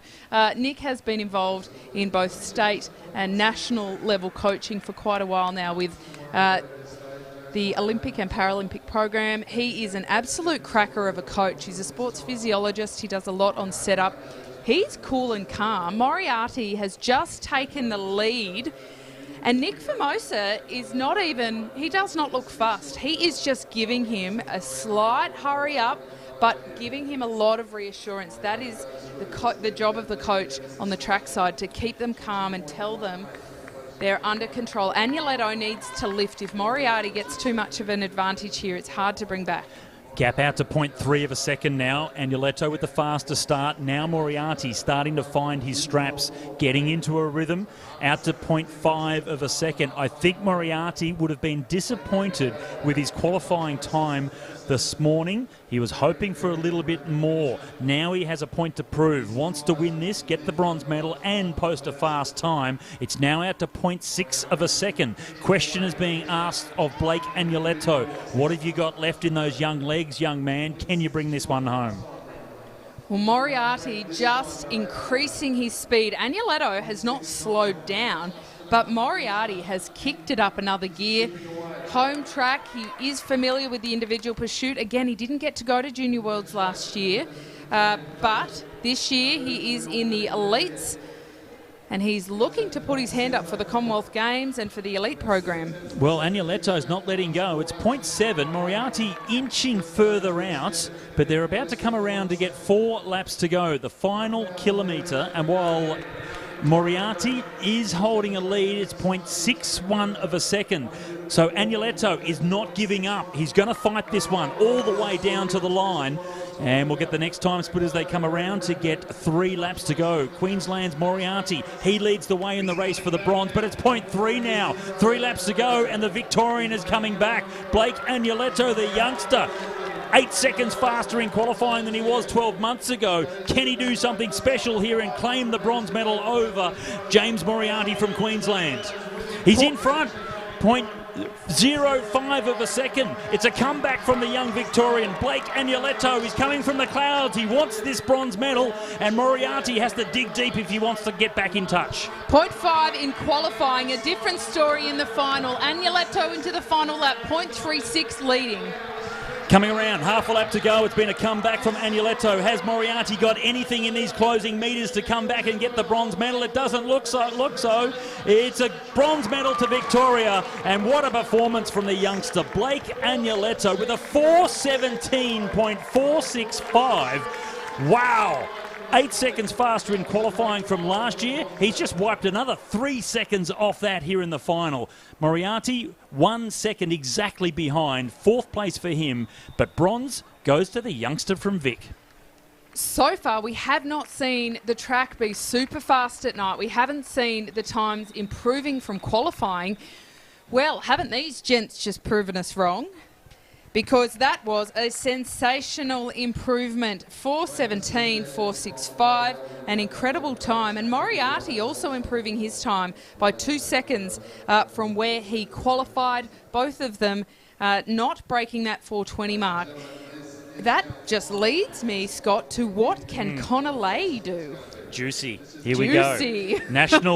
A national record to Connor Lay here from Western Australia in qualifying today, 4:10.1. He has apparently, allegedly, ridden 3 seconds faster than that here last week in training. And if you can do what Blake Agnoletto and Moriarty just did, it'll be a new national record. Can he get inside 4:10 for a 4 kilometre individual pursuit? This is going to be nail-biting. He's up against Oliver Bledden. Bledden rode 4:14 in qualifying. That's exceptional. 4:15. 4:15. But exceptional time from Oliver Bledden, and certainly a PB from him at a national championships. But all eyes on Lay. These two both came from a team that Matt Poyner was involved with in Western Australia. A couple of years difference between them. He posted a photo on social media today, just the difference of these two kids when they were quite young. And Oliver Bledden, much different in stature to the big man from Western Australia, Connor Lay. But gee, Bledden in the points race the other night, he was exceptional. He got the silver medal, but he was so fast in all of the sprints. And his pursuit time in qualifying today, I was so impressed with. 4:15. These two riders were the standout in qualifying. And the defending champion, he's looking to go 3 in a row if the Western Australian can get this one, Connor Lay. Well, I'm not sure if people at home have picked up, but calling Connor Lay around the track, coaching him, is Ashley Ann Kudnoff wearing a South Australian T-shirt. Collusion. A little bit confusing, but she is in the front straight with Lay despite the T-shirt. Lay, he's looking to break the 4:10 mark. 107.5 for the first kilometre for Connor Lay. Only ever so slightly slower was Oliver Bledden. So we're looking at the speed that Connor Lay was able to produce this afternoon. Tell you what, Bledden is not too far behind, only 0.29 of a second now. He's holding the pace of Connor Lay. This is an exceptional ride from the South Australian. Well, Connor Lay on a bigger gear, Bledden pedalling faster on a smaller gear. Connor Lay only half looks like he can pick this up and bring this home. He's actually looking very smooth, but not as content as I thought he might look, if I'm honest, because Oliver Bledden looks like he's got a little bit more fight. At the moment, Lay leads by 0.97 of a second. They're at the halfway point in the race. Coming around to it now, 8 laps to go, and we'll get to see the 2 kilometre split as he comes through. 2:08.4, so good time for now. He's sort of matching the time he was able to do this afternoon, 4:10.1. That was a national championships record. It was a national record as well, beating the time from Jack Bobridge from quite a few years ago in the national championships in Sydney. He's now starting to get on top, Connor Lay. Bledden, he was holding strong for a while, but the gap now really starting to open up, and it looks like we're going for a time. Let's see what Connor Lay from Western Australia can do. The three-peat is on. The gap out to 2.57 seconds, and it was a strong ride by Bledden to this point, but now the strength of the big Western Australian is starting to shine.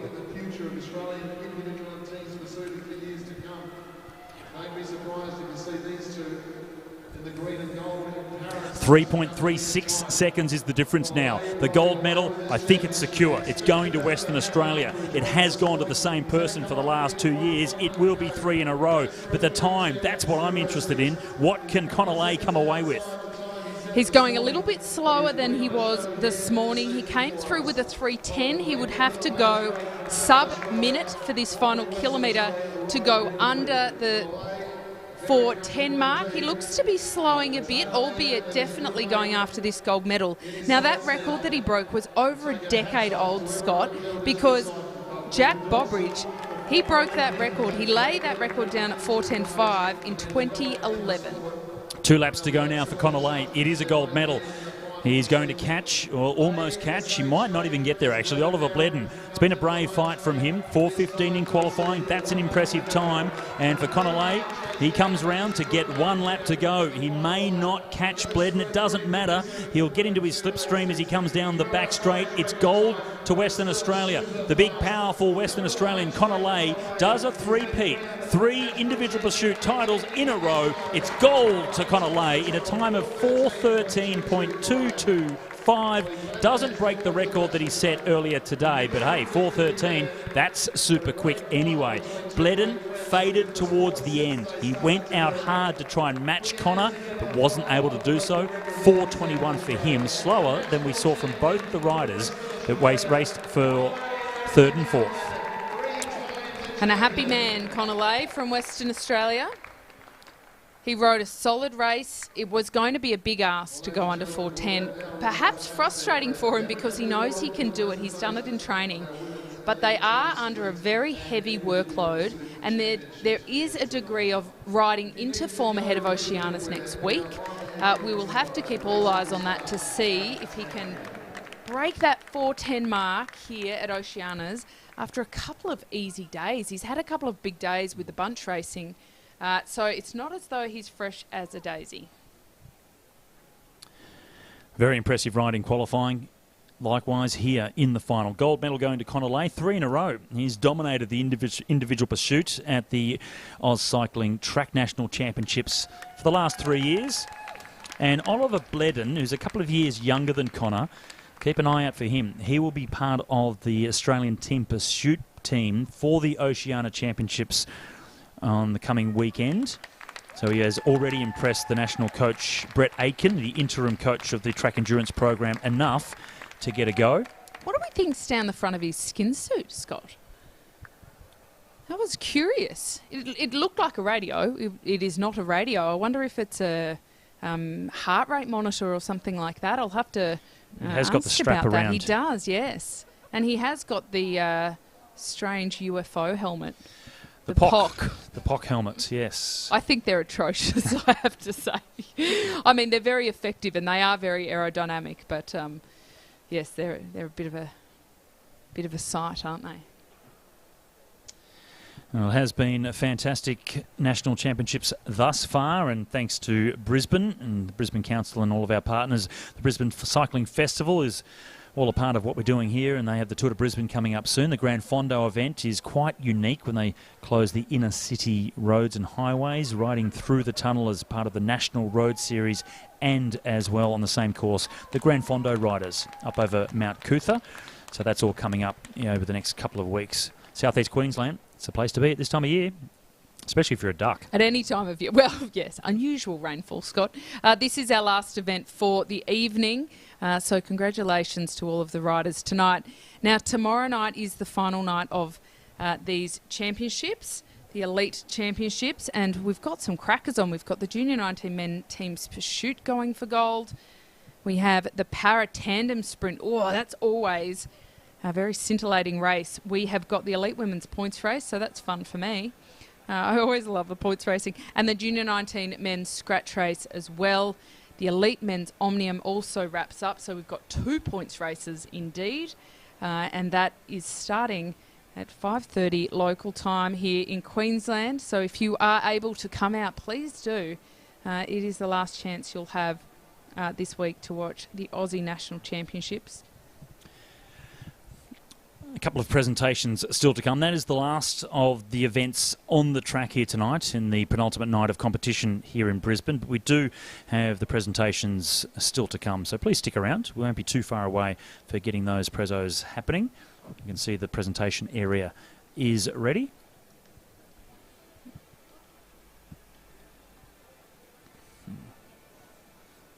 And while Connolly is making his way back into the pit area, he'll quickly come across for the presentations. We have the team sprint for the women as well as the individual pursuit. In the meantime, let's just take a short break and have a look at the Tour de Brisbane and all the events coming up. We are not here on this planet to close our eyes to the world. We are here to go out and experience its many wonders. Because through our experiences, we become bigger than ourselves. Travel has the power to shape our world. And make us whole again.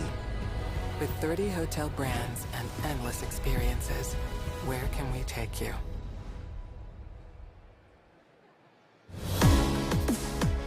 Brisbane is rolling out the red carpet for cyclists and their families with the Australian Unity Tour de Brisbane on Sunday, April 10 as part of the Brisbane Cycling Festival. Join me, Osher Ginsberg, and ride exclusive closed roads on the Story Bridge, Mount Cootha and more. Plus, a free community ride and fun run. We're on a mission to raise vital funds for the common good, powering life-changing medical research at the Prince Charles Hospital. Register now at tourdebrisbane.org. When you don't need to worry, there'll be days like this. When no one's in a hurry, there will be days like this. When all the parts of the puzzle start to look like they fit. My mama told me there'll be days like this. My mama told me there'll be days like this.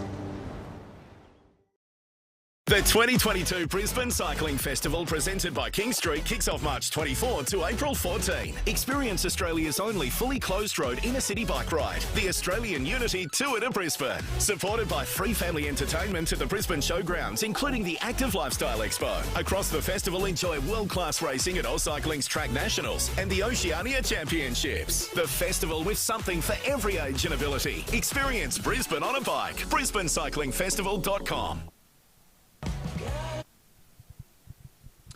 Connor Lay, Western Australian, 3 national individual pursuit championships in a row. He has dominated this discipline, and part of, you can see the equipment he's riding is the national team bike, etc. So he's a rider that certainly has been earmarked to step into our national team pursuit program.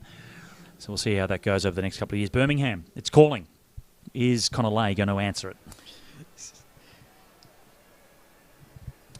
Team Sprint's presentation now for the elite women. And you can see that South Australia are not there. They were faster across the line than Victoria, but then unfortunately disqualified. So Victoria come away with the bronze medal. Caitlin Ward receiving hers. It's always, and from anyone that knows Caitlin, it's always great to see her up and going because of the injuries that she's had. So she's really tenacious, very tough. It's always great to see Caitlin back up there and racing. Alyssa Pilates, the endurance/sprinter, under 23 Australian road champion, with a team sprint Australian bronze medal, and Alessia McCaig, a bronze medal for her, backing up her bronze from the women's sprint as well. New South Wales taking the silver. That's Selena Ho on the left. Wow, isn't she quick off the line? Super fast. Quick off the line, and certainly I think also putting down a little bit of a job interview for the Commonwealth Games as well. Kalinda Robinson, the youngster there, we've seen her on the podium before. And Eliza Bennett is the third of the New South Wales riders. Molly McGill was quick off the start as well for Queensland. Danica Blinko and Jackie Mengler-Moore. It's Jackie in the middle. And Queensland with another gold medal. A time slower than what we saw South Australia do, which doesn't matter because the South Australians were racing in the bronze medal ride and then relegated anyway. So regardless, Queensland, they did it in the qualifying, fastest qualifiers to get into the race for gold, and then got the job done in the end with a 49.94 compared to New South Wales with a 50.27.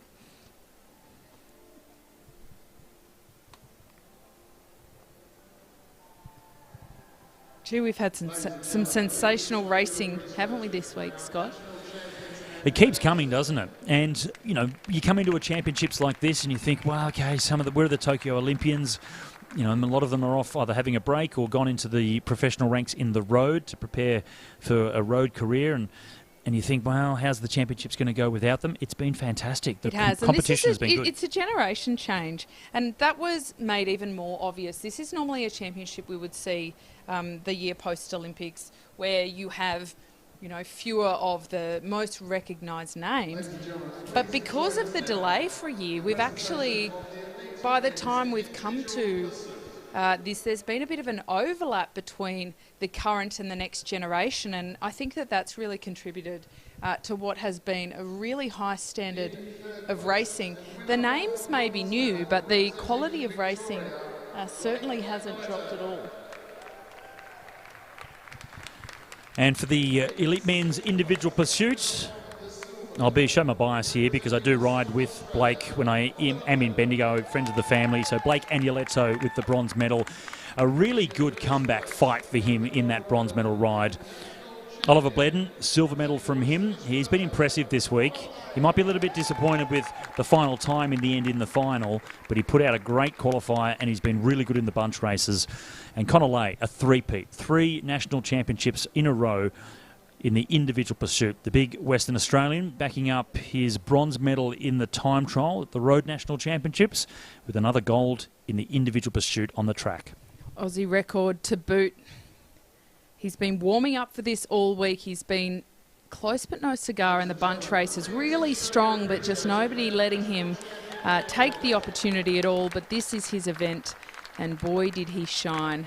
I think we'll see him go under that 4:10 mark very soon.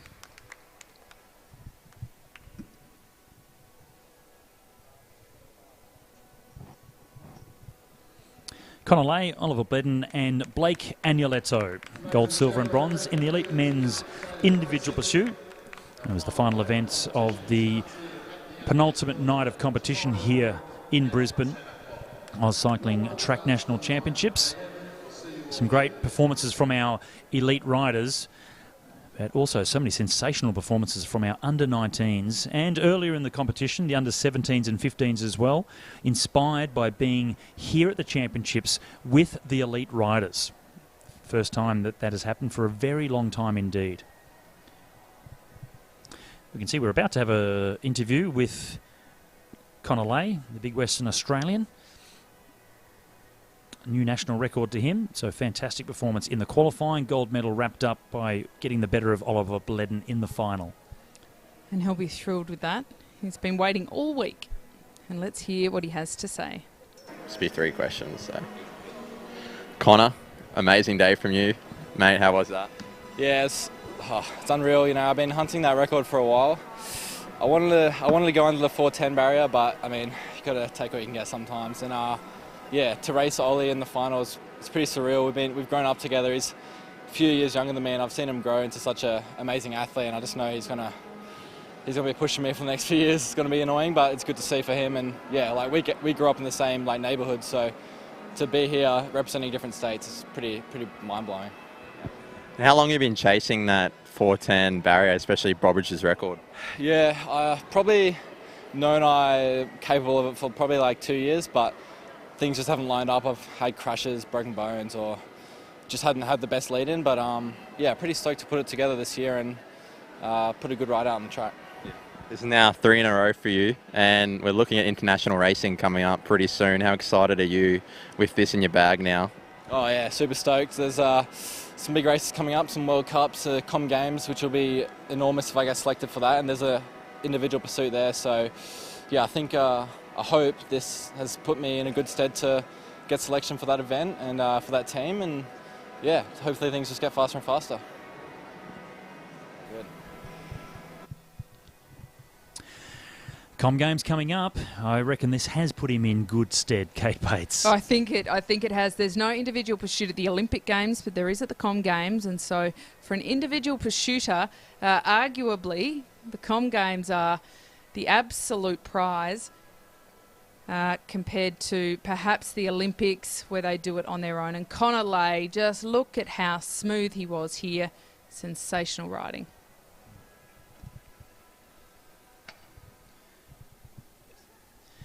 Yeah, it was a strong performance, wasn't it? Won't be long until we hear a chat from our South Australian team sprint winners as well. Oh, Queensland, sorry. Yeah, thought the South Australians got disqualified, didn't they? Didn't even get on the podium. The Queenslanders, of course, come away with the gold medal in the women's team sprint. Connor Lay did it again, and it'd be hard-pressed to to say he's not going to make his way to Birmingham. I am a national selector, so I might have some influence on that. I was about to say, if he doesn't, I'd be very curious about that selection document. I've seen the document. I didn't realise you were a selector, though, Scott, but you're certainly in the plum position to see the talent riding around and to be able to provide that expertise to that selection board. Now let's hear from the Queensland winners of the team sprint. Ladies, that was a very close final. How does it feel to put on the green and gold? Amazing. It's such an honour and a privilege to race with these ladies. We've had a great time training and to deliver in qualifying and then to just get out and do it and become national champions. It is such a buzz, such a buzz. I know it's a special competition. Danika's just come up from under-19s and Molly is very new to track. Talk about the lead up to that. It's a very special group. Absolutely. We've had the fortune of being coached by John Andrews and Julian Elliott for the last few weeks. So we've got to really hone in our skills because it's a bit of an art, not a science, the team sprint. So we mightn't have been the fastest on paper, but we were the closest knit group and we trained the most and we just got out there and had some fun and let it rip, didn't we, girls? Did. Yeah. Awesome, and I mean you had Christina waiting in the shelves, but you didn't need her. We were so grateful to have Christina's support and she sent us words of encouragement throughout the day and the program was the program. As much as we would have loved to have raced with her, we're so pleased that we were able to get out there and do it on our own 2 feet, or own 2 pedals and wheels and really actually come close to that national record. And Queensland's been very strong in the sprinting ranks this year. Is a lot of that credit to John? How much stability has he given the program? Well, girls, you can help talk to this. He's given me a lot, but for yourselves? Yeah, he's amazing. He's really dedicated to us and really appreciative of him. Yeah, he really just puts in the time and effort for us. He goes above and beyond. Like, we just have to rock up. It's all set up for us. He really goes above. Awesome. Well, great night from you two, from you three. Thank you. Team effort. Thanks, girls. Thank you. Mentioned John Andrews, former New Zealand sprinter that now lives here in Brisbane coaching them, so it was a great performance. They were a tight-knit unit. I did mention how South Australia did a faster time in the race for the bronze medal. It doesn't matter. The Queenslanders got themselves into the gold medal race by qualifying fastest. All they had to do then was beat New South Wales. They got the job done, so well done to them. Good performance. And again, it's talking up the Queenslanders. They've got this depth of talent, so it's fantastic. Well, and we don't know what time the South Australians would have done if they did a legal change. I suppose that is the thing. Scott, it has been a sensational first 4 days. We will finish off tonight just recapping quickly this amazing team sprint by the Queensland women. We just heard from them. They're so thrilled to be out on the track and to win this gold medal in close to an Australian record without Christina Clonan physically on the bike, but certainly there in spirit and sending encouraging messages. I think it just really goes to the spirit and community of cycling as well as the pure physicality. Team is more than just the riders on the track. It is about how they work together, and they did it beautifully. And you can see New South Wales trying to do the best they could to come away with the gold medal. It would be a silver medal for them. Still a strong performance, 50.27 seconds. 49.94 was the winning time by Queensland. And Menglemore getting the job done for Queensland. It's been a fantastic penultimate night of competition. Great to have so many of the paracyclists out here. Kate, looking forward to joining you once more for the final night of competition as we get into all the action from tomorrow. We'll see you then. See you then.